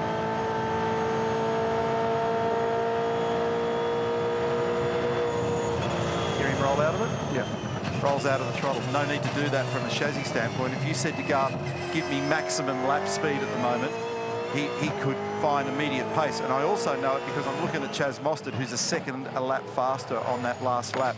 So that's fuel saving, folks. That's maintaining your pace and at the same time being a little bit strategic in the way you drive the car. And he'll be doing it in other places that we can't fully sense as well, but that one was really evident because you could hear it. And the fuel save time, just so you can pick the difference. He's done a 7.1. He's doing 7.8s and 7.9s. So last lap was a 7.9. This one was a 7.8. At the same time, Mostert is doing 6.8s and 6.9s.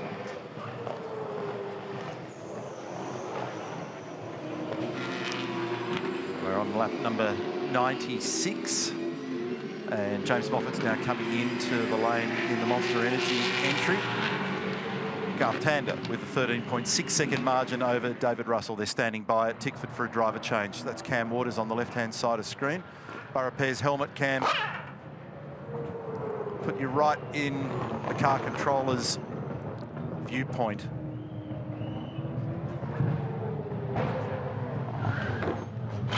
James Moffat's cleared his minimum requirement. Cars in neutral, idling nicely. Go to the rear, boys. Driver assist. Rear wheels going up, down, nice, easy. Not for radio. Getting those belts done up, getting it over the hands device. Got the safety harness in position. Radio's clipped up, in gear. Couples up the air. Nice stop. That was well done at Tickford. Well done. Caruso's in as well. I think they're doing brakes down there on the Mark Winterbottom car. They are. Five boys, five on the other side. Five on the other side. What's going on here? Caliper plier issue or something. There's something weird going on there that's delaying that stop unnecessarily. So with cold tyres, you've got to be very careful on that out lap. For at least the first half to 3/4 of the lap, if you're too greedy while the tyre pressures are down, you'll easily lock a brake, make a mistake and run wide. So here's Cam departing the pit lane. He wanders out on the racetrack and probably not aware of the number 35 car just by his side initially. Jaden Ojeda is in it. This is the viewpoint on the cold tyres. And listen to how much wheel spin Cam's got as he tries to get power to the road here.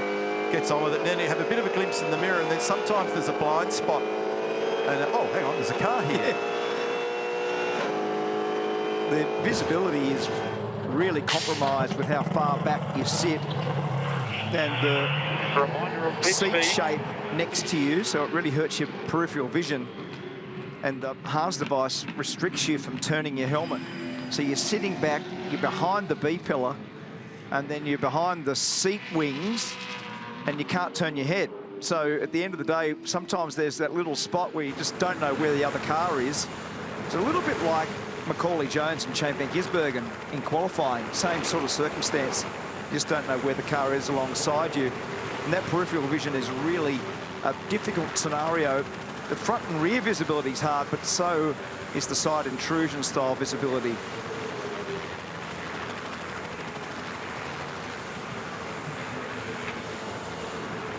.65 laps remain, 14.3 seconds the gap now, Tander over Russell.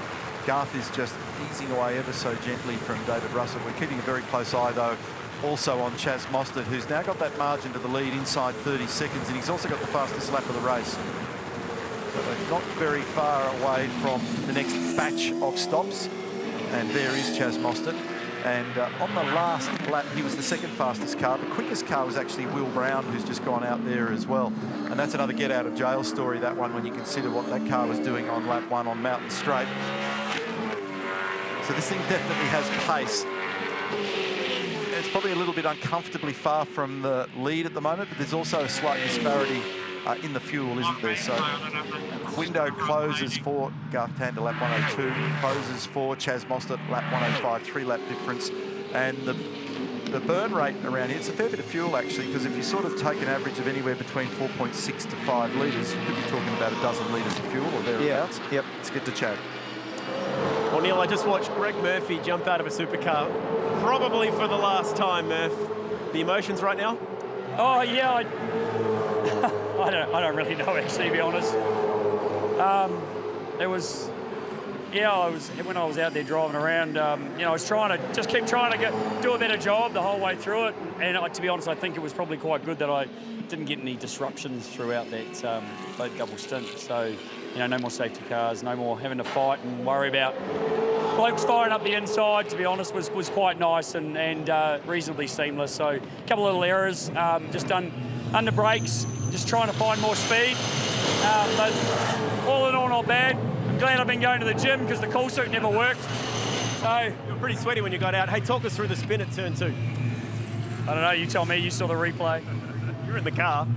Yeah, well, I think old mate was pretty desperate personally, but I don't know, I haven't seen the replay. I don't know where he was. I felt like it was pretty much in the rear corner, but I'm not sure. Do you want to have a look at a replay? Here's your chance. Standing over near a screen over here, mate. We'll come over and quickly give you a look at it. We're nowhere near a telly then, sorry about that. Just my luck. We had Craig Lowndes just hop into car 888, by the way. We've got the Shell V-Power guys in there. You did a good job. Scafey was very complimentary of you straightening up the steering wheel. Well, I don't know. What did Scafey think of it? I'm not sure. Still really unsure if I crowded him too much or not. I'm not. I don't know. I don't know how far up the inside. I saw he was having, setting up, but I thought I was reasonably late on the brakes, so maybe I wasn't. So anyway. The 56 got a penalty, but anyway, let's just talk about positives here. 2:05 early in the weekend. All that work, the wait through COVID. Did you love it? Yeah, listen, I feel very privileged to have had another go, and it's been an amazing week. It really has. We're still in the race as well, which is awesome. Richie putting the car in the top 10 was a highlight, absolute highlight. From there, it really didn't really matter. It'd be great to finish this race. I don't know what's going to happen. Anything's possible, I suppose, from here on. But so far, so good, and I'm glad I brought it back in one piece. By the way, guys, this car had a communications error earlier in the day, so they had to change the steering wheel. But is that all fixed quickly? What's that? Comms fixed? No. Oh, okay, not fixed. And that was good because Murph couldn't hear him. There was an irony in that. You mean a comms problem to the car and a comms problem to the driver? That's right. When you want to talk about a comms problem, he's like, what? So it's Cam like Waters, a smart gag. That's exactly what it was. Cone of silence. So Cam Waters moves up a spot on Aaron Seaton up into 7th position now, and so he's on a clawback here at the present time. He he's 1 minute 37 seconds from the lead, so we need to keep a close eye on this car on screen here as well, because we know it's got pace. It was turned around up at turn 4 in contact with Brody Kostecki earlier at the cutting. Tim Edwards is actually down in the Tickford garage listening at the moment. Hey Tim, what are your thoughts? Have you got enough pace in this car now to squeeze down that margin? Oh yeah, look, I think we've got the pace in the car. I probably won't give you my thoughts on a few other things that have happened today, and there's been a fair few incidences with our cars, but I certainly think we've got the pace in the car. Well, actually, you've raised it. I'll take you back there then. So you and I had a conversation earlier in the weekend about the appalling damage bill that you've had to endure in 2022. Hasn't got any better, Tim, after what happened earlier in the day. Man, you've got some cars to repair. Yeah, look, that first couple of laps were a bit of a disaster for us, really. By lap 4, 3 of our cars were in various states of disrepair. So, at least there's still 2 trucking along all right. And, unfortunately for Moff, he got turned around, and that obviously cost us a bit of track position. But, we've got Cam back in the car now, and he's going to go to the end, and so he's going to do 3 pretty fast stints, I hope. Wow, that's a big call for him to triple stint. I hope he's fit. He's fit. Don't you worry about that, Neil. Genuine pace. It looked like early that it was seriously the fastest car. He was able to put a gap on everybody. The car looked really nice. Yeah, as I say, certainly car pace is not an issue for us. It's track position. We've just got to hope, through a few safety cars and a bit of strategy, and obviously car pace as well, that we can get ourselves back to the front. But, at the moment we've got a fair uphill battle, but I'm sure there's going to be safety cars in the balance of this race. So you're talking about safety cars. We've got a bet going up here. So I went with 8. Neil's gone with 12. What's your number? Well, I've seen 13 in the past. In fact, I think the year we won in 2014, or the second year we won, I think there was 13 that year. So, look, I think, everything's calmed down. We've lost about a quarter of the field, so that probably means there's less chance of safety car with less cars out there. But, look, I think, there's going to be safety cars, whether it's 1, 2 or 10.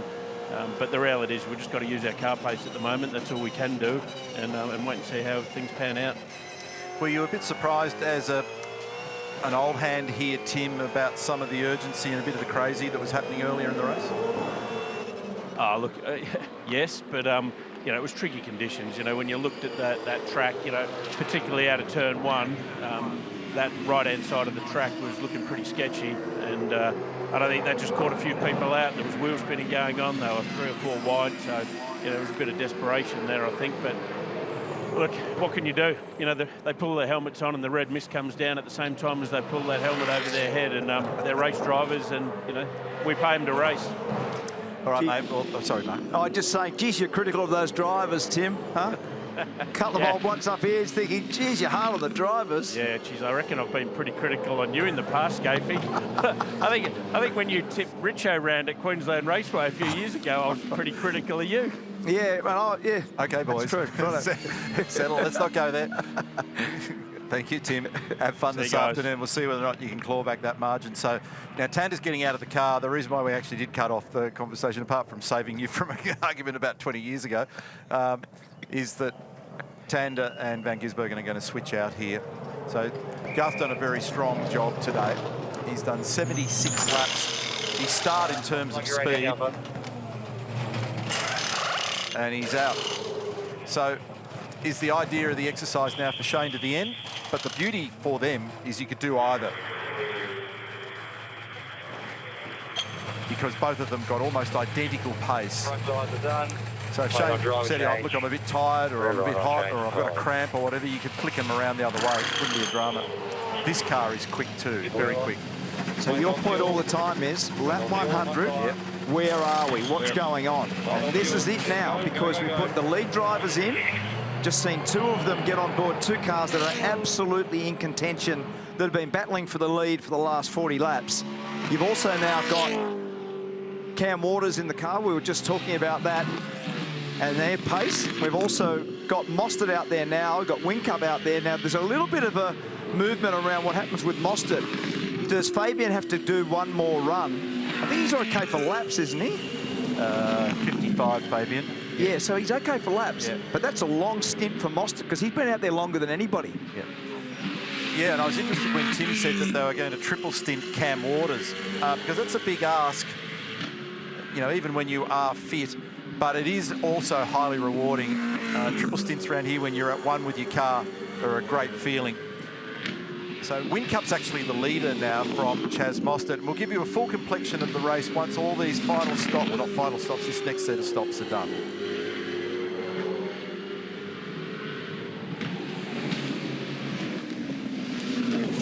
So for Mostert, just to get this right, it's pretty much a four-stop. We talk about triple stint. He's past the triple stint, down the inside. Nice move. Cam Waters, no resistance. Just on board for this one now. This is a relatively easy pass, although Neil says there's risk all the time. There is, because that inside fence has got a point on it down near the apex. And if the driver in front doesn't play cooperatively, then you end up making contact with the car and or the wall. And here is the battle, because Mostert is catching Whincup. And he's got the fastest car out there at the moment, Chaz Mostert. So he's doing a pretty chunky stint out there at the moment. And there's a bit of a physical question mark around that when you're endlessly in the car. Mind you, I think Fabian's pace has been pretty good as well, so I don't think there's a gigantic anomaly there.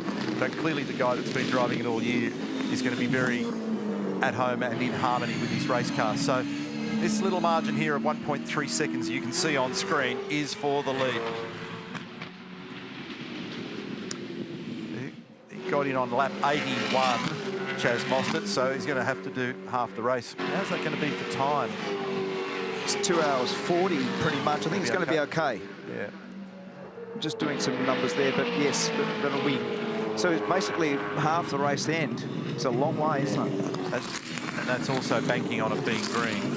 But that'd have to be pretty brutal for you to be able to get to that excess time of 3.5, wouldn't it? All right, so this is critical now. So this is the battle for the lead. It's 1 second. We've got 60 laps remaining. We are at that, well, we've passed that magic lap 100 mark that we speak about. And we'll start to get a bit of an understanding as to who's got what up their sleeve pace-wise here at the moment. Jamie Whincup is the leader in Brock Feeney's car. That in itself is an outrageous statement when you consider that car was rotating in the highlights on lap 1 on Mountain Straight. And they're due to come in any tick of the clock.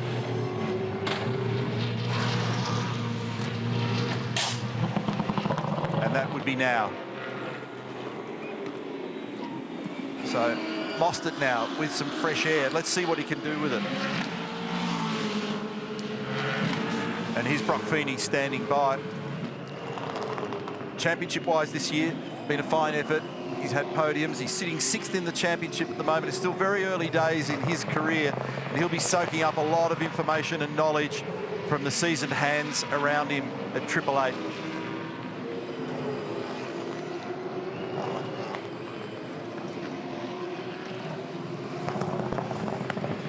Whincup about to leap out. Feeney about to jump in. Looks like he arrived on the spot nicely. It's a nice clear lane. They started the weekend with the drivers helping. They've got rid of the drivers. They've got 2 assistants doing both sides. I think it's the easier option. I do too. Remember the safety stand, lads. About 6 seconds. Make sure you It's a green tyre against brand new tyre, isn't it? Like you made the point earlier, the wet sessions mean we've got a bit of stock up our sleeve. That was a good stop. So that all went pretty nicely, and Brock was able to feed those belts into the knuckle, the safety belt nicely. It all clicked up. He was able to get tidy pretty quickly. I just saw it in the background there also, which I hadn't picked up on. They did get car number 2 back out there, Warren Love. So yeah. Gave me the exercise there for that car on screen after it made contact with the wall at Forest Elbow, is to get to lap 1, or have 121 laps banked against its name in order to be classified as a finisher. So they lost 13.5 laps as a consequence of that damage from the Percat off. Went and forget car here, Jordan Boys, Macaulay Jones. Brake change there. It's another set of green tyres about to go on.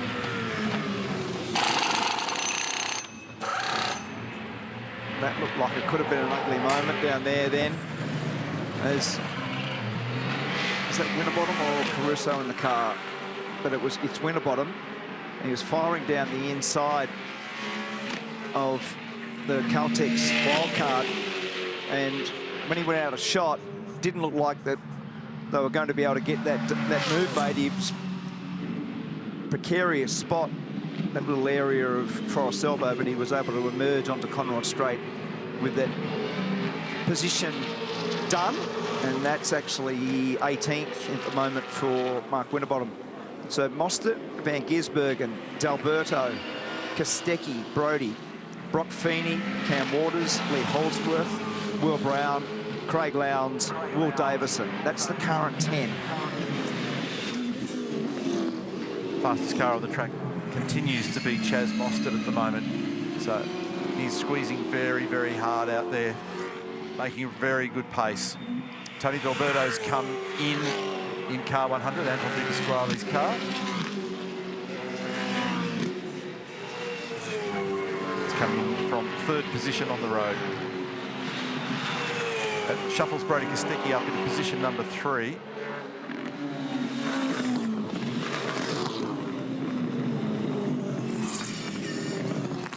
He's driving this, looks like they're qualifying laps at the moment. He's driving this car so hard at present, so he is getting stuck right into it. Chaz Mostert sliding out of Forest Elbow. It'll be good to go on your drop. So just waiting for fuel now on this car on the right for D'Alberto. Talking about the trials and tribulations of the day and some of the ups and downs, remember these guys lost 40 seconds in a stop. So they're still, when they come in there, they were 3rd. So they've actually done a good job to fight. There's been some really good fight backs, hasn't there? So you think Will Davison, Will Brown, Di Pasquale. There's been a lot of cars that either were damaged or off the road or whatever. And this is now a critical stop for Mostert. Aided by 6 fuel compressions as well with the safety car, which helps, but that is all part of the deal. So now, 36 seconds was the margin when he came in. Remember, it's 32 through the lane plus the stop. Hold the steering wheel straight. You're staying in the car. We're going to do calipers and rotors, 4 tyres. Do you want a gel as well? Do you want a gel as well, Anthony McDonald says. And I would have said yes. Want every bit of energy you can possibly have. And he wants the fresh brake rotors on it because he knows it's a sprint to the end. So you don't have to do another one of these. They did one earlier in the day. I know you probably need to tear off, but we're going to hang off in the minute, okay? So going to do a tear off also for visibility? No, he said they're going to hang on. Oh, did he? They only stack them 4 or 5 deep, or it all starts to blur up, so they're going to do it later in the day. Ah, right, okay. Good pickup. Okay, boys, let's push on, boys. Let's go, push on. It's a bit slower, that brake change that time. Where are we at with fuel? Gee, just got that done. I reckon they might have had the fuel nozzle out. Yeah, I didn't see the nozzle at all, but I reckon they were actually held by the brake change then. Make sure you got a pedal. And this is now Feeney versus Mostert. It's going to be very tight on exit. Brock's got the warm tyres. Chaz stays in the car. He knows and understands the rhythm of the car, but he's got to bring those cold tyres up now. And Cam Waters was just in the back of shot, so this is shaping up as a ripper. So Feeney comes over the top of the hill on Mountain Straight. Just in behind is Mostert. Just in behind was the fastest car earlier in the race before the spin is Cam Waters. This is now a dead set, full-on sprint race to the end. This is going to be great. Yeah, they lost 4 seconds in that stop there. And it looked like that brake change was just holding them up a little bit. They were clear of the fuel, so that was pretty costly then. So that's had the effect of parking in behind Brock Feeney. And now he's going to go through that whole exercise of clearing himself, assuming he's got the pace. Now, we just called him having the fastest car on the racetrack right there, Chaz Mostert. But that can quickly change when you park behind somebody else. Yeah, well, you think track position smashed him all day, hasn't it? That last stint really was the only one where he's had free rein and been able to show that pace. He's been a bit opposite to the more traditional rhythm with that graphic you can see on screen about the safety car deployment, because invariably over the years they've built like a wedge towards the end. You sort of get from about this point in the race and that's where it all starts to light up. We sort of had it at the other end today. Wow. They're pressing on hard. Yeah, I think quali laps out there at the moment, because now they realise that they're in that zone of the race. We're in the last 3 stints and it's all going on pace and fuel saving wise, and the games are well and truly alive now. So we're going to just continue to build to this peak. Watch this, that car's fully grip limited. It slid out there off the top of the curb on the run out of Reed Park, and then he's going to turn it in from the top of the next curb on the approach into McPhillamy. And right here, it'll pick up those inside wheels, just briefly fan the throttle and then pick it back up and sweep through that left-hander. It's a beautiful, beautiful corner, and he's making the most of it. About 215 kilometres an hour on the approach, 200 across the apex. Car number 97 is on screen here at the moment. 12-second margin over Brody Kostecki, and the co-driver, Guff Tanders, listening down in the Red Bull Ampol Racing bunker. Hey, GT, it's Neil. That was a really beautiful stint today. You put together 76 classy laps and some pretty good speed out there. Well done. Yeah, thanks, Neil. That was much easier, that second stint, than the first one. Holy smokes, how's the rain when we're all speeding down Conrod and it just dumped it. And they're telling us, oh, it's dry here in pit lane, but it certainly wasn't dry on Conrod and into the chase. So that first stint was as crazy as I've ever driven here before, with the weather, the way it was blowing across the track. Just so isolated, just Mountain Straight, then nothing, then Conrod, then nothing, and then the last corner, then nothing. It was crazy. So yeah, the second stint was much easier when it was full dry. Track's rubbering in now. There's still a bit of dirt up at turn 1, but yeah, I was pretty happy with that one. You've got a fairly analytical motor racing brain. What's your snapshot now? Who do you fear? How do you think this is going to play? I have no idea. I've got out of the car, taken my helmet off, and then you guys whacked this on me. So I've got to find out where we're at with fuel and who's on what. I see Chaz stopped later than us there. It looks like we're on sequence with the Brody Kostecki, Dave Russell car. And I think obviously a few laps delta difference between the Mostert car and our car. So I don't know. I've got to work backwards from the end of the race. I know that's a term you love using, Neil. So how far are we starting to work backwards yet? We are. We're in that zone now, but we're only just starting, so we can't get too far ahead of ourselves. I probably should have phrased it better in that your speed sense, you know, because you know what your car is like relative to those that you're battling around you, and you know because you've attacked enough cars around here over time. Have you got one that's a full attack mobile, or have you got to have the elbows up for some defence? No, the car's really comfortable, to be honest with you. It was actually in the wet part of the race in that first stint, the car was terrible, and I had no feel, and I couldn't get the tyre to load, and it was just on top of the road everywhere, and I really struggled in the wet part. But as soon as it started to dry up, I just drove up to the back of him and got stuck behind Brody. And car, I said to Andrew when I got out of the car, well, he asked me, he said, what do you reckon of the car? And I said, it'll get better and better and better and better as the track rubbers in. So you're good at forecasting the weather, Neil. I'm just looking outside to see if the clouds are going to do anything. If it doesn't rain, we've got a mint car. when you said the opening stanza was as crazy as you've ever seen, I mean, it was like, honestly, it was like a 5-lap sprint. They were absolutely out of control, GT. Well, they were sprinting. I wasn't. I was holding on for dear life.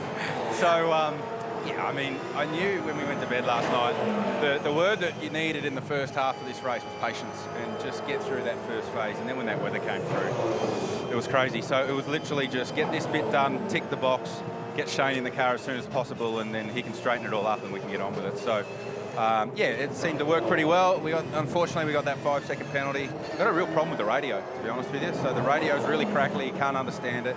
I had no communication really at all for those 2 stints. So, yeah, I was just driving blind. So that hurt us, that 5-second time penalty, obviously. We had to serve that under green, but the guys managed that nicely. Shane was complaining about the down change, I think, from 4th to 3rd.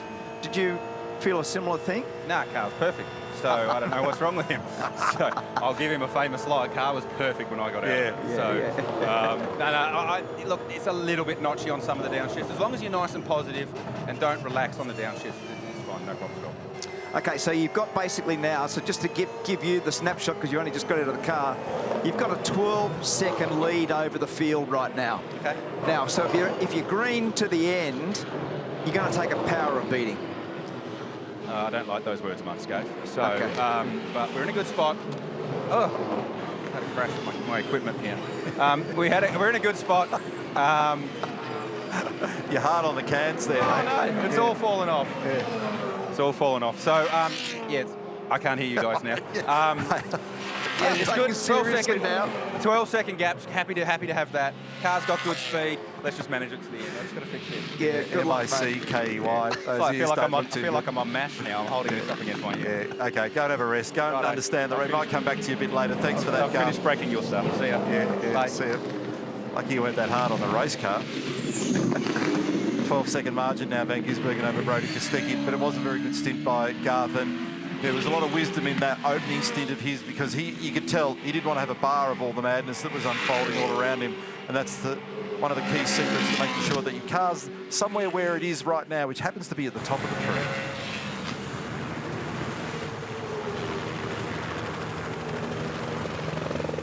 He's out there in car number 88, in 3rd behind Brody Kostecki, but both Brody and Brock have just done personal bests in Sector 1, so they're pressing on. We saw images of Chaz Mostert before, and he continues to close that margin down. It's 28 seconds to the lead now, and he's got a margin of 3 seconds over Cam Waters. It's amazing how they constantly find a similar place in space when it comes to placings on the road. But the fastest car out there continues to be Mostert, but they need a little break here at the moment. And as Garth was just explaining, there is a little variance in fuel. So we'll get a bit of an understanding as to where they're all at with strategy. It's still too early. It's like an election. You don't want to call it too early. You just need to wait and see what we're dealing with and who's been fuel saving and who's got pace and what they're burning. So I need another stop before I start to get a bit breathless in all this. But what it is doing, I can assure you, it's brewing. And Chaz Mostert on this lap, he's already got the fastest one, is currently on target to go even faster again. So he's potentially going to go even quicker, and that'll bring him down into the mid-6s, might even get into the lower 6s in the process. Yeah, he's driving the wheels off it, isn't he? And we'll have a look where his turn-in point was then down the bottom of the chase. He actually took it out to the white line and hooked it in as though you're on a quali lap. He's using all the exit curb on the run out of the chase down here into Murray's. You can see the language in the car, the way it pitched onto its nose under brakes. A bit of cloud cover down there at the moment as well, which is funny because we've had a pile of it all week. And that lap time was a 2:06.8. Now that was less than a tenth slower than the best he's done in the race, which he did on lap number 85. That gives you an understanding of the intensity. It's exactly a second to Brock finish, so we'll keep a really close eye on this, and he's got the margin to the lead now to 27 seconds, and he'll probably drag Cam Waters with him in the process, and you heard Tim Edwards say before that he's hopeful of a bit of a reprieve here to try and get back in touch. Now, they also had a little bit of help from the safety car, just the way the cards dropped with car number 97, but that's all part of this game. That's an awesome shot, I reckon. It just shows you the rise coming out of the cutting. 1 in 6 gradient. It's the steepest part of the racetrack there. And this racetrack is flanked by a winery, restaurant, gun, car, motorcycle clubs, accommodation. and absolutely swamped with people at this time of the year. I don't think you can get a seat anywhere in the closing weeks to the race. It's been such a difficult weekend for everybody from a weather standpoint, but still everybody staying here to enjoy this motor race as it begins to unpack for us. 0.9 the gap here between these characters now. So he's got missile lock on the back of Brock Feeney, and he's after him.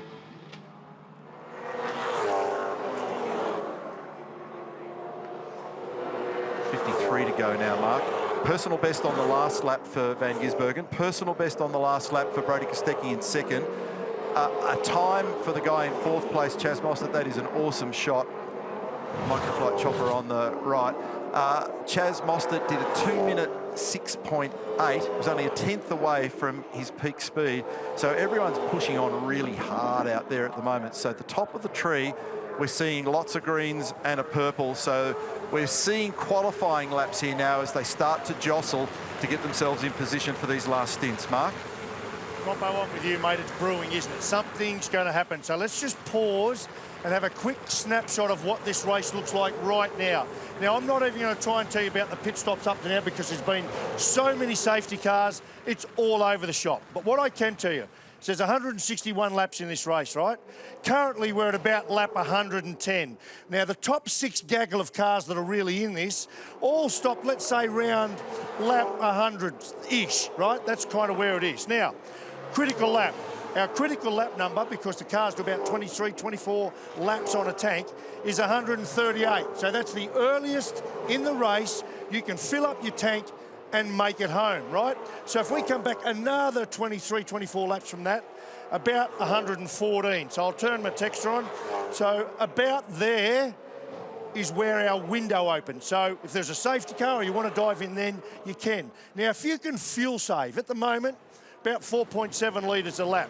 If you can fuel save and bend that curve, I call it, bend the curve, make it go further, you do a couple of things. You open up your window, right, for opportunity, but more importantly, what you do is you need less fuel to make it home. So then this fill at the end isn't quite as much to make it home at the same burn rate. And that little gap there, that's a race winner, because the biggest loss and gain you'll get, I can tell you, will be that. Now, we'll try and come back and have a look at the data later. I want to try and capture some live fuel saving. We'll talk about some of the techniques and the way they do it. Thanks, Larko. That's a very good insight into the closing stages, because two things that don't correlate together is when you're trying to do qualifying laps and be as fast as you can possibly be, but when the engineers then say to you, oh, can you fuel save? So you've got two things that just don't go in order. You try to be on the throttle as much as you possibly can to make speed, but then you've got to come and roll off, like we saw with Garth Tander, roll off the throttle and minimise the throttle inputs on the down changes. Sometimes you can actually even pull a gear early, so you've actually reduced the engine revs in some areas. But overall, when you're trying to fuel save and go fast, it's a very, very difficult technique.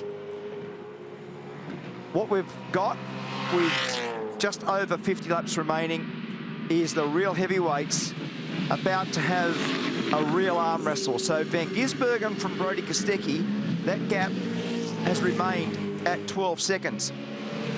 Brock Feeney, who's being challenged with Chaz Mostert, who's made ground on him. Mostert is the fastest car on the track. He's about 4 or 5 tenths of a second faster than the leaders. Cam Waters is playing himself in. He's not quite as quick at the moment as Mostert. And then Lee Holdsworth, who's done a beautiful job all weekend. He qualified on the front row of the grid. He's in 6th. So of the people that you go, who can win right now, there's probably 8 or 9 cars, because the next one, Will Brown, Craig Lowndes and Will Davison, they're through tonight. But there's really hardcore, there's 5 cars, probably Van Gisbergen, Kostecki, Feeney, Mostert, Waters, that with a safety car, this will liven up. Yeah, I've just been looking at those fuel snapshots, Mark. So the pit window opens for the next one as we just watch this little battle going on here. Just come back to the math, because this is starting to light up. Is he going to get it done? Isn't it amazing how much the cars move around when they're like this, side by side? Unbelievable run down here, and he had, oh, what a cool move. He had him pinched, and he pinched him nicely against the apex of the chase down there, so that was a very cool move. Well done, Chaz, that was a good one. That's the pass of the day. That was very, and that's a brave thing to do on the outside down there. So I've had my head buried in fuel, so I wasn't really focused on this, and I looked up and saw the two cars there, but he boxed him in nicely, and both gave each other space, but that was also a very nice job of handling it by Brock, because you actually got to get through one of the fastest corners, if not the fastest in Australasia, and you've got to do it with a tight radius. So Kostecki's next car in front position, 40 seconds down the road, we're about half a second. So he's being worded up there by Adam DeBory to try to understand the positioning, because what actually happens when you're in the car and you're battling away and you're torturing, you can't see the car in front, so you go, oh, where am I now? So Adam very quickly was on the radio to say Kostecki's the next car in front, and the gap, I'll give it for you, was 14 seconds. So Brodie is bluing here about being held up. And Brodie knows that this is really the business end of the race. And that's the wild card. That certainly is a wild card. Yeah. Down the inside, he skates it over the rise there and was determined to pass Matt Charter, which he's done. He knows that every tenth is key. Head down, Victor, reel back. And it is head down. So he's 13 seconds from Van Gisbergen, and he's 13 seconds clear of Chaz Mostert. From Fraser with Craig Lowndes this weekend, who's currently sitting in 9th position. You've done the first official laps of a Bathurst 1000, including leading a supercar restart. How was it? Yeah, it's pretty cool out there. Like you said, I got to lead my first supercars restart, and we were sitting comfortably inside the top 10 the whole race so far. So Craig's back in the car now, and we'll see where we end up. What are you looking like for the rest of this race? Yeah, I guess it's still a long way to go, so we'll just play it by ear and see where we end up at the end. Thanks, Declan. You've done an awesome job. I just want to point out Romy Mayer, who's the race engineer for this team. First female race engineer for a Bathurst 1000, which is pretty cool. Yeah, she's done a great job, and that car is still inside the top 10. They're sitting in 9th position between Will Davison and Bryce Fullwood as we watch the march from Brodie Kostecki. Thanks for the update there, Rihanna. So this is that replay that I spoke about before, and so bravery on both parts there by Chaz Mostert to try and round somebody up on the outside and actually controlled the slide. And then for Brock, actually had to wrestle leaping over the top of the curb on the inside and not spray it. Beautiful driving, absolutely beautiful driving. Both parties gave each other room, 300 kilometres an hour, and there's Bruce. And they all clap because they know that that's a pass. It's a badge of honour pass, one of those. You drive around the outside at 300k and you're out into the dirty section of the road. Not only do you get the pass made, you gather it up and stop it before the left-hander. So every part of that in terms of car control was superb. Well done. Yeah, that's like being on the outside in Eau Rouge. Yeah. So, very, very cool. Will Brown in. This car's recovered well. It's always handy when all the jobs are done and it's only the fuel that you're waiting for. That bit you can't really control. Victory. But lane's still clear. Go, go, go. Feels like forever when you're sitting there waiting for that. Yeah. It also feels hot when you're stationary. Now, Tyler Everington's coming in as well in the Scott Pye car, and he's now just arrived into position. 14 seconds margin, Van Gisbergen over Brodie Kostecki, so he's just made a little bit of ground, but Mostert is closing onto the back ever so slightly of Brodie Kostecki, and Chaz is still the fastest car out there.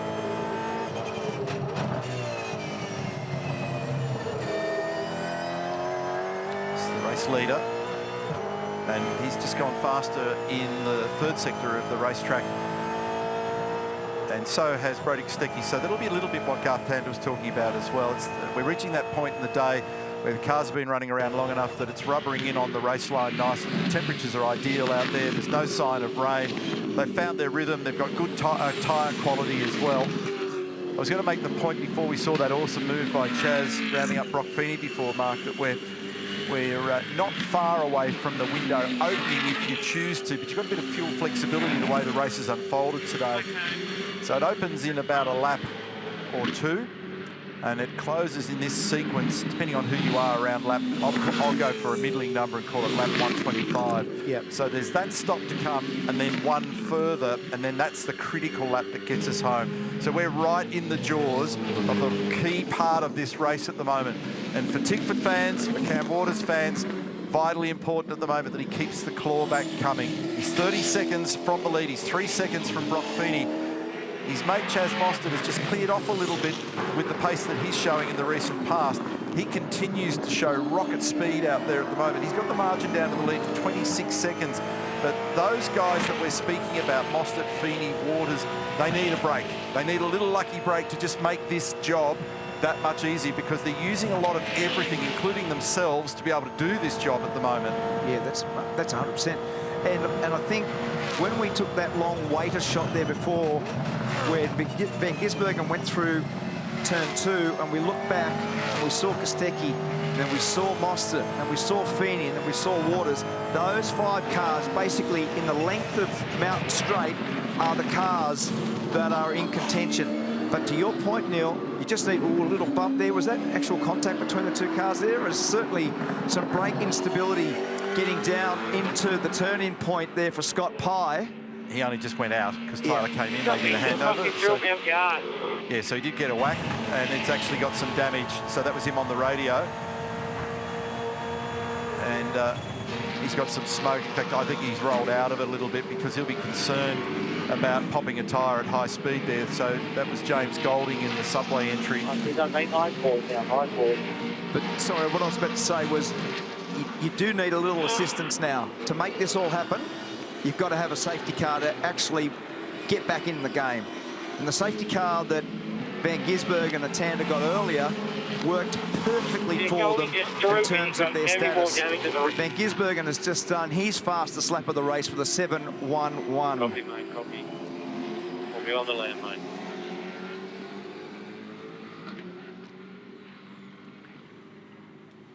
There was a tricky little exchange between those guys up at the top of the hill, and there was a bit of radio chatter afterwards as well. Richard Holway was back on the radio just assuring Scott Pye what happened. So it was over the top of the hill. It was a cold tyre for Scott Pye because he's just done the stop, and then Golding's just given him a whack here. In the back of that car already looked second hand. Now it looks even worse. And then there's a bit of smoke coming off that right rear.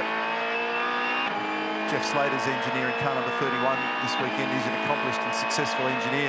That would have been a worry for Scott. He would have seen that in the mirror, because the last thing he needs is a high-speed tyre pop on Conrod. And then he just rolled out and let him go. But it came about because Pye had only just gone out there on a cold tyre, and Tyler Everingham had given him the car just a few moments earlier. Back to the lead at 14.8 seconds. He's eking out that lead over Brodie Kostecki at the moment. So he's inside the window where he could choose to pit. But he's got a bit of flexibility, and he's more likely to keep on running at the moment, keep on pushing in this stint. Let's get to Chad. Catching up with Fabian Coulthard, who's driving with Chaz Mostert. What does Chaz need right now to put him in the hunt? Oh, look, you know, it's the mountain. You need an element of luck. So, you know, the car's been performing well. You know, we had a small issue with the rear anti-roll bar earlier in the race, which the boys have now fixed, and the car's come on song. So, yeah, we need a little bit of luck and, you know, get to lap 161. Okay. From this point onwards, are you happy with what you've been able to do with this team, the build-up and being, you know, given this awesome opportunity? Yeah, I'm happy with my performance. You know, it was tricky conditions in the early part of that race. You know, we're on slicks on a wet track, and it was, you know, patchy in places, and, you know, just to bring the car home in one piece is good. So, you know, everything seems to be progressing well so far. The boys have done a fantastic job with the pit stops. The engineers are doing a good job as well. So we'll just sit back and watch. All right, maybe see it at the end. All right, cheers. Fabian Coulthard, he's co-driving out there with Chaz Mostert. Chaz continues to be super quick out there at the moment. How's he looking in the last lap order there at the moment? Van Gisbergen's actually picked the pace up a little bit. and he was the fastest from Cam Waters. Third quickest was Chaz Mostert. So familiar and regular drivers that are punching out those numbers out there with great intensity at the moment as we focus here on Cam Waters. He's now starting to claw in Brock Feeney. He's just getting closer and closer. He's got to inside 1 second now, and the task gets that little bit harder from this point onwards. We've got 46 laps remaining. You can see the green boxes there. You can see the ground that he's been making. Sometimes they trend in a weird way through the stint, through the fuel load. And it looks like as they get further into the fuel tank, meaning a lighter fuel load, the further into the tank they go, the better the Monster Mustang is. So we saw Moffat late in his run be very fast. So it does look like the trend works for Cam Waters later in the runs in terms of outright pace. It's Warren Luff, time to stay in the car. This car was on target for what looked like a pretty solid result. And unfortunately, Nick made a mistake, and he did do what I guessed he'd done at the time. He misshifted from third to second on the run into the elbow, got a false neutral. And then it just goes to show how knife-edged you are in terms of grip limitation around here. You just come out of your rhythm ever so slightly and you can bowl a wide and you hit the wall. They've dropped 14 laps in the process. But they're trying to be classified. They've got 102 laps to their name. They need 121 to be classified and to be able to get some points. This margin's crushing down now between Feeney and Waters. This is an argument for fourth position. The spread across the top three, Van Gisbergen, Kostecki and Mostert, is 26.5 seconds. And Mostert's had to use a lot of energy to be able to close that margin down. And it's sort of been sluggishly around the high 20s, hasn't it? And just on that last lap, I can see you pointing here, the data at the moment, Mark. Chaz, once again, quickest car out there. But he's not quickest by a gigantic chunk. It's a 10th here or a 10th there. It's not like he's making half a second or a second. So it's why it's hovering around that 25 and 30 second realm. Yeah, and I think there's two things to consider out of the back of that. Is the gap from Van Gisbergen to Kostecki is absolutely dead on what the numbers look at. It's 15.8 because they're on the same fuel strategy. To Mostert, the gap is 26.5 seconds, but Chaz is slightly favoured in the fuel usage. So the real number corrected is more like 21 seconds. Yeah, there was 3 laps difference, wasn't there? Yeah. We had that chopper shot up there as well, thanks to Century Batteries, just to give all of us a bit of an understanding of the weather, because there was a bit of chat in the early forecast that in that 3 to 5 o'clock zone we might have got some more light showers. I checked again just a moment ago, and there's nothing much showing on the local aviation forecast here. So I think we're going to have a dry run now to the end, the way it currently seems, bathed in sunshine out there. And we were shooting for a top temp of about 15 degrees. It was super cold this morning, and much more of a southerly influence. It's actually a westerly out there at the moment, so it's a bit more traditional now. So you've got a headwind on pit straight and crosswinds on both the long straights, so from the right when you go up Mountain Straight, and then you do notice it on the humps on Conrod Straight as well, although the car's got quite a lot of aero on them in the modern era, so they don't move around quite as much. But you can see those Repco flags flying there on top of the pit building. They're looking pretty lively as they bring now Waters in for the second last stop of the race. Got a clear running, my man. Staying in the car, of course. Staying off the brake pedal. Whether you like it or not. Staying in the car, of course. We are doing pads. We're going to do pads here, so this is a big risk, but you want to do it early. Yeah. So if there's a drama, you want every lap to correct it, to be able to fight back and recover. Right up when you can. So they're only using pads, not rotors. Yep. And they just want a nice, solid, fresh pedal for a good, hard sprint to the back end. Caliper pliers go in to squeeze back those 6 pistons in the AP brake caliper. They did that pretty easily, and they're using a clip to be able to do that rapidly. Got to be clear when we drop, boy. That hurts a little bit of the structural integrity of the caliper, and out he goes. That was a nice stop, and that was pretty well done. So he'll have to make sure that he's got a good pedal, and then he'll need to relearn the braking cadence and the rhythm and feel in the car with that new pad set in there as well, because he'll have just come off the track fresh with a certain feeling under his right foot when he brakes. That's now changed. Pads are going to be a little bitier. They're going to trail brake a little different. so it'll be very prone to some inside front locking unless he looks after that gently, and you've got to make that brake pad up to the brake rotor as well, and just make sure. So, but at the same time, there's an imperative to keep on pushing hard, hard, hard. He needs pace, and lots of it out there at the moment in the build to the back end of the race. So second last stop done, and of the lead group, he's the first one in to do that. He's got one more stop in this race. He's going to drive the wheels off this thing. He's been doing a lot of motor racing this year. He's been doing sprint car racing of all things. It's one of the wildest forms of motorsport. He's been doing it brilliantly well. He's had 9 Armour All poles this year, including here this weekend, and has put together 3 victories in the championship season. He's second at the moment. He's giving away 525 points to Van Gisbergen. Oh, we've got trouble here with 35 in a wall. Is he going to be able to get out here at turn 2, or do we have another safety car? This is the change that we needed to make things liven up at the back end of this race. Hazelwood is in the wall, trying to drag that thing out. All good, all good. More need some help, mate. More need some help. All good. And race control are always hesitant to go for the safety car until they have to. But I don't know that he's going to be able to get out. And there's anger in that car. And there goes the safety car. There's the field compression that we needed. And this is now going to be game on to the back end of the race. This is going to be out of control. Shane Van Gisbergen will be going, oh my God. I had 17 seconds to Kostecki. I had 25 seconds to Mostert. It's very good for Waters, this. This has worked really well for Waters. This has absolutely got them out of jail. The rest of them are all pit because they're in the window. I talked about it being about lap 114. Here's what happened.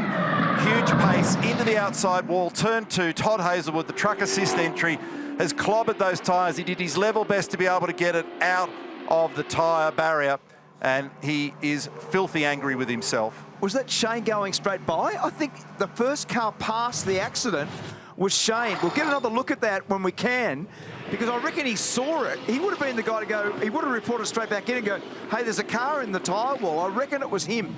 Key stops now at the back end of this race. Waters, a contender, has already taken his. This is the second last stop from the end. They've stopped with Lowndes. He's back out. Here comes the race leader. Now, are they going to do pads or anything else, or are they just going to do fuel and tyres? It does look like pads, Neil. I just saw the pliers out. Yeah,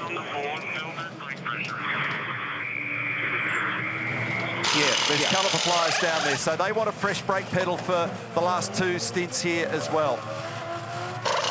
So they've got to squeeze against the hydraulic pressure to get the pistons back into the caliper, make enough space to pluck out the worn pads, but to have a sufficient room to get the big, meaty, fat pads in there. They've got about 30 mil of meat on them. Van Gisbergen, Kostecki, Mostert, Feeney, Holdsworth, all logically in. But remember, Waters had already done his stop, and Lowndes was also pretty efficient when they were able to bring him in as well. He could be a beneficiary. Let's go, go, go, go, go. 99, out, done, rolling. Here he is in the lane, the Boost Mobile entry. Yep, so and he's got Mostert. Time in hand. Mostert out behind him. There's the Whincup Feeney car still in the lane down there. They're just finishing their stop.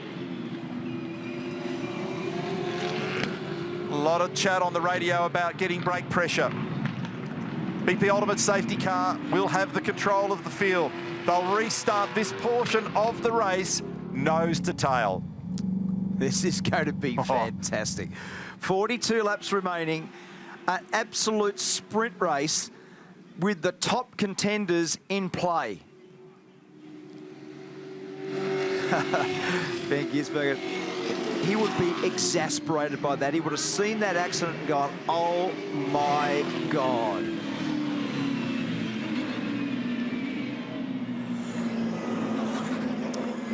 So there will also be lucky dog manoeuvres here as well. That probably will advantage Winterbottom, and that will take him out of that queue. It'll make it a purer fight at the front. It will, yep. And so now it's time for analysis of who's got the quick cars. And the quick cars are the obvious ones at the moment, but the fastest in the recent past has clearly been Chaz Mostert. That car is super quick out there at the moment, but it's only by a tiny margin. He's got a 10th here and there over Shane van Gisbergen. Waters is quick as well, and so's Brody Kostecki. So those guys are all in the game. I don't know that Brock Feeney's quite got the pace at the moment. We saw him rounded up in that last stint, but this is going to be very, very interesting, and that's good news that Todd's been able to get the truck assist car out of there, and that's a sad sight. Look at the damage. Unbelievable, isn't it? Now, the BP Ultimate Safety Car, is that the 8th now? 7th now. So do you want to revise your bet that you had earlier on 12, or are you going to leave it in play? I'm committed. It's out there in the public domain. I'm stuck. Okay. I think it might have been a bit over the top. At the time, it seemed like a good idea. I was only playing to the current trend. That is the race Shane. Yeah. So he saw it all. So he had the bird's eye view. And the other truck assist car's got a pretty snarly looking snout as well. It looks a bit tired. Yeah, so you went for 8. You're probably looking like you're on the money there at the moment. It was $100, wasn't it? No, I think it was only $1. I'm sure it was the other way, it'd be 1,000. Okay, so the field's starting to assemble here. They'll be working out, they'll be taking note and looking at the lap scoring of who was where, and there may be some that get the wave on here. I think there's 3 of them, isn't there? They're going to get a little wave by.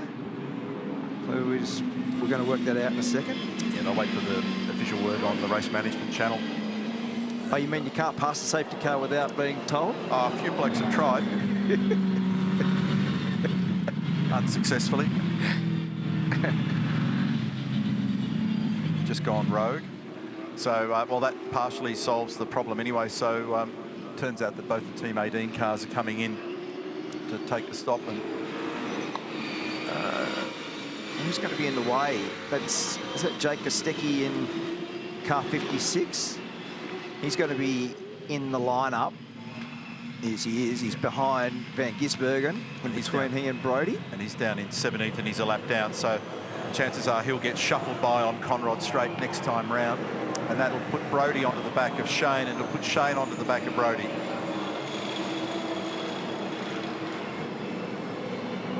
And I think it'll also shuffle Richie Stanaway out of the way here as well. Yeah. And because that will then bring Cam Waters back up into that train, and that's the big break that they needed here as well. So some hurried surgery on the front of that car now for Todd Hazelwood. He'll be pretty cranky with himself. He's a very hard worker in his motorsport career and a hard marker as well. So slamming that into the barrier up there at turn 2, just getting a bit hungry under brakes later in the day. We're just about to crack 5 hours of racing in 3, 2, 1. So that's 5 hours of racing since it all kicked off. We've got 41 laps remaining. We're under the control of the safety car. It's the 7th of the day, and the order is Van Gisbergen, Brody Kostecki, Mostert, Feeney, Waters, Holdsworth, Davis and De Pasquale, Lowndes and Fullwood, our top 10. Wow, how cool is this? And key players are not just in the cars. Adam De Bore, Chaz Mostert's engineer. Remember a year ago, they tuned this car. They chased the track. It came on strong. And now that car is coming on again. Adam, I'm very conscious that you may need to talk to Chaz, so just boot me out of the way. The car, you're chasing the track, mate, and now when it matters most, it looks really good. Yeah, I don't think Gizzy's too phased at the moment. He's been driving pretty safe out front. But, like, we're in with a fight. That's all you could ever hope for at this place. If it goes our way, it goes our way, but we'll just keep on punching and see where we end up. All right, mate, nice, modest reply, thank you. Yeah, Adam's seen 1 or 2 battles here over the years. A race-winning engineer, and in fact, won it here last year with a very fast car. It was a beautiful car from the very word go. So we'll see who gets waved on by once they resolve who's where in the sequence shortly. They're continuing the work down there at Truck Assist just to make sure that the front bumper and nose on that car is secure. I'd like to be the supplier of race tape today. Yeah. Huh? Quite a lucrative business. So it's got next to nothing of the left front guard on it. All you can see is a little bit of the inner guard there. And both their cars look pretty ordinary around the front, unfortunately, and there's, I presume, a little bit of it left over. In fact, they'll probably try to get that off the track. Is that Mountain Straight, or is that down Conrod Straight? I think it's down Conrod. Conrod, yeah. It's just in the kink after the Forest Elbow. And so, yeah, and this is the other thing. We talked about this yesterday in our meeting as well, that when you whack the tyres after it's been raining for a week, guess what? A bit of water comes out. And it'll run down onto the racetrack. So that's probably worthy of a warning to drivers out there as well. Not impossible that you couldn't find a little stream of water under brakes. And what's going to happen at the restart here, these guys are going to go berserk. It's going to be qualifying laps. So they're going to arrive in that turn 2 braking area. They won't give away a millimetre under brakes because they know the bandit behind them will take them out in a heartbeat if he could. Yep. In this stint, maybe try it front bar up one. There's a lot of chat between engineers at the moment about the front bar. So that was Andrew Edwards. Maybe try that front bar up one, which is the manoeuvre that you saw Shane make. Just spotted Barry Ryan out the front on the pit wall watching the big screen. And we all want to know, has Brodie Kostecki got the pace here to take it to Shane? Oh, he's got the ability and the pace is pretty good, but he's definitely not going to leave anyone guessing. If he gets an opportunity, he's going to take it. And we're not here to come second, so yeah, he's going to go for it. Has that been the message to Brodie, that he's got free rein here? For the last 12 months, yeah. Ever since he's driven at Bathurst, the message is we're going here to win. We're not here to come second. So Roger that. Yeah, no worries. Thanks, mate. Good answer, Barry. I reckon that one, I can see that one coming because one bloke you don't have to incentivise is Brodie. He eats raw meat. So I just said that if you give him half a chance anywhere on this opening lap, then they'll just go for it. So there's the cars that are eligible for the wave by. He's actually a fair train of them.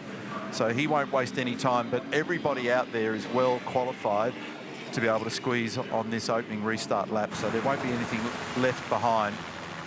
So Van Gisbergen, Kostecki, Mostert, Feeney, Waters, Holdsworth, Davison, De Pasquale, Lowndes forward. That's the top 10. So you've got both the Red Bull cars in there. You've got the Erebus car in there, the Boost Mobile car up in second. You've got the WAU car in third. You've got both of the Shell cars in there. Mark's doing a count of the wave by cars. 10. Yeah. 10 cars. So that is actually a good thing. It's a great part of our rules through the years. Larry Perkins was actually the one that wanted to do this 100 years ago and move the people that aren't in play, and your good self, young Neil, that was very much on the bandwagon of making sure that the racers, the people that are battling for the lead, have a genuine, clean battle. Return to pit lane on this lap. Multiple cars away by 18, 20, 56, 51, 31, 96, 118, 118, 35, 3 and 2. It's Lotto. And the supplementary is.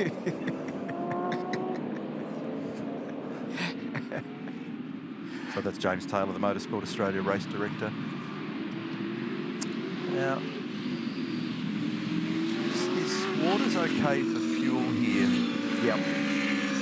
He's slightly out of sequence. Okay. Yeah. But I mean, he's also getting a bit back with this as well. There's a bit of cover in all this, but I'd look at those numbers and pay some close attention to it. That's the view from the BP Ultimate Safety car. I think you're right. He's sort of two laps, in terms of window, he's sort of 2 laps tighter than the others. He's 2 laps tighter, but it should be well inside critical laps. So we're making critical lap at the moment on the current fuel burn about 138, 139. It looks like he's fueled to 142, but I had the question raised. It's actually Brian Story that sent me the question. He's watching at home at the moment in Queensland, just wondering where he's at with the fuel, and we think he's safe, Ryan. But it's certainly, he is a couple of laps different to the others out there, so it's round terms around about 10 litres of fuel.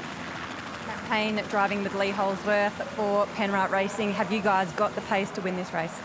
I mean, it looks pretty good so far. We haven't really made a mistake. And, well, I think it's anyone's game, especially when you have these safety cars. So, yeah, it's... I don't know. It's hard to say. We don't know either, so we just hope Lee can get it home. Quietly confident. Thank you. Thank you. Did a nice job earlier today, Matt Payne. He should be proud of that. He's only just turned 20. How dare he? So, recent birthday, new pairing, double duty, Dunlop's Super 2 Series runner, also very competitive, very fast. And so let's go to Larko. Jamie Whincup. Mostert wants to have a crack. Waters wants to have a crack. They all want the boost. That boost Commodore wants to have a crack. You're sitting here. Tell me very quickly about your car, but as a team owner, what do you want to play out here? Hey, like we're in a good spot, but there's still 40 laps to go, as you know, anything can happen. So the biggest one for 88 is stacking risk, of course, because we've got two competitive cars running up the front. We've got to make sure that we get the 88 car pitted as quickly as we possibly can so they don't stack. And then SVG needs to do his thing. And 25's fast. He's our biggest risk at the moment, but if we can keep him at bay, we'll be in a good place. I love the fact that you talked about car 88, mate. You're here as a driver. That's great. Mate, thank you. And he should bless himself a few times that he's actually in this at the back end, because if you watch the first 30 seconds of the race, car 88 was rotating in the mud and the water with an angry field with their eyes rolled back on lap one and steam coming out of their nostrils, and he somehow managed to avoid all the chaos and was able to continue. And missed the next one. When Goddard made contact with Dale Wood and Matt Campbell, he was right in the middle of that as they were all tearing each other apart. The cars were splayed everywhere, and Jamie was right in the centre of it, so he got away with both. 40 laps remain. I can't wait for this. This is going to be great. Yeah, indeed. The cars that needed to be shifted out of the queue have been, and the reason for that was several times in the race the outcome's been affected by lapped cars, so better to release them and let them get back on the end of the train and give us a clean fight up front. And this is going to be a belter, and there is still a long way to go, including one more pit stop, everybody, where we're going to see teams do their best. It's a team game. So we've gone green. Shane Van Gisbergen's got control. Brodie Kostecki needs no incentive. Chaz Mostert's got the fastest car out there at the moment. He's sitting in third position. Brock Feeney's in fourth position. Cam Waters, this is the break that he needed. He's been runner-up before. Can he snatch a great race this afternoon? To do it, they have to topple the reigning champion, who's about to claim another Supercar Championship this year in Shane Van Gisbergen. He's got 525 points to his credit, and he wants to win this thing badly as well. And the reason they were moving around so much like that is just to get some tyre temperature and also to feel through the steering how much steering weight you've got determines how much grip you've got.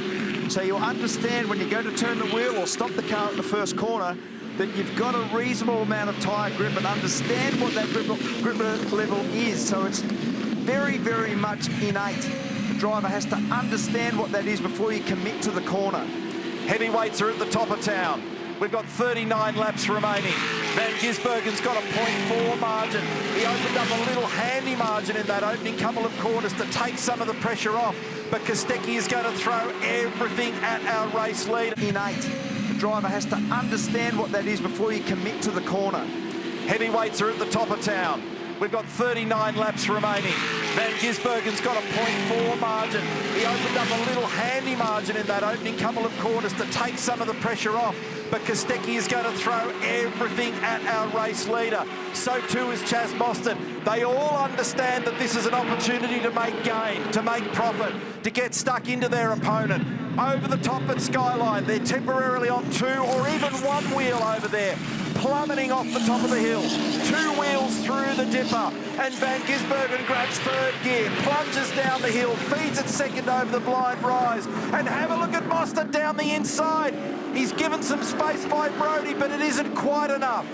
And it was a nice move because what it did for Brodie is it made it lazy. He didn't turn it at the apex because he had to give a little bit of room for Mostert. That compromised his exit and has given Mostert the run. Does Mostert lunge here now? Does he fire down the inside of the chase? He doesn't. I thought he was going to fire down the left-hand side there. Brodie was super deep under brakes to resist that. Mostert's opened up 0.5 of a second over Kostecki, who's slightly defensive at the moment from Mostert. Davison's having a look down the inside. Will Davison in car number 17. He's peeping the nose on Lee Holdsworth. There's the train. End of the cold tyre lap. They're stuck back into it once more. 38 laps remain. Fastest car out there on that last lap was down the order slightly. Believe it or not, it was actually Tim Slade. So that's all to do with having clear track.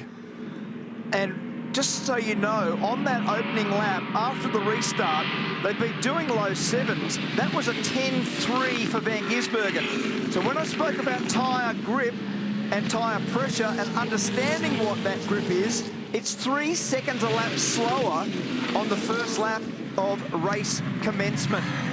38 laps to go, and remember, it's basically still a quarter of the race to go. Still over 200 kilometres. Huge chunk of motor racing to come, and a lot of breeze up there at the moment at the top of the hill. I can see lively flags by my side down here on pit straight. It's really picked up from the west. David Russell is watching, and he's got a grin on his face because he's put in a great drive today, a really competitive run. And he knows that they're in with a chance. 0.6 is the margin between the race leader, Van Gisbergen, and Brodie Kostecki. Love this bit of the racetrack. The dipper, second gear, 2 wheels.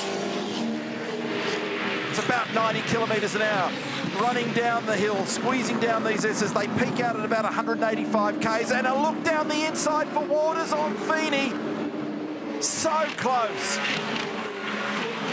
Tight margin between those cars, and so Waters is urgently trying to squeeze on by. Van Gisbergen's beginning to skip away. It's 0.8 of a second now. Building speed, 270, 280, 290, 300 kilometres an hour. Hooking through the chase. Mostert has a peak once again down the inside. He's maxed out on the brake pedal. 850-degree front brake temperature. Here comes Cam Waters. He'll have another look down the bottom of the hill. He moves it to the right. He wants to cross over to the left, but Brock's onto him, and he covers down the inside. And last year's race winner, Lee Holdsworth, there too. He's trying to turn it back on the other side. He was trying to get down the outside and then flick across on the inside. Last minute move there by Cam Waters, and it made him go wide. They've had a contact on the way up Mountain Straight coming out of turn 1. Now Brock Feeney's on the inside, Cam Waters on the outside. Let's see what happens in the braking area here, because it'll be super deep. They run into each other. He moves it over to clamp him down. Can he turn it in from the outside?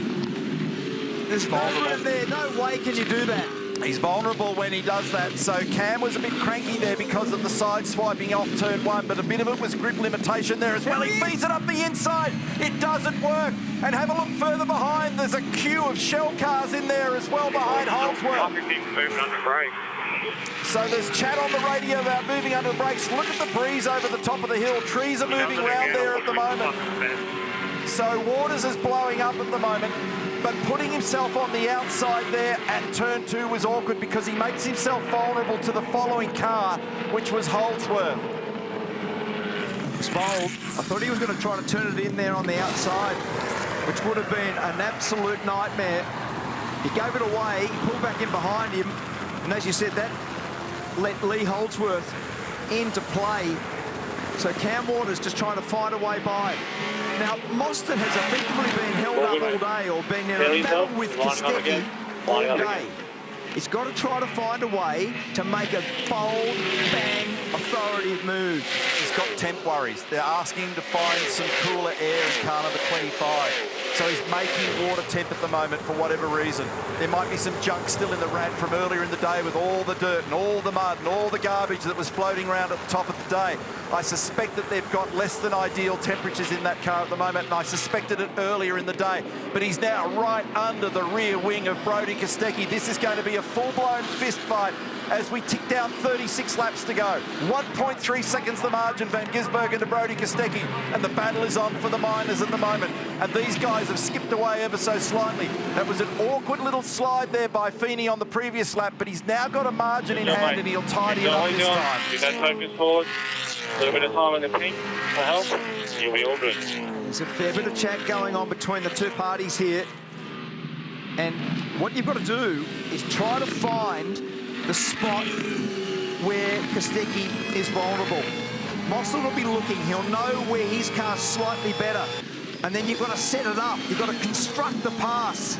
You've got to go, righto, I reckon my car is in the right zone here, and be able to park it right in behind him. He can't come from 2 car lengths back. And the good thing that Brodie's got going at the moment is that car has been super fast all day across the top of the hill. Look at the gap that he's made. He's driving it well as well. It's well balanced, and he's max attacking it over the top of the hill, and it's working. To your point, how's that for a margin right there?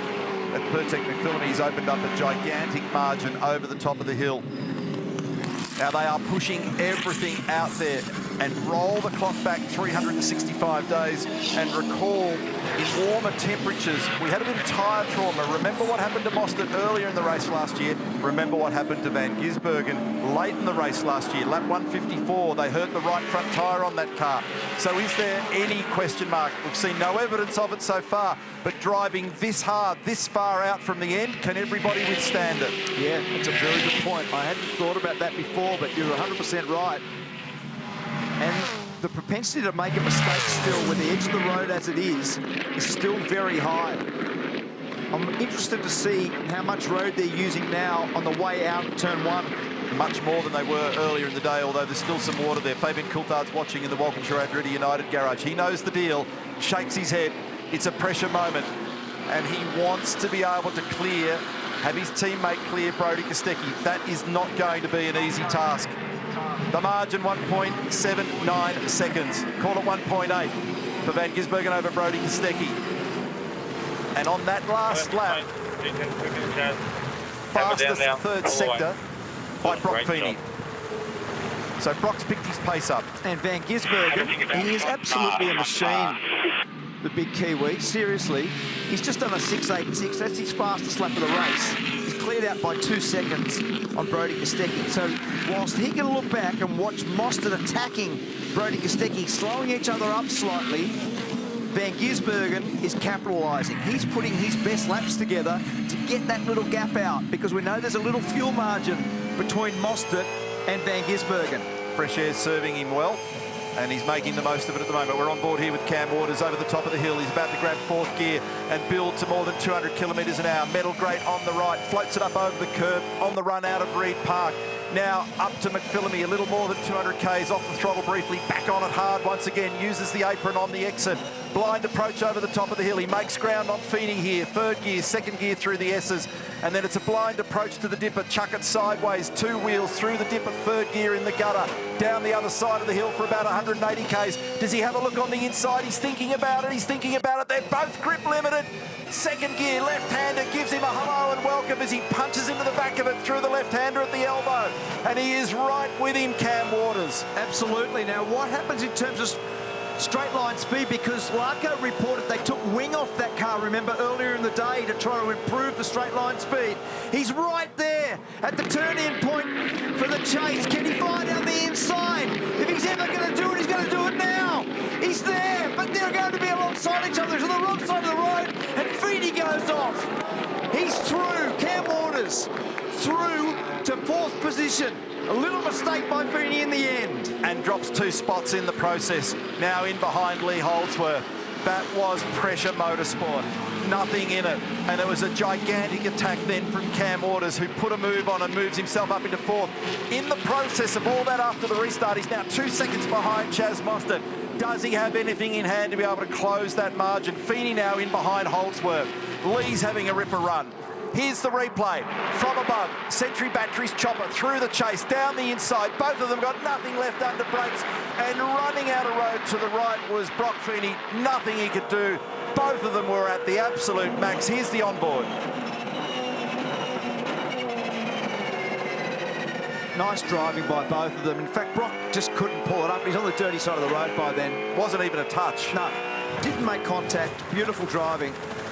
Now he's vulnerable, he being Brock Feeney, to Will Davison, who's in gigantic recovery mode here as well. Consider what happened to car number 17 earlier in the day when Alex Davison unfortunately went off down the bottom of the chase, bogged it, was retrieved, and is back out there in the top 10. Now here's a bit of news for the competitors. The fastest first sector in the race thus far, with 34 laps remaining. Van Gisbergen's just done a 51.7 over the first portion of the racetrack. That gets him from down here to just outside the cutting. And we'll see what the next reference looks like when he gets to the next timing intermediate, which he's just passed. And he's only 3/10 slower than the best time we've seen from Chaz Mostert that was done earlier in the day when Chaz did that very quick lap of 6.7 on lap 85. Previously, Van Gisbergen's best was a 6.8. He did a 6.7 on the last lap. He's about to improve it again. A 6.70 is the fastest lap of the race by Mostert. A 6.74 in the previous lap by Van Gisbergen. Van Gisbergen will do the fastest lap of the race when he finishes this lap. So this is the sprint race we're talking about. These are qualifying laps with 34 laps remaining. 2 minutes 6.7, that last lap for Shane Van Gisbergen. He's all but equalled the time achieved by Chaz Mostert. That's unbelievably tight at the top of town. 6.8 on the last lap. 7.3 for Kostecki on the last lap. 7.5 for Mostert, who I think's a little bit affected by the preceding traffic. The quickest car out there at the moment is Cam Waters. He's in 4th place, and he's just done a 6.8 on that last lap. Cam Waters is blazing, and here he is. And what does Waters do when he gets to Mostert? Because if there's two blokes that conveniently crash into each other, as much as I've ever seen, that's them. They were teammates, they crashed into each other. They're in opposite camps, they crash into each other. That car's got qualifying pace. He was on the limiter in 3rd gear on the run up to turn 3 then, Cam Waters. So he's crushing down that gap. Climbing out of the cutting now, up towards Sulman Park.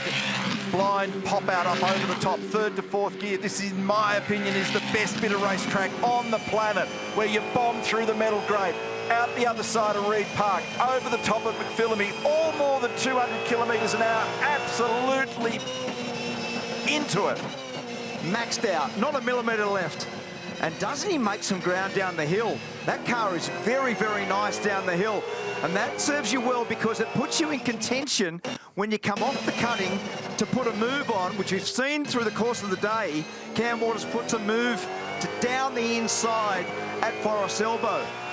So Cam Waters with the fastest lap on that last lap. He did a 6.81. It was exactly the same time, almost to the 100th as Van Gisbergen.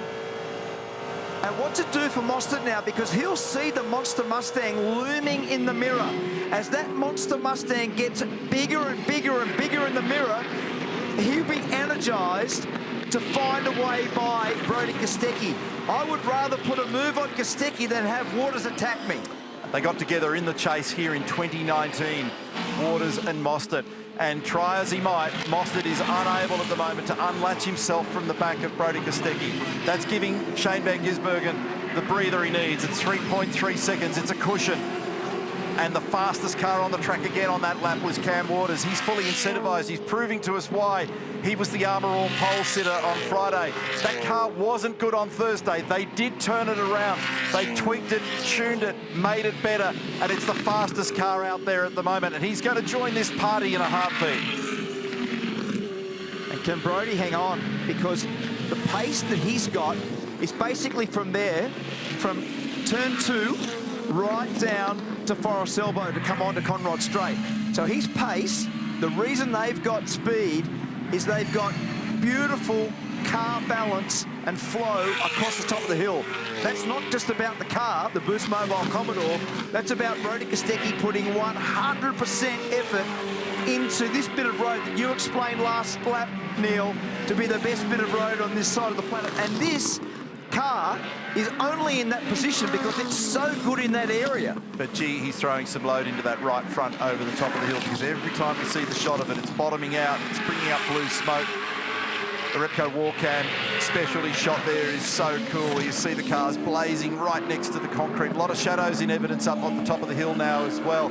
That starts to become a feature of the day at this time. We're 4:45 local time in New South Wales. We've been racing for 5 hours and 25 minutes. We've still got 32 laps to go and one pit stop for all of these runners. There's a little bit of fuel variance across the top end of town, but they are driving qualifying laps out there at the moment.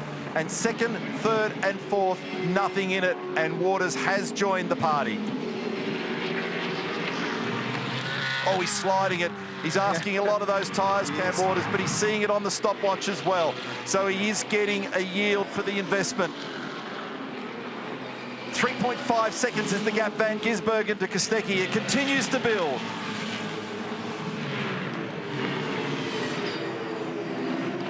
And another personal best lap on that lap for Brodie Kostecki. And the images that I saw of that car at the top of the hill, there's not another 100th in that car. That is absolutely maxed out. George Commons on the radio. how's the numbers? Van Gisbergen 7:03, Kostecki 7:17, Mostert 7:29, Waters 7:03. The difference between Waters and Van Gisbergen on that lap was 23 ten-thousandths of a second. Absolutely nothing in it. This is just enthralling motor racing. And with Cam Waters now joining the back of this little queue, it does tend to make you think around not only that fuel slight disparity between the cars, what the pressure on the teams will be for the final stop. And then, once you've made that final stop and being able to leap back out of the pit and get on with the last phase of the race, there's 31 laps remaining. Remember, it's 6.2 kilometres around here, so it's only just under 200 kilometres left in this race, so still a long way to go. Critical pit stop remains, and the pace for the last run. So everyone will put green tyres on, brand new Dunlop Sport Max tyres, and they will be doing full-on qualifying laps for the remainder. Just settled just a fraction now, because Mostert was struggling for engine temperature, for water temperature, so he's pulled back just a little bit from Brodie. Cam Waters used those tyres so hard to get to the back of Mostert that he's just pulled back a little bit also, because they know that they've got the stop remaining. The key to this now is not letting Van Gisbergen get too far away, because you just won't get it back if it stays green. And that, I called it a little bit earlier, but those couple of laps for Waters have got to be taken into account there as well. So there's a couple of seconds worth of difference there for him against him, because he came in earlier than this current group of cars that we've been focused on. 30 laps remain. Long, long way to go on a 6.2K racetrack. But it's a 3.5 second margin, Van Gisbergen over Kostecki. And I wonder how much squeeze is in Shane's car at the moment. Like, is there anything left with that at present, or is he maxed out? I suspect he's still got a little bit in hand. That car has got better and better over the weekend. Remember all the braking instability issues on Thursday? Yeah. And he was uncomfortable with the behaviour of the car earlier in the weekend. And it's just a rocket out there now.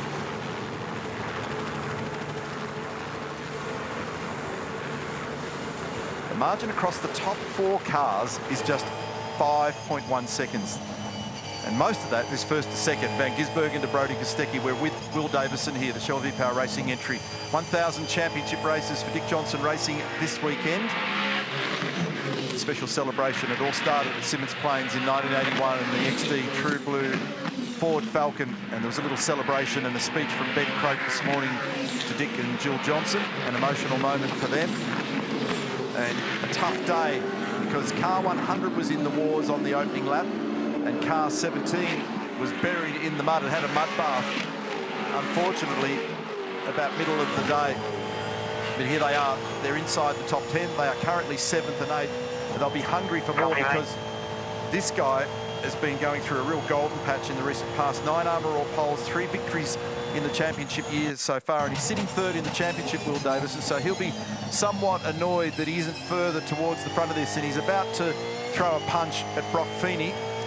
Brock's in 6th. Remember, he lost those couple of spots when he just got slightly fumbled down the bottom of the hill at the bottom of the chase and ran wide, and he's got a pretty hungry pack there, and it happens to include one Craig Lowndes just at the back of the 2 Shell cars. So Lowndes is lurking here as well, and there was a nice drive earlier in the day by Declan Fraser. So you asked before about the condition of turn 1. There's a groove in the mud. So it's a mud pack either side, but it's about a Dunlop hard tyre wide with grip available on the top of the curb. And then when you get a bit further down the road, there's still a little river there. But at the moment, they're looking as though they're back to the normal racing line, but you wouldn't want to step sideways in any form. No, so if you're just outside that Dunlop groove that you made reference of, then you make the mud and you make the fence. So anywhere that you step a little bit wide with the amount of rain that we've had, the consequences are high. Just looking at the totem on our screen there, Neil, Van Gisbergen, because of that penalty, is up 6 spots. Brodie Kostecki, great job, up 7. And then you go through the field and you start to look at Craig Lowndes up 7 spots. Bryce Fullwood up 14. Jack LeBrock up 12. Jack Smith up 13. There's been some really credible performances through the course of the weekend so far, given that some of those cars that have made significant progress really weren't that great to begin with. They weren't cars that were in really good form when they rolled them out of the truck. Bryce Fullwood's on target for the 2nd year in a row of a top 10. He was 5th last year, and he's in the Middies electrical car. We've had glimpses of him during the day. This is that next train of cars that we talked about. Remember our Hino Hub demonstration earlier in the day where we talked about critical lap, pointed it out to be about lap 138, 139, where you can fuel up and get home. We've got one stop to run in the great race of 2022, the Repco Bathurst 1000. 161 laps, and it's been flipped around on its head by comparison to years gone by, because in latter years, all of the safety car energy is typically be contained in the last third of the race. This one, because of the wild weather and the wet flanks and the mud, the greasy conditions that Garth Tander described earlier that were just treacherous for drivers, was actually full of safety car action early on. Now, we've had a couple subsequent to that, but we've had 7 so far. Window for safety car is open. So Holdsworth a little bit wide, I think, at turn 1. 7 laps in tank. So he is going to stay there or not? Can he stay on the inside of Feeney? He does, he just hold on. There's a little bit of that side draft that Larko explained before. And as a consequence, he's just able to position the Penrite Mustang on the inside of turn 2. On board now with Brock Feeney, the young 19-year-old. He's done a tremendous job this year. He's 6th in the championship. And this is a little mistake, I think we're going to see. We heard that Lee had run wide, but we haven't seen the proper angle of it. Actually, it wasn't just wide by a little bit either. It was wide by a lot. So no wonder he lost all that time. And this is the reason why Brock Feeney had a crack. So he's had the lock up, and then he did the smart thing, Lee. He drove it down towards the escape road to stay on the clean stuff, because if he tried to clumsily go around the corner, he would have ended up in the mud. And that's a bloke with more than 500 races under his belt, using all that experience to good effect. So he's still sitting there in 5th, but only just from Brock Feeney, Will Davis and Anton De Pasquale, Craig Lowndes and Bryce Fullwood. So we're coming up to the point where we can tick off critical lap, and then depending on where they're at with their fuel loads, we'll start to see people blink. And this is going to be so important, so much pressure on those crews. And what would you do, Mark? So if you're 2nd, you're 3rd or you're 4th, and you're staring down the gun barrel of Shane Van Gisbergen, just edging away from him at the moment, can you do anything? They'll be talking to drivers. Maybe there's a little tyre pressure variation. Maybe there's a little adjustment on anti-roll bars. Maybe there's a little tweak on brake bias. Is there anything left that you can do to eke another 1/10 of a second out of your car for the final run in this race to the checkered flag? Or can they change the rear wing, for instance? Would you dare in a very small time window? You've got 30 seconds to ply your trade.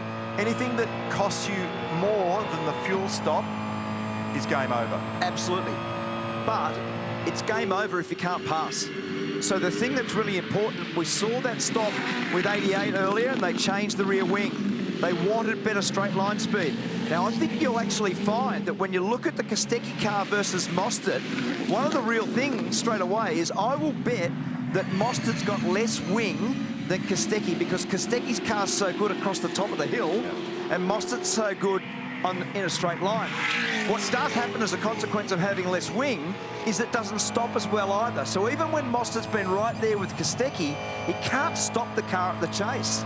Now, we know, we've learnt a couple of things hanging around this business. We know that Van Gisbergen, because he's got a fast car, gives him the ability to do 2 things. He can under or overcut if he wants. So because he's got a fast car, he can run longer. They've got a little bit of fuel flexibility, remember, because of the way things were out of whack earlier in the day.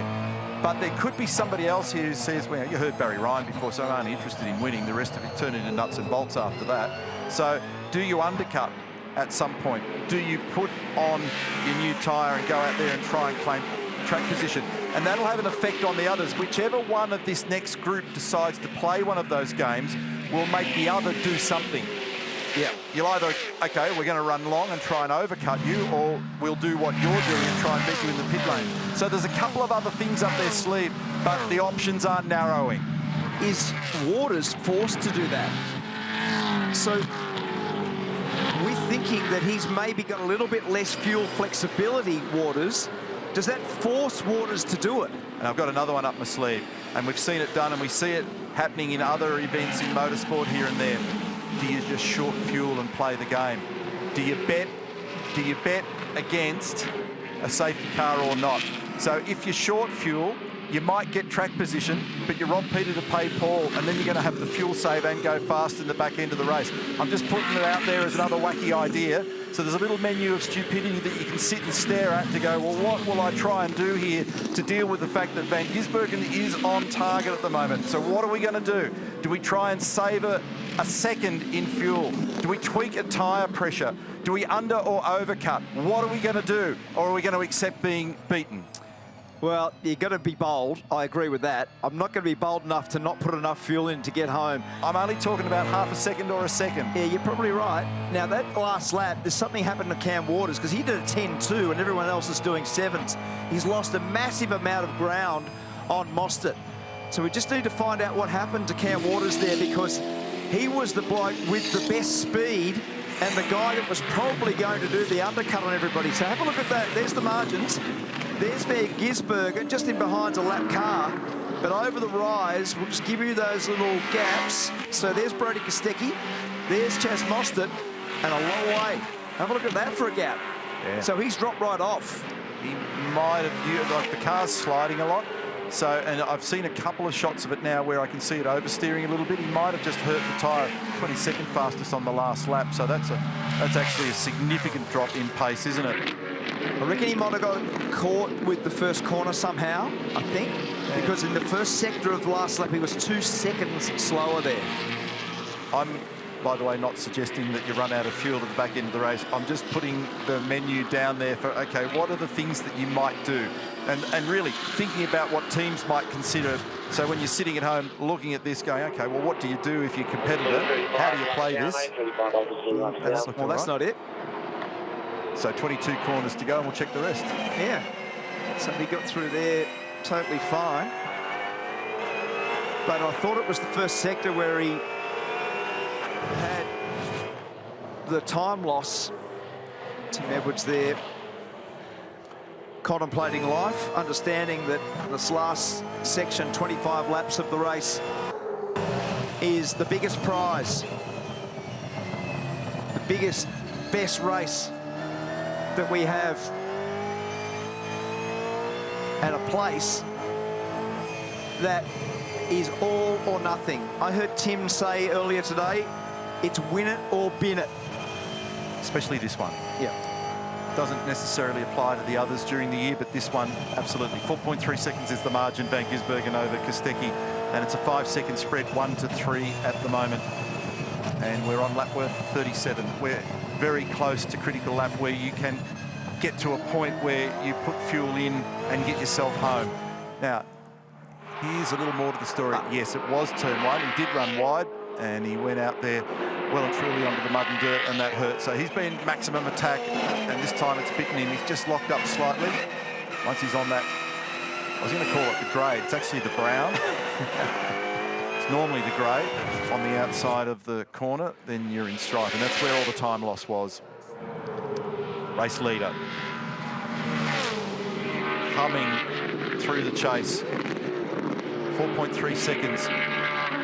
He's about a 10th quicker over the top of the hill than Brody Kostecki. Brody's just eased away ever so gently from Chas. And then quite a margin now back to Cam Waters after we picked up that little moment down there at turn 1. So things have just settled momentarily. 24 laps to go. We know that the fuel window for these cars is around about 22, 23 laps on a full load of fuel.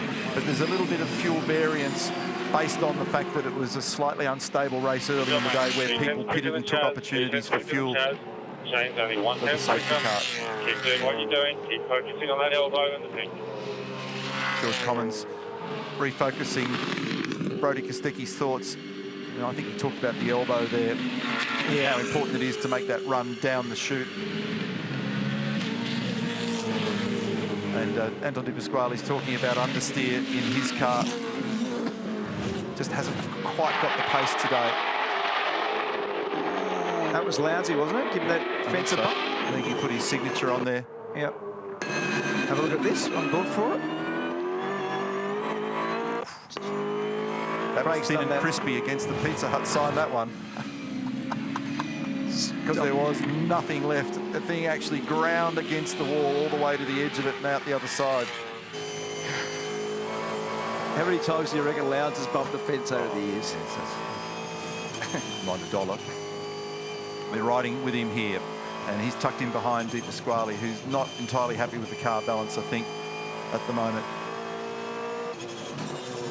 29th great race for Craig Lowndes today. It all started back in the mid-90s for him. 7 times he's come away with the gold here from this event. And today he's paired up with a driver who's having his very first main game Bathurst experience. And like many of the other senior drivers at this place, he's a survivor.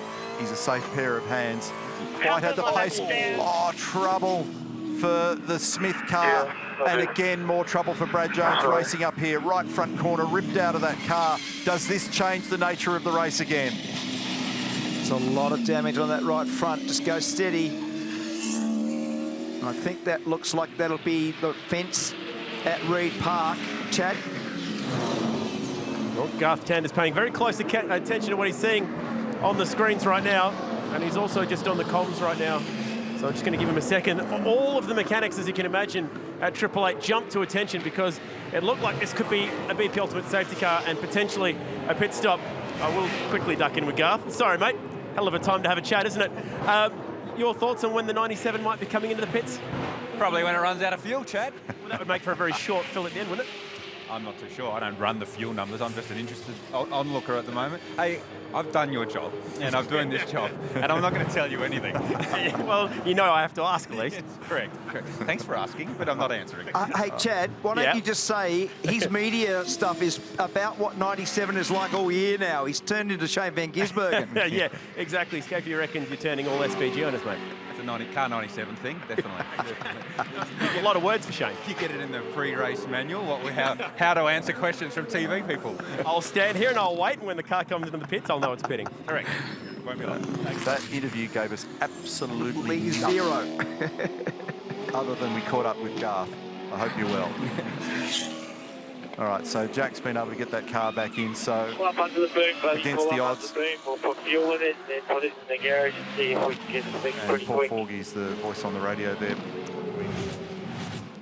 Go and have a look here to see what's happened. And it's the classic getting onto the slippery part of the racetrack at the top of the hill when you get out of the marbles there. And he's clobbered the wall at Reed Park pretty heavily, ripped the right front out of it. And it's just actually landed beneath my feet. So they're going to bring Waters in now. And remember, he was on a slightly different fuel strategy than the others. And that 4 car is going to have to go back into the garage. They'll put fuel in it and then get it back in there so they can work on it. We've still got 23 laps to go. So here's the margins. See that gap there, second to third's opened up a little bit. Does Cam come in? No, not yet. There's some talk about it on the radio. And that's the damage in the right front corner of that car. That's not going anywhere in a hurry. We've got it on the go jacks. They may even need an extinguisher there. So that's not going to smell good. No, and that's the end of that, I would think. Just pluck that right-hand front corner out of it. So that'll be day done for the SCD here. Oh, yeah. Oh, my God. Look, I didn't think it was going to light up like that. Good prediction by you. Yeah, I can see it there. It's actually right under my feet here.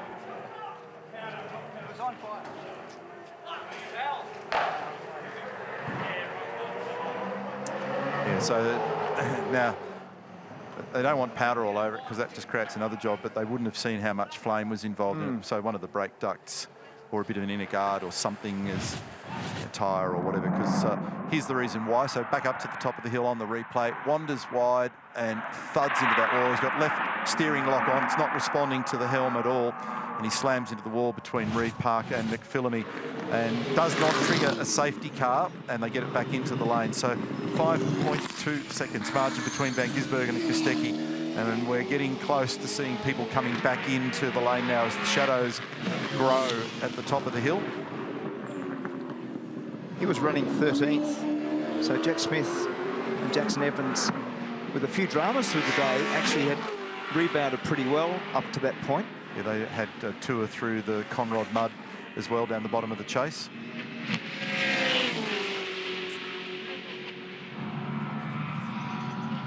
Just looking at the other gaps.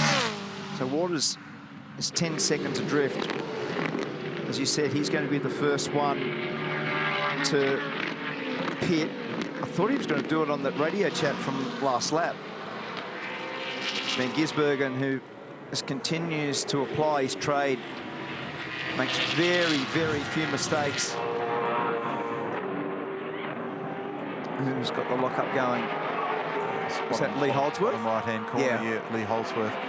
So in the Penrite car, he's just run wide at an awkward moment down here. So a few cars wandering into the lane here now. They're bringing Anton Di Pasquale in. I can hear Ludo in the background. Bit of action here now. Feeney, yeah, Di Pasquale. They're going to be cautious coming into that lane because the tiniest mistake pitches you into the mud. You're going to round the first, so that you're going to have a clear on in, mate. Clear on in.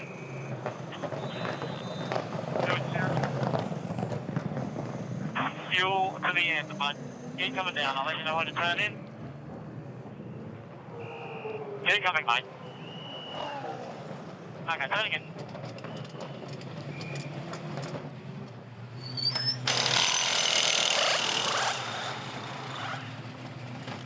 Nice green tyres going on. And a tear off. We've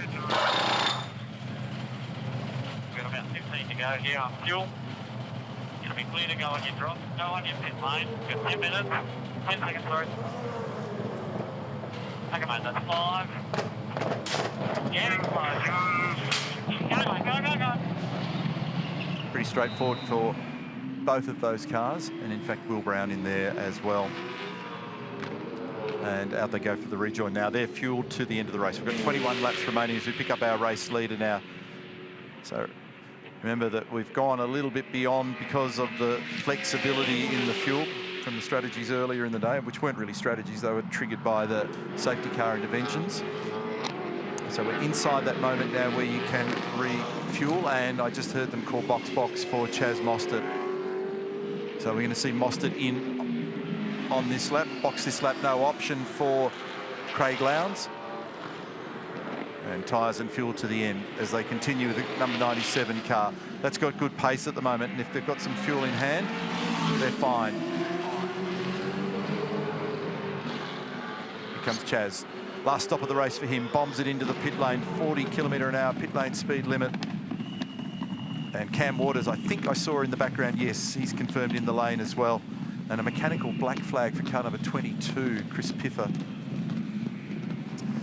Couple of critical stops, Neil. All I've seen is green tyres up and down this lane. Mostert's about to cot some. He's going to be tired in that car. I know that. I think he's got a helmet air issue. Cam Waters, they said he just needs a little bit of front. His engineer, Sam Potter, he's got 2 used front tyres, not new tyres. Let's have a look as they tune this car. Yes, look, they're going in. They're going to drop the front ride height of the car, get the splitter down closer to the ground, get him a little bit of front end. This could be a game changer if it works for him. And they're the changes that we're looking for, and they also changing the blockers in the front there, I think, Larko, or is it they're just checking for debris? No, just checking for debris, mate. Yep, she went down at the front, no doubt about it. Yep. All right, so that should now respond by turning better, be more responsive to those. As the track grips up, the rear starts to have more authority over the front, so you want the front of the car to be pointy at this back end of the race now. Final stop of the weekend now for Craig Lowndes as he emerges with car 888.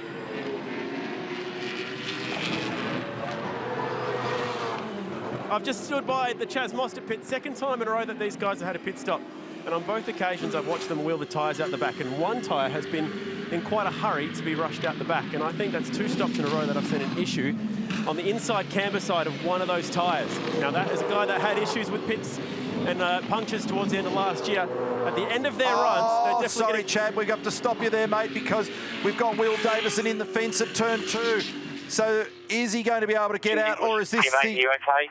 8th safety car? Sorry, Chad. That's me, Bill. Will Davison parked up in the wall at turn 2. And he looks to be getting out of this car. So I think he just pitted, so maybe there's a brake drama there for Will, and especially that he's getting out. Race control personnel, safety car boards and flags, safety car boards and flags. Incident. We saw him come out, and normally when you're in the fence that hard after a pit stop like that, there's some drama with the brake pedal, maybe. Yeah, I don't think they did brakes. Maybe a wheel wasn't tight, or maybe cold tyres and too greedy. You're on was done. First one was done. Waiting on fuel, but one car going down the lane. Gisberg and Kostecki, Holdsworth in the lane. Okay. So did they make any changes to Brody's car, or are they just putting wheels and tyres on and feeding it fuel? We'll get an answer to that question for you. Were there any tweaks to 99? We know that there's been a front ride height change to car number 6. So Cam Waters' car should be better in the front end, more responsive. Van Gisbergen out, done for the rest of the day. Here's the rejoin. This is a rejoin. Key rejoin to the safety car line. Is there any... I can't see it. He's got him. Got him. So Mostert got him. So I reckon Brody thought that the recovery vehicle blocked him then. Yeah. I think he did, didn't he? It looked like it. Same issue, same tyre. Same issue, same tyre. Word in the background then from Abin Bore. So that was what Chad was on to. So they've got tyres that are hurting. So here's the replay of what happened. So watch the rejoin for... And see there's the truck there as well. That white line's key. And so Brody's the one that actually got blocked by the ute. Yeah, he was blowing up on the radio. So this is Will Davison. This is the first part of the puzzle. He arrives, and it's got all rear brake. That had all rear brake then. As soon as he put his foot on the brake, it locked the rears. He was sideways and straight in. So that's actually a really significant moment. We'll try to get to the bottom of that when we know what's gone on. The second thing that happened is that when Brody went out, here we go, just have a listen.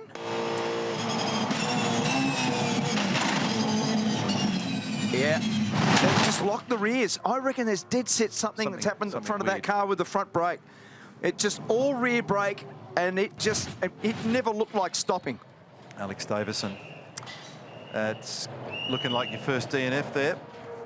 So after an unbroken string of finishes, unfortunately today ends poorly for the Davison brothers' endeavour.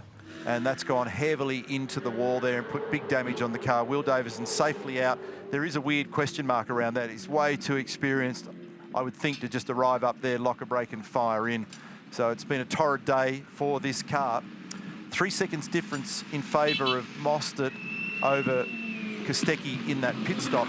But a weird rejoin there that we saw. Here it is again. So Brody Kostecki, the boost car. Optus car is Chaz Mostert, but the recovery vehicle plays a role in all this. They're getting to the white line, the second safety car line. Here it is. And then effectively, Kostecki's balked by that truck. Well, they're asking for a redress, I think, everyone down there at Erebus. But I'm not sure. He does move him over towards the back of the car, but is Mostert already by him? Is he clear of him? Should it be there? Well, no, it shouldn't be there. I'm totally with you. So this is on board now with Brody. Oh, he had to balk it up. He absolutely had to come out of it. Yeah. So he hasn't been impeded by that recovery car. I mean, the safety car's an issue. The recovery car's a completely different story. Now, what Chaz does, cleverly, he moves him over and sort of runs him towards the back of it. Well, a little bit of it was also dodging the water, so I'm not sure how much was strategy and how much was survival, but end game's the same. So everything's changed out there again. The cars are bunched up. We've lost Number 17, Shell V-Power Racing Team car, 1,000 races this weekend for DJR, and terrible frustration for Davison. We'll find out shortly what the story was and why he's ended up there. Was it a mistake? Was there a failure? Let's go to Mark Larkham. Yeah, we can't really add to that. I've asked Benny Craig, the team manager down here. He's no wiser than we are sitting here, Neil, but he did confirm they didn't do anything with the brakes in that stop. New tyres went on, so we have to wait and get a little more data. Yeah, thanks for that, Thanks, Marco. Yeah, I don't know why. I've got a weird feeling that there's either a brake drama or there's maybe an issue with the final down change. That he maybe got one of those false neutrals somehow. It sounded sneaky, didn't it? It didn't, yeah. So it was very difficult for him to pull it up, as you can see, but it just looked like it was all red. Just listen. Yeah, for sure. Now, maybe it grabbed 2 gears when the last one happened, or it grabbed a neutral, but it certainly did not grab the last gear change properly. Wow. Second, it's supposed to be in, and I'm not sure whether it grabbed first. No, hearing that it's stayed in second. So Brody is blowing up, and correctly so. That car should not be there. Feeling down at the Erebus garage, but just next door at Walkinshaw. I wanted to give you a little look at the tyre, the Dunlop tyre that had come off the left rear of Chaz Mostyn, and that's 2 in a row, and you heard Adam DeBore say that on the radio to him. Same tyre, same problem. So let's hope for Chaz's sake that left rear can make it another 18 laps.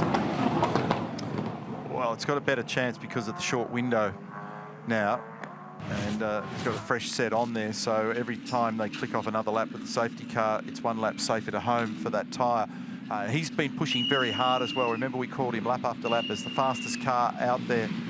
So cars all bunched up one more time as we wait to recover this car. It's on the flatbed truck now for Will Davison, and Will's safely out of the car. He made nasty contact with that wall. We've seen a few cars in the wall up there this weekend, and that was unusual. I think you might be right. Could be more likely a downshift problem. But look, we'll find out from Will. He'll know exactly. We'll go to Reed. And in amongst all that drama, Chris Pither, you saw the mechanical black flag for him. He's got a power steering failure. That car was full of smoke. They got the fire extinguisher onto that car, and as you can see, the boys are working hard underneath it. But yeah, quite a bit of chaos in this garage. Yeah, I saw that note go up on the timing screen, and here's the replay, and it was belching smoke at that point. So this is sad news for these guys. Cam Hill having his maiden run in the great race together with Chris Pither in the retro livery for the Coke car. And they've had to drag it back in, and that was the damage that we talked about from early in the race today when Malako was suggesting that that car was all clear. It was still pretty badly beaten at the back. So they've got this car clear now of turn 2. Hopefully there's no water running back on there. What an awful mess that is. And there's going to be some clean-up, unfortunately, back at the DJR workshops in Queensland in preparation for the next event at the Gold Coast, which will be event number 12, the Repco Supercars Championship. And that's a furrowed brow for Brodie Kostecki, who had a slow stop and then got tangled on the exit and dropped the spot to Chaz Mostyn when they were racing to the safety car line. How's car 17? It's had the right-hand side wiped against the tyre wall down at the chase early on with Alex and battled to get out and ended up causing a safety car. So we thought they were out of play. They got their lap back. They've worked all day to get into the back of the top 10. They're in that sort of 6th, 7th, 8th battle.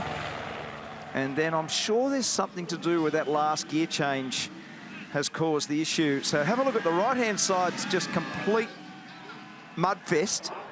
And then the left-hand side's had the tyre wall damage significantly on car 17. It's got a very used look for a day at Mount Panorama.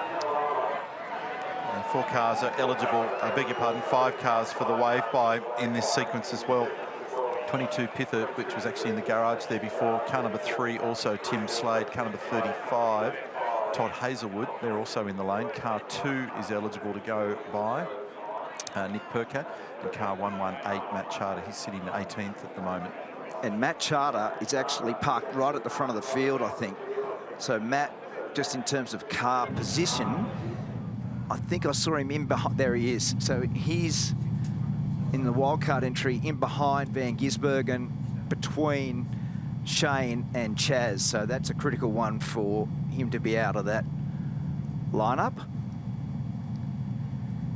This is going to be a ripper, young Neil.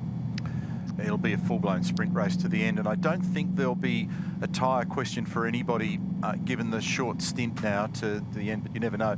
But what was evident in that previous stint was just how hard everybody was pushing, and so I raised the prospect with you a little bit earlier as to whether that sort of speed and intensity was going to hurt a tyre, and now we've seen it evidenced. It's the first time this weekend we've seen it, so this might tell more of the story. Just look for his right leg to see whether he pumps the pedal. So hard on the throttle. Does he grab his left foot? Look for his left foot there to see whether he has a little confidence tap of the brake pedal. Look, look, look, look, look. A little one just there. No, for sure it's the last gear change. But it locked the rear wheels quite early. It's a combination of both. And sometimes what happens is it's the combination of when the wheels are locked, the dogs in the gearbox don't actually engage. They don't go bang and latch. So maybe it's a combination of the rear locking with the final gear change. We won't know until Will gets back, but certainly something weird in that last gear change before he went into the tyre wall at turn 2. Yeah, I don't think it didn't look like it was a nice, neat downshift, and it doesn't take much when you're on the limit, and certainly also that much harder on a fresh tyre as well. Back to Mark Larkham. Kloppo, this is a biggie, isn't it, what happened between Kostecki and Mostert. So here's Mostert coming around. Now remember, he's already on, he's got his tyres on. His tyres are warm. He gets a pretty good run through turn 1. Let's have a look what happens here. Now, there's Kostecki coming out. Here's the ute that we're talking about. See this line here? You can just see. That's the safety car line. So to be deemed in front, you've got to be in front by the time you get to that line. Otherwise, you've got to redress. Now, if I just go bit by bit, a couple of frames at a time. Now, you can see the momentum Mostert's got on. I think, you know, this is nice to say the ute's in the way and he had to back off the ute, but get all of that. I don't think there's any question that Mostert had the momentum that he was going to blaze on. Look at that already. Like, seriously, look at that there. So, yeah, he's definitely in front. I think the question is that he had to, you know, you shouldn't have to back off for a recovery vehicle, Larko. And I'm with you, mate, and I think that's 100%, but I don't think there's a redress need here. I think Mostert was 100%. No doubt. I agree. No doubt, yeah. No doubt. Yeah, good pick-up and well done, Larko, because it's basically set that out. There was probably 3 or 4 car lengths before the line where they were actually almost alongside each other.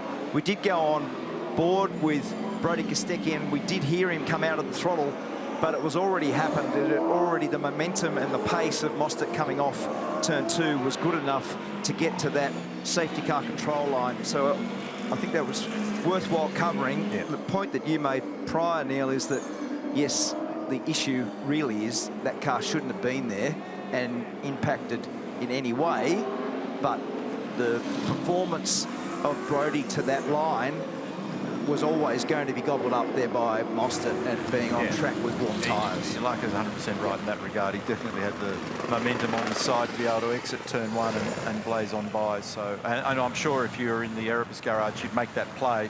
And I'm sure if any of the 3 of us were in car number 99, I reckon you would have melted the radio, including Larko. 100%. So Van Gisbergen, Mostert, question mark on the tyre.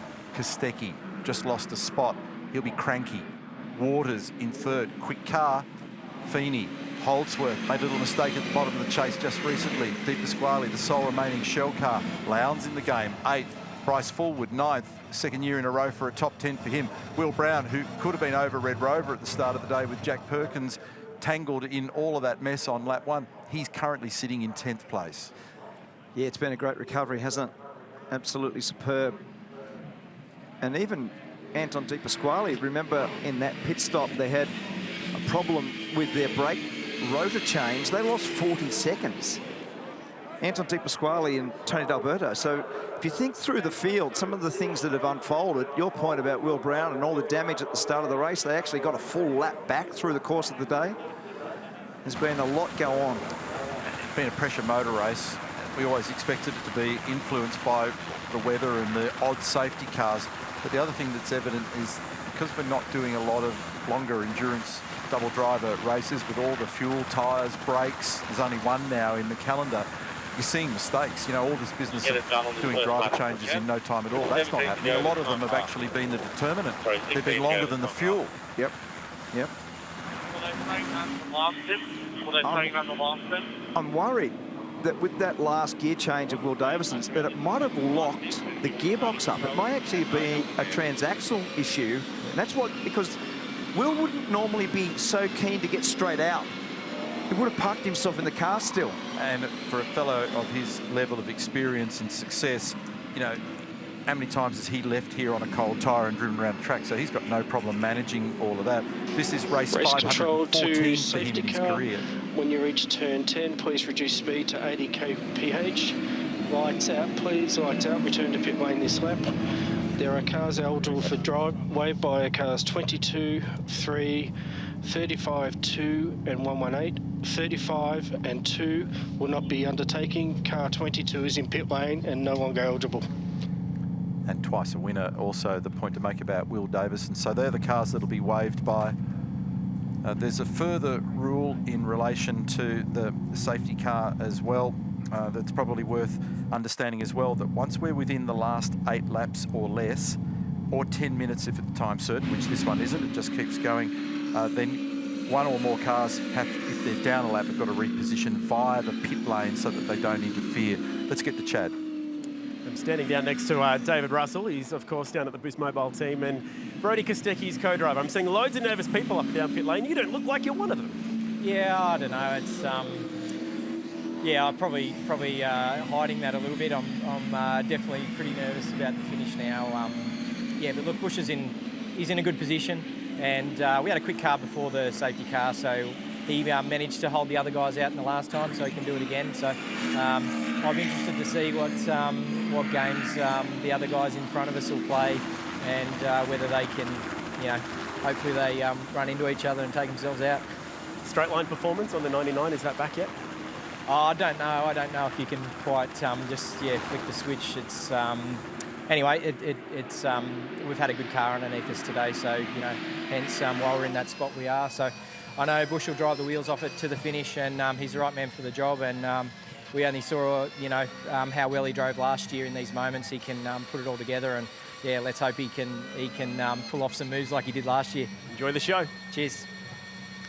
Exactly what it's going to be too. It will be a very big show. So, and we're seeing 16 laps remaining now, so it's still a long way around here with a 6.2k lap, and they're all fueled up, they're all tied up, they're all done and dusted with pit stops, and it's going to be a full-blown sprint to the flag. And the $1,000 that we had on the safety cars, how many safety cars now has there been? There's been 8. And what did you predict? 8. Rihanna. James Moffat, you know the question we're going to ask. Can we win this race? I hope so. Might be a tall order, but I know Cam will give it everything. So yeah, let's see what happens. Thank you very much. Thank you. Cam Waters has got a very quick car. He has, but he just hasn't had track position. You heard Tim Edwards reiterate that a little earlier in the day. But this is the reprieve that he needs. So that was Matt Charter that you just saw in the foreground. He's been eligible for the wave by car number 3's going through there as well. That's Tim Slade, the cool drive entry. The lights are out on the VP Ultimate Ford Mustang. And so the control of the field falls to this man, Shane Van Gisbergen, car number 97 on screen. Century Batteries chopper tracking them down all the way down Conrod Straight, just idling down there now. Next time you see them, they'll be doing the best part of 300 kilometres an hour. Isn't that an awesome shot of the chopper over the top of the Hino sign on the run into the chase? And remember, we've seen Shane on restarts do all kinds of things in the recent past. He's run them slow, he's run them fast, he's run them medium speed. So here we go. Pull those belts up tight, folks, because we've got a sprint race to the checkered flag. Shane Van Gisbergen races away in the lead. They're trying to warm up those Dunlop tyres. Mostert in second. Brodie Kostecki in third. Cam Waters in fourth. The heavyweights at the sharp end of the field. And we're boxing on for the back end of the Repco Bathurst 1000 once more. And a very, very nice restart by Van Gisbergen. He got to the left-hander at the chase. He turned it in and gassed it up.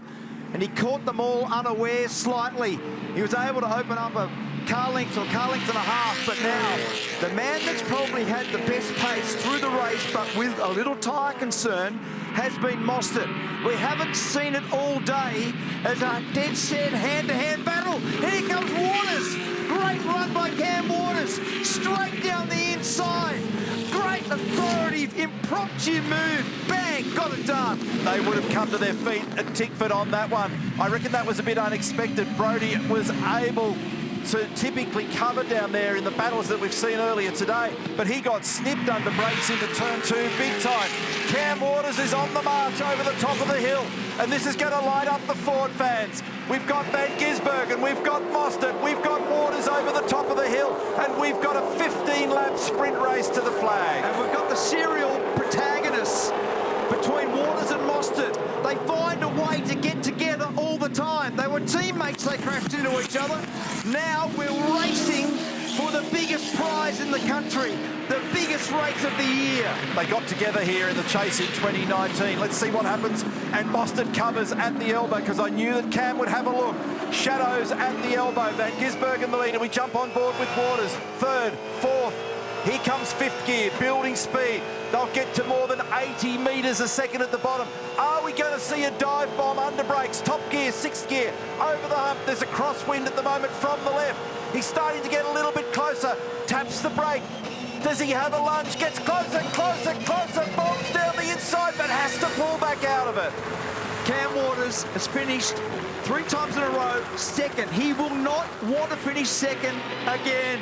This is a very, very big part of this race right now, because the deal in terms of tyre usage and having the tyre heat up behind another car gives them a 2 or 3 lap window to make the move. And Cam Waters' straight line speed is very good, Neil. He might be in a position now to lunge down the inside and put the same move on Mostert as he did to Kostecki. 14 laps remain. Can Brodie fight back? Was he compromised at all in that move before with Cam by straight line speed? We asked the question of David Russell before, but he's sitting in 4th at the moment, but he's racing. But look at these guys. It's tight at the top at the moment. Van Gisbergen is just in front of Mostert, who's just in front of Waters. The sun becomes a factor on the run to the cutting at this time of day. And we've been racing for 6 hours and 12 minutes, and this is far from resolved. Mostert actually has found some speed. He is right there behind Van Gisbergen now. So it's not just the challenge that Waters is putting onto the back of Chaz. He's found a car length or car length and a half on Shane Van Gisbergen. Have a go at the amount of real estate they're using over the top of the hill. They are sweeping from Reed Park to McPhillamy with millimetres to the right-hand side. These are quali laps. Full commitment, top 4 on screen from the chopper down the hill. And in fact, it's only a couple of car lengths back to the next group. Feeney, Holdsworth, Di Pasquale, Lowndes. He's in this little battle as well in 8th, followed then by Fullwood, followed by Brown. Leaders at the elbow, up against the concrete wall. It's only a few thou to the right-hand side. 2nd, 3rd, 4th, 5th and 6th. Back down the straight one more time. And again, evidence of Mostert looking for fresh air. Yeah, he's been challenged by water temperature all day. He's had to pull out of the slipstream and get as much cold air as he can to control that engine water temperature. Cam Waters has got good straight line speed. If he can get the thing onto the straight, he's a big chance to have a lunge at Mostert. What a race. Shane Van Gisbergen was the winner here in 2020. He was the runner-up in 2016 and 2019. He was on target to win in 2014 in that techno car that stalled in the pit lane. Is he going to be able to put another victory together here this afternoon? And what about Garth Tander? He will be absolutely freaking out in that garage. Is it going to be victory number 5 in his illustrious career? But one thing's for sure, Mostert and Waters will not have a bar of that concept. They are absolutely committed to anything but that at the moment. And Waters, if anything, is starting to look just a little bit quicker in a couple of places than Mostert. He's got a quick car and he's going to sniff up the inside here as they get to the cutting. Not quite enough. Second gear, out of here, 85 odd kilometres an hour. Nothing available on the right-hand side of the car. They're cranked sideways like sprint cars out of there. They're committing their right foot as hard as they dare. 640 horsepower. Huge amounts of torque applied with these cars. And now it's more than 200 k's over the top of the hill. Fantastic motorsport. Cam Waters is trying to position himself close enough. So this is the run that's really pivotal. Get the car to the right and then flick it off to the left through the dipper. He just lost about half a car length, and that's not quite close enough. He needs to be right in behind Mostert to make that lunge at Forest Elbow. And that's the spot. There's definitely a pass to be had. Look at Garth Tander and the brains trust there. Zach Brown with Ryan Walkinshaw also. We've played high-speed snakes and ladders all day long. 6 hours, 16 minutes of racing. And at the moment, the margin across the top 4 cars is 1.5 seconds. We've had 8 safety car interventions. We've had cars off the road in bizarre places. Mud and water's been a factor. But now we've got a dry, clean, clear race to the back end, and still Van Gisbergen's got control of this at the moment.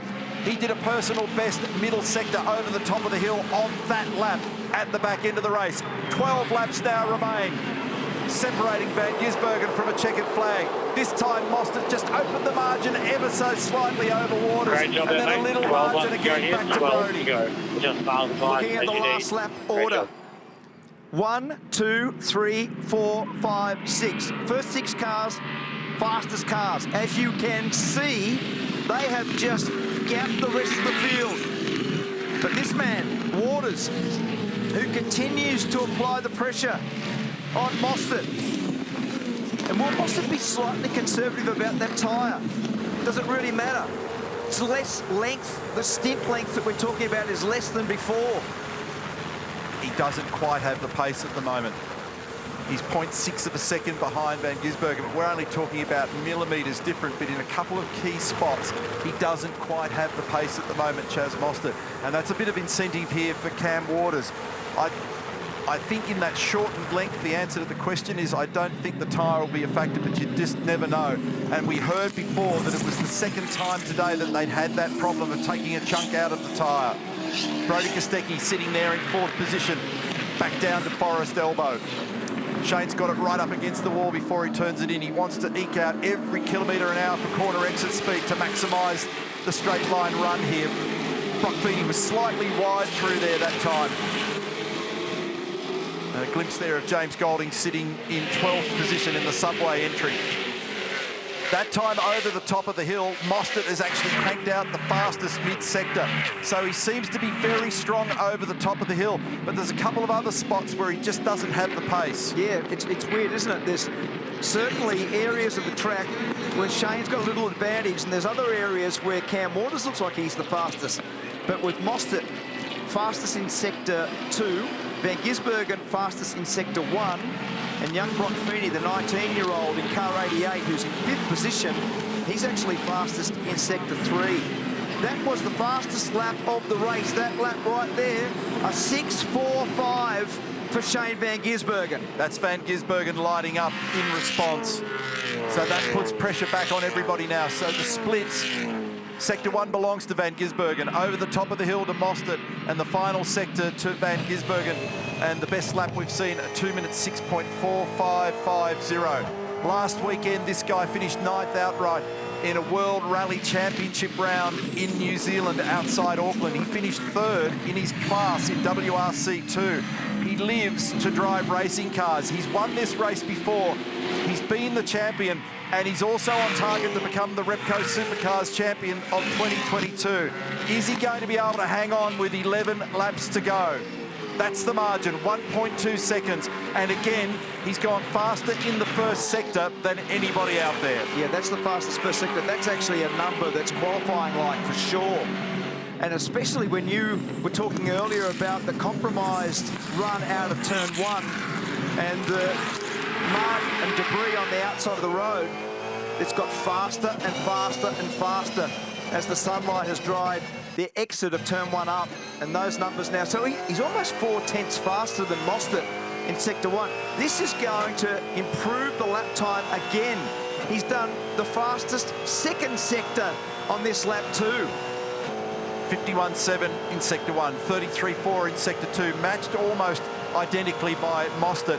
But if he gets the final sector together, this will pull that 6.4 down even further. A 2 minute 6.4 the last lap. We're riding with Waters, position number 3. You can see the leader in the distance and the margin to second. Fourth gear, down to the final corner.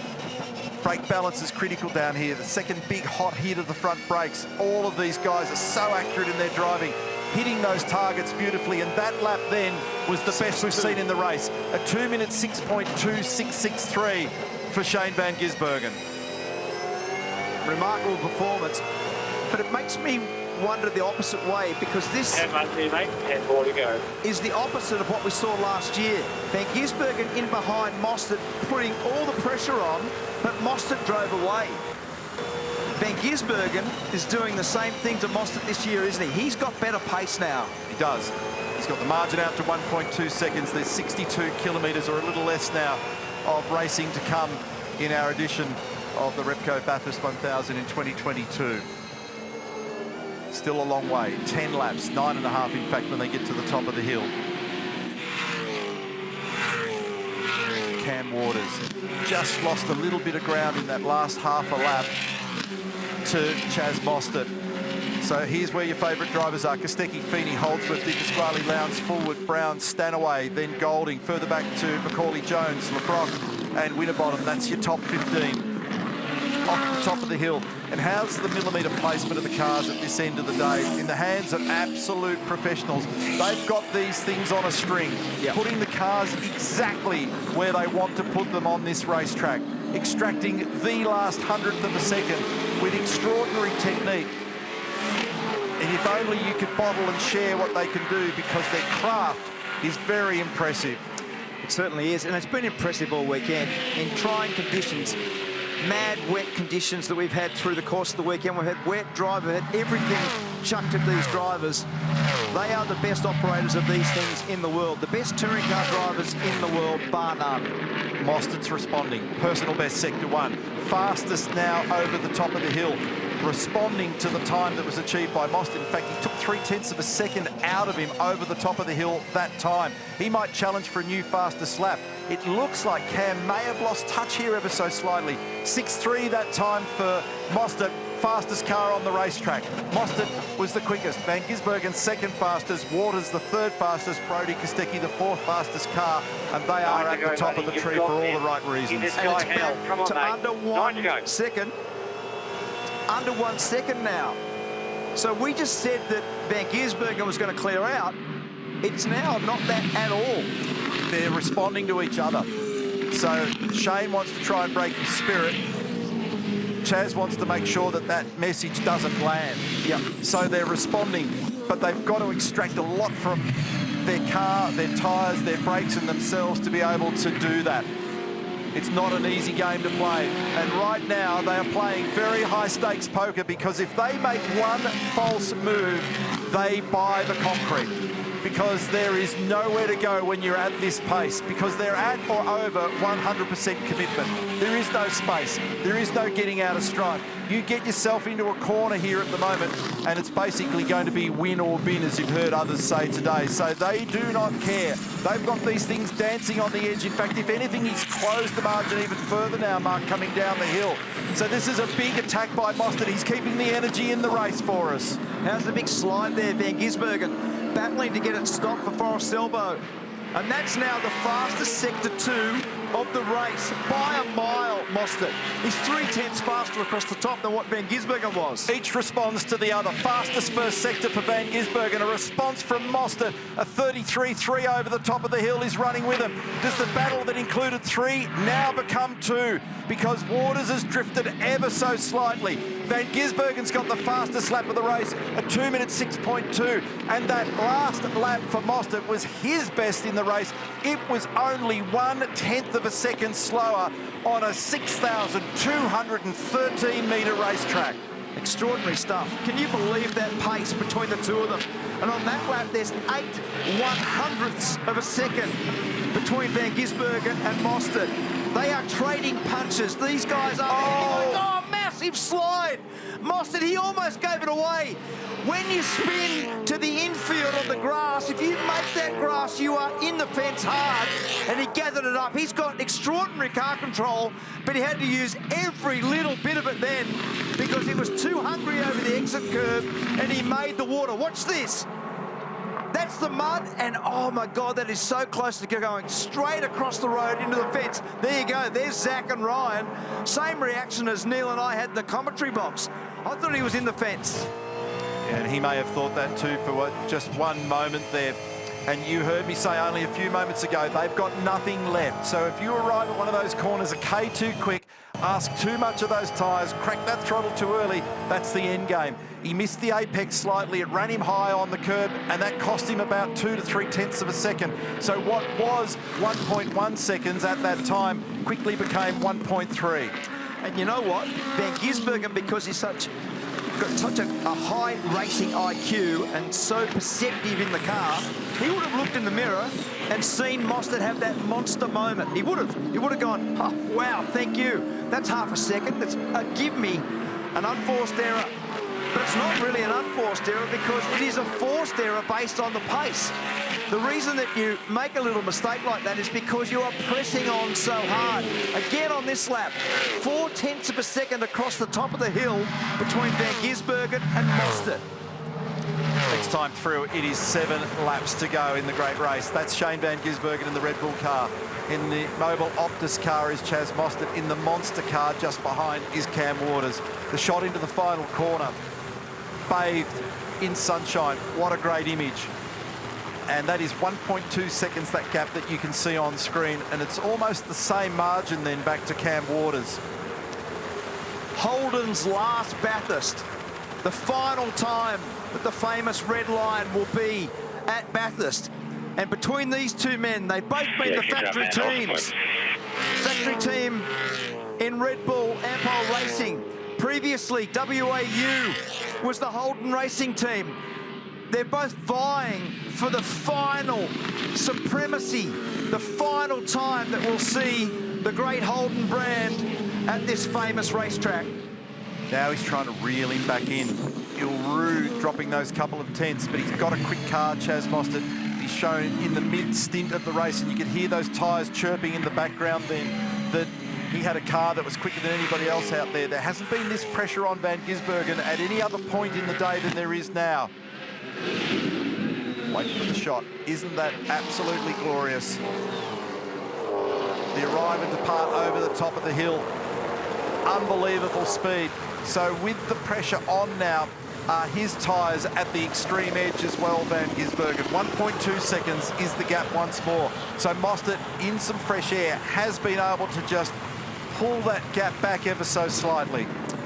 He has, and that's a little spot there where Shane's stability is not quite good enough. And again, 3.5 tenths faster across the top of the hill that time for Mostert versus Van Gisbergen. That little piece of the road where he goes over the rise at the right-hander before Forest Elbow, the car's unstable, and he has to grab it. It slides and tries to lock the rear wheels. He's trying to get back to second gear and contain the wheel spin off the corner. He's able to do that nicely on the exit, but the entry is pretty wild. On the last lap, the speed of the cars was in positional order. So Van Gisbergen was the quickest from Mostert and Waters. We'll get a check on that for you once more, and we'll check on these margins. 1.1 seconds at the last count. 1.2 now for Van Gisbergen and Mostert, and another 1.8 back then to Cam Waters. The fastest car on that lap was Chaz Mostert, and he is exploiting the limits at turn 1. He's making me nervous there. The second fastest car was Van Gisbergen. The third fastest car was Waters. You know what the margin was between the two laps? 18 ten-thousandths of a second. Absolutely nothing in it. Neither of them have got anything left at the moment. This is a play for the biggest motor race of the year. They've slightly dropped Waters further back now. He's 2.1 adrift from Mostert up to the cutting. Mostert had a pretty big slide there on the last lap. I think you heard the tyres protest last time. He had a big slide, he battled to gather it up. He lost a little bit of ground in comparison to Shane, so he was more measured that time. Part of the thing right now is you're in this amazing rhythm. You've got the car on a string, you're flowing it, you're sliding it, you're trying to keep it between these big barriers and walls. And as you're doing it, you're driving it right to the last millimetre of room on the racetrack. But you're doing it in a way where you offer it up, just like there, and you're trying also at the same time to not hurt the tyre too much, because you know that in the closing 5 laps, any little advantage over the car in front is going to serve you well. Mountain straight. I'm good, just keep concentration. So, I think they're talking about radio contact. Yeah, because remember Garth said earlier that the radios weren't good in this car, so I think he's asking for all comms to be just on Mountain Straight. That margin is inside a second again now, Mark. There is nothing in this. Shane makes the tiniest mistake here. As you were explaining vividly there a moment ago, they are maxed out everywhere. They're at one with their cars, and they are squeezing every last drop of performance and lap speed out of these vehicles. It's 0.94 of a second. They cannot afford to make one little slip, and the margin between them in lap speed on the last lap was crazy tight again. It was a 2 minute 6.67 for Mostert. 2 minutes 6.9 for Van Gisbergen. Andrew Edwards on the radio. Jamie Whincup in the background, team owner. This is the ultimate pressure in Australian motorsport. The ultimate prize. This is a race that changes people's lives. We've seen some of the greatest drivers at this venue apply their trade. Brock, Moffat, Johnson, Richards, Perkins, Whincup. And when you think about those people and you look at what's going on right now, you've got to put Van Gisbergen and Mostert and Waters and co in that same bundle of superstars that have driven these cars so superbly today, but all weekend. This is a classic Bathurst 1000. It's a 2.2 second margin now, Mostert back to Waters, so Cam's battling to be able to maintain the pace at the moment. Maybe the balance has gone away ever so slightly, and just at the top of the mountain on this lap, that margin first to second went out by a whopping 1/10 of a second. That's how tight it is over the top. There they are, the top two. Andrew Edwards on the radio, encouraging Van Gisbergen, keep it up. Look how perfect they are positioning the cars on the apron on the run through the chase. And look where they turn them in from, right up against that white line. They are absolutely nailing it out there at the moment. And there's Waters in 3rd position. Next time through, it's going to be 4 laps to go. See the difference in the line that they take there at Murray's Corner, and they're doing it pretty much everywhere. Shane's running the car deeper into the braking area and turning harder at the end of the stop. So he turns the car with more steering lock and more aggressively at the end of the braking area. What Chaz does is he releases the brakes slightly and turns the car at the corner slightly earlier and flows the car at the corner. He's doing it in 4 or 5 different areas, and that was really evident at the final corner in terms of their approach. Ryan Walkinshaw in the Walkinshaw Andretti United garage. He was sitting there with Zach Brown before, and they dare not blink. Their man is 0.9 of a second behind the race leader at the moment. Last time out in New Zealand, Shane Van Gisbergen put together back-to-back victories in 2 of the 3 races. He took home, Mark, his 3rd Jason Richards Memorial Trophy. He went back to New Zealand last weekend and spent a weekend sideways successfully in a rally car. And now he's potentially within sight of another Bathurst 1000 victory. He's 3.5 laps away from that prospect. He did it in 2020. He's been a runner-up before. He's felt the pain here as well. And this is his 16th attempt at the Bathurst 1000. And it's not done yet. They are completely in the zone. There was some brake locking. He lost a little bit of ground there, so he was right at the grip edge limit, and that immediately pulled 0.4 of a second out of the Van Gisbergen lead. It's down now to 0.6 of a second. It illustrates what I was talking about, that they are maxed out. There's nothing left. They're right on the edge of making mistakes, and if either one blinks, the other will pounce. And this is what I was saying. What he's doing is he's breaking it deeper into the corner and turning it later. And you can see Chaz, he turns it at the corner earlier and keeps the flow. Now, this is the example. Watch how late and deep he turns it. And he just missed the turn-in point. He locked the inside wheel and ran wide. And you could hear it in the background. Ryan understands that this is an opportunity. It's now 3/4 of a second. Great intensity in the motor race. 3 laps remaining. Van Gisbergen into turn 1, critically negotiating that apex and the mud on the outside. 0.7 of a second is the margin. Waters has dropped off even further. 3 laps to go for Shane Van Gisbergen. Could this be his 73rd career victory? Could this be the 100th podium for Garth Tander in his career? Garth Tander has had 56 wins to this point. It might be number 57. They go from the shade back into the bright light when they approach the cutting. Right there, they pop out into the sunlight. For Tander, this may be Bathurst victory number 5. Dare he dream that thought? Unbelievable intensity over the top of the hill. 2.5 laps remain. Fastest lap belongs to Shane Van Gisbergen. It's back out again to 1.3 seconds. They are pulling all of the stops out to achieve greatness at the mountain here at the moment. Van Gisbergen, Mostert, Waters, Kostecki, and Brody's now 8.4 seconds off the lead, and he's dropped 4.7 to Cam. He just does not have the firepower. The smallest mistake by Van Gisbergen down here. This is where the mistake was last lap. And that's where he's unstable. You can just see him correct it again. And that little bit of instability was the thing that caused the mistake last time. But he's responded massively. So he's pulled a gap. And in the first sector, he was 0.6 of a second faster than Chaz Mostert. There must have been a little mistake from Chaz somewhere, because that's opened up. That's the first time we've seen a chunk of that nature in the recent past. There's the margin from the chopper into the braking area at the bottom of the chase. Is he going to be able to claw it back? This time through, it is 2 laps to go for Shane Van Gisbergen. It's been a huge month for Van Gisbergen and the Van Gisbergen family. Can the guy that won it last year overcome a margin of 1.3 seconds to the Flying Kiwi, who is the championship leader? He comes to the event with a 525-point lead, Van Gisbergen, and have a look where he had the car parked on the top of the curb at the exit there of turn 1. Nothing left.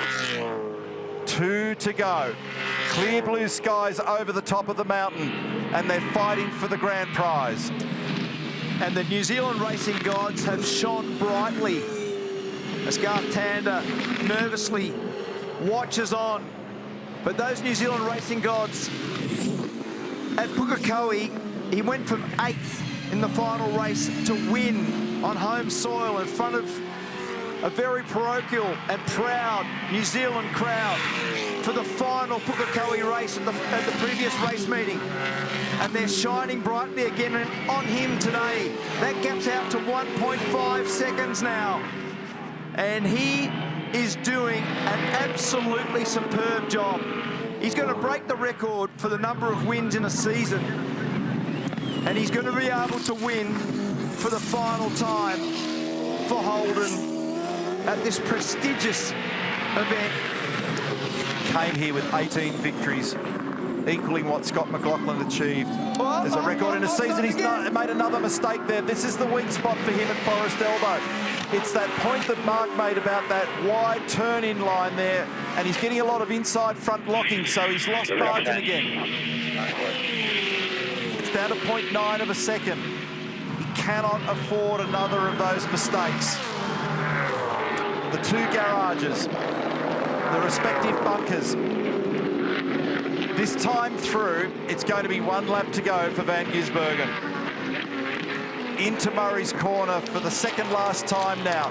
0.8 of a second. Mostert is throwing everything at this. Look at the way it's wriggling under brakes. It is absolutely maximum game on attack there for Chaz Mostert. We've got 1 lap to go. The crowd is loving it. What a show. What a day. What a wild ride at Mount Panorama. Last lap, buddy. Last lap. Shane Van Gisbergen might do something special here this afternoon. He's 33 years of age. He made his debut in V8 supercar racing back at Oran Park in 2007. And he has been supreme for most of the recent years. His balance, his fight, his passion for the sport is unrivaled. He has done an unbelievable job today under pressure. Over the top of the hill now for the last time. He's got it back out again, marked to 1.3 seconds. Gee, he's strong in that first sector as he negotiates the run to the cutting. Listen to that crowd. And how cool is it to have the crowd back with us? Holden fans rejoicing at the top of the mountain as 2 of their hard chargers lead the great race. Out the other side of the dipper now for the final time. There are marshallers applauding, but does he pull it up well here at Forest Elbow? He's got to be ultra conservative. He's made mistakes there in the recent past. He gets through there cleanly. The margin is just 0.9 of a second. Down Conrod Straight now for the last time. 4th gear, 5th gear and 6th gear. There was a question mark over the gearbox in this car earlier in the day. No such problem right now. Into the braking area for the last time. And the thing just looked a tiny bit unstable when he first grabbed the brake. The margin is exactly 1 second through that muddy section of the racetrack for the very final time. And what a day. He's overcome a penalty. Competitor crashes, weather, rain and mud. It's farewell Holden. Hello Shane Van Gisbergen, the winner of the Repco Bathurst 1000. What a superb performance by Shane Van Gisbergen and Garth Tander for the final time for Holden. Jamie Whincup rejoicing. Garth Tander and the rest of the team absolutely so enthusiastic. The celebrations for Van Gisbergen. What a day for Holden fans. 73rd career victory for Shane Van Gisbergen. 57th for Garth Tander. That's 100 career podiums for Tander and the 2nd Bathurst 1000 victory for Shane Van Gisbergen. Red Bull have done it again. What a day. And that takes Triple Eight to victory number 9.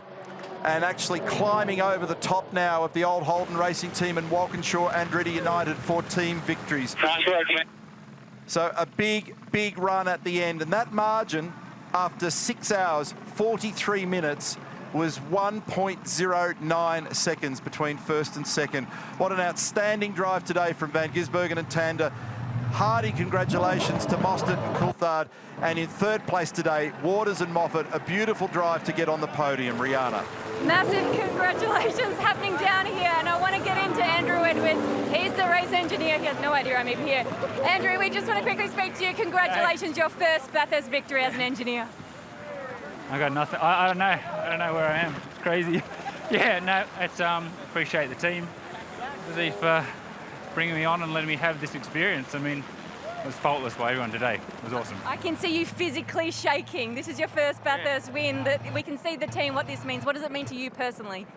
Oh, I've been doing this a long time, obviously, and had a lot of heartache here. So to pull it off with the team and just with Shane and Garth, they were amazing. I mean, they're just faultless today. I don't know what to say. I'm sorry. What were you saying on those last few laps to him? Oh, I think he was just needed some focus. So, you know, really just wanted to talk to him. You know, he just wanted someone to know that they're there and head down. Chaz was quick and pushed us hard. Enjoy the celebrations. Get over there.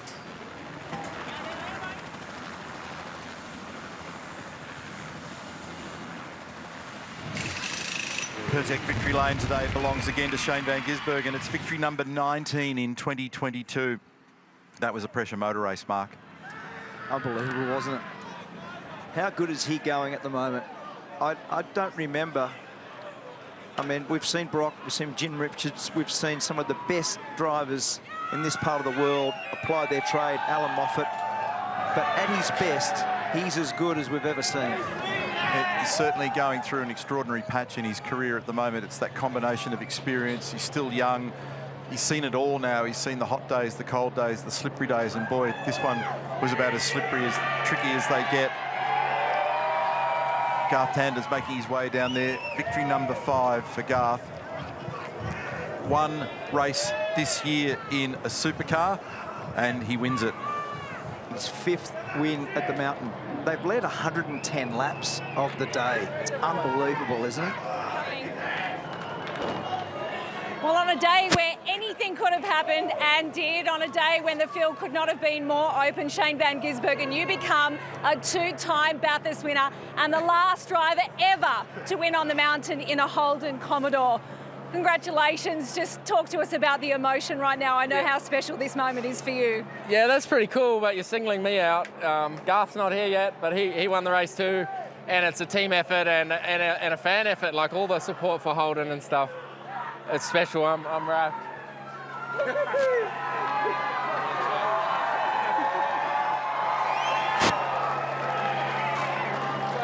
Garth Tander, you become a 5-time Bathurst champion. Talk to me about the emotion right now to do such a special, special day for Holden and the Commodore in their last race on the mountain. Yeah, I don't really know what to say, Jess, to be honest. It's no words right now. I can't really believe it, to be honest with you. Guys did such a great job, and Shane at the end of the race, how he can do that, just his focus and his ability to punch out laps like that, seriously impressive to watch. So such an honour to be part of this, and like you said, the last ever Commodore here at Bathurst. That'll sink in a little bit later, I think, but yeah, can't believe it. Just talk to me about the emotion of the team for Andrew Edwards, his first ever Bathurst victory. It never ever goes your own way on the mountain. I know you were battling comms issues all day, so just tell us really what was happening with the car. Car was great, got better and better and better all day, and Andrew asked me after the first stint, what's the car like? And I said, mate, it'll just get better all day, and it's a real credit to him. We didn't quite have the tool we needed to do the job last year, and he gave us the car that we needed to get the job done, and all you got to do is give Shane the right tools to do the job, and he'll get the job done. So pretty cool. It's really good for the team. Great job by the team. Congratulations to Andrew. Like I said, his first one. It's pretty emotional. He's had a great year joining the team this year, and feel really proud to be part of it. And what a partnership for you and Shane. Your second Bathurst title in 3 years. Shane, just come back and have another word to us. Your second Bathurst title in 3 years with Garth Tander. This is a dream come true, not just for the two of you, but for the team, as you said, and for your engineer, Andrew Edwards, who's new with you this year, his first ever Bathurst title. Yeah, I just want to go and do another skid. That was sick. But yeah, can't thank the team enough. Garth was just on it this year. It was very cool, and Andrew this year has been epic. Just every round getting more and more part of the team and doing such a great job, and now he's won the most ever races in a season as an engineer. It's pretty sick. And so have you. You've set a new record, your 19th victory, and it's not over yet. Just tell us about the emotion and I guess the level of anxiety over those closing laps. You had Chaz Mostert coming for you. How much was left in the tank? Yeah, when Chaz got into second, I got a bit worried because we know how fast he is here. But once the gap stayed at a second, I knew we were okay. And the last couple of laps just got Andrew to talk a bit more and just stayed concentrated. And yeah, it was epic. I'm wrapped. Go and enjoy the moment. Thank you. Cheers, everyone. 19 race wins in one championship season, and yes, a special moment for Andrew Edwards, who only just joined the team at the beginning of the 2022 championship season. So great accomplishment for everybody, all the men and women in that outfit, and as Shane pointed out, there's a lot of people in those race teams. So here is the unofficial result up on screen for you at the moment. Van Gisbergen and Tander, they do it again. Mostert, Waters in positions number 2 and 3. Just outside the top 10, that was a ripping drive today from Stanaway and Murphy. Golding and O'Keefe just outside there as well. Nice comeback also for Macaulay Jones and Jordan Boys. They were a long way down the order. There's a whole bunch of tales to tell about those that weren't classified. Some sad moments there and some awfully damaged cars early in the day.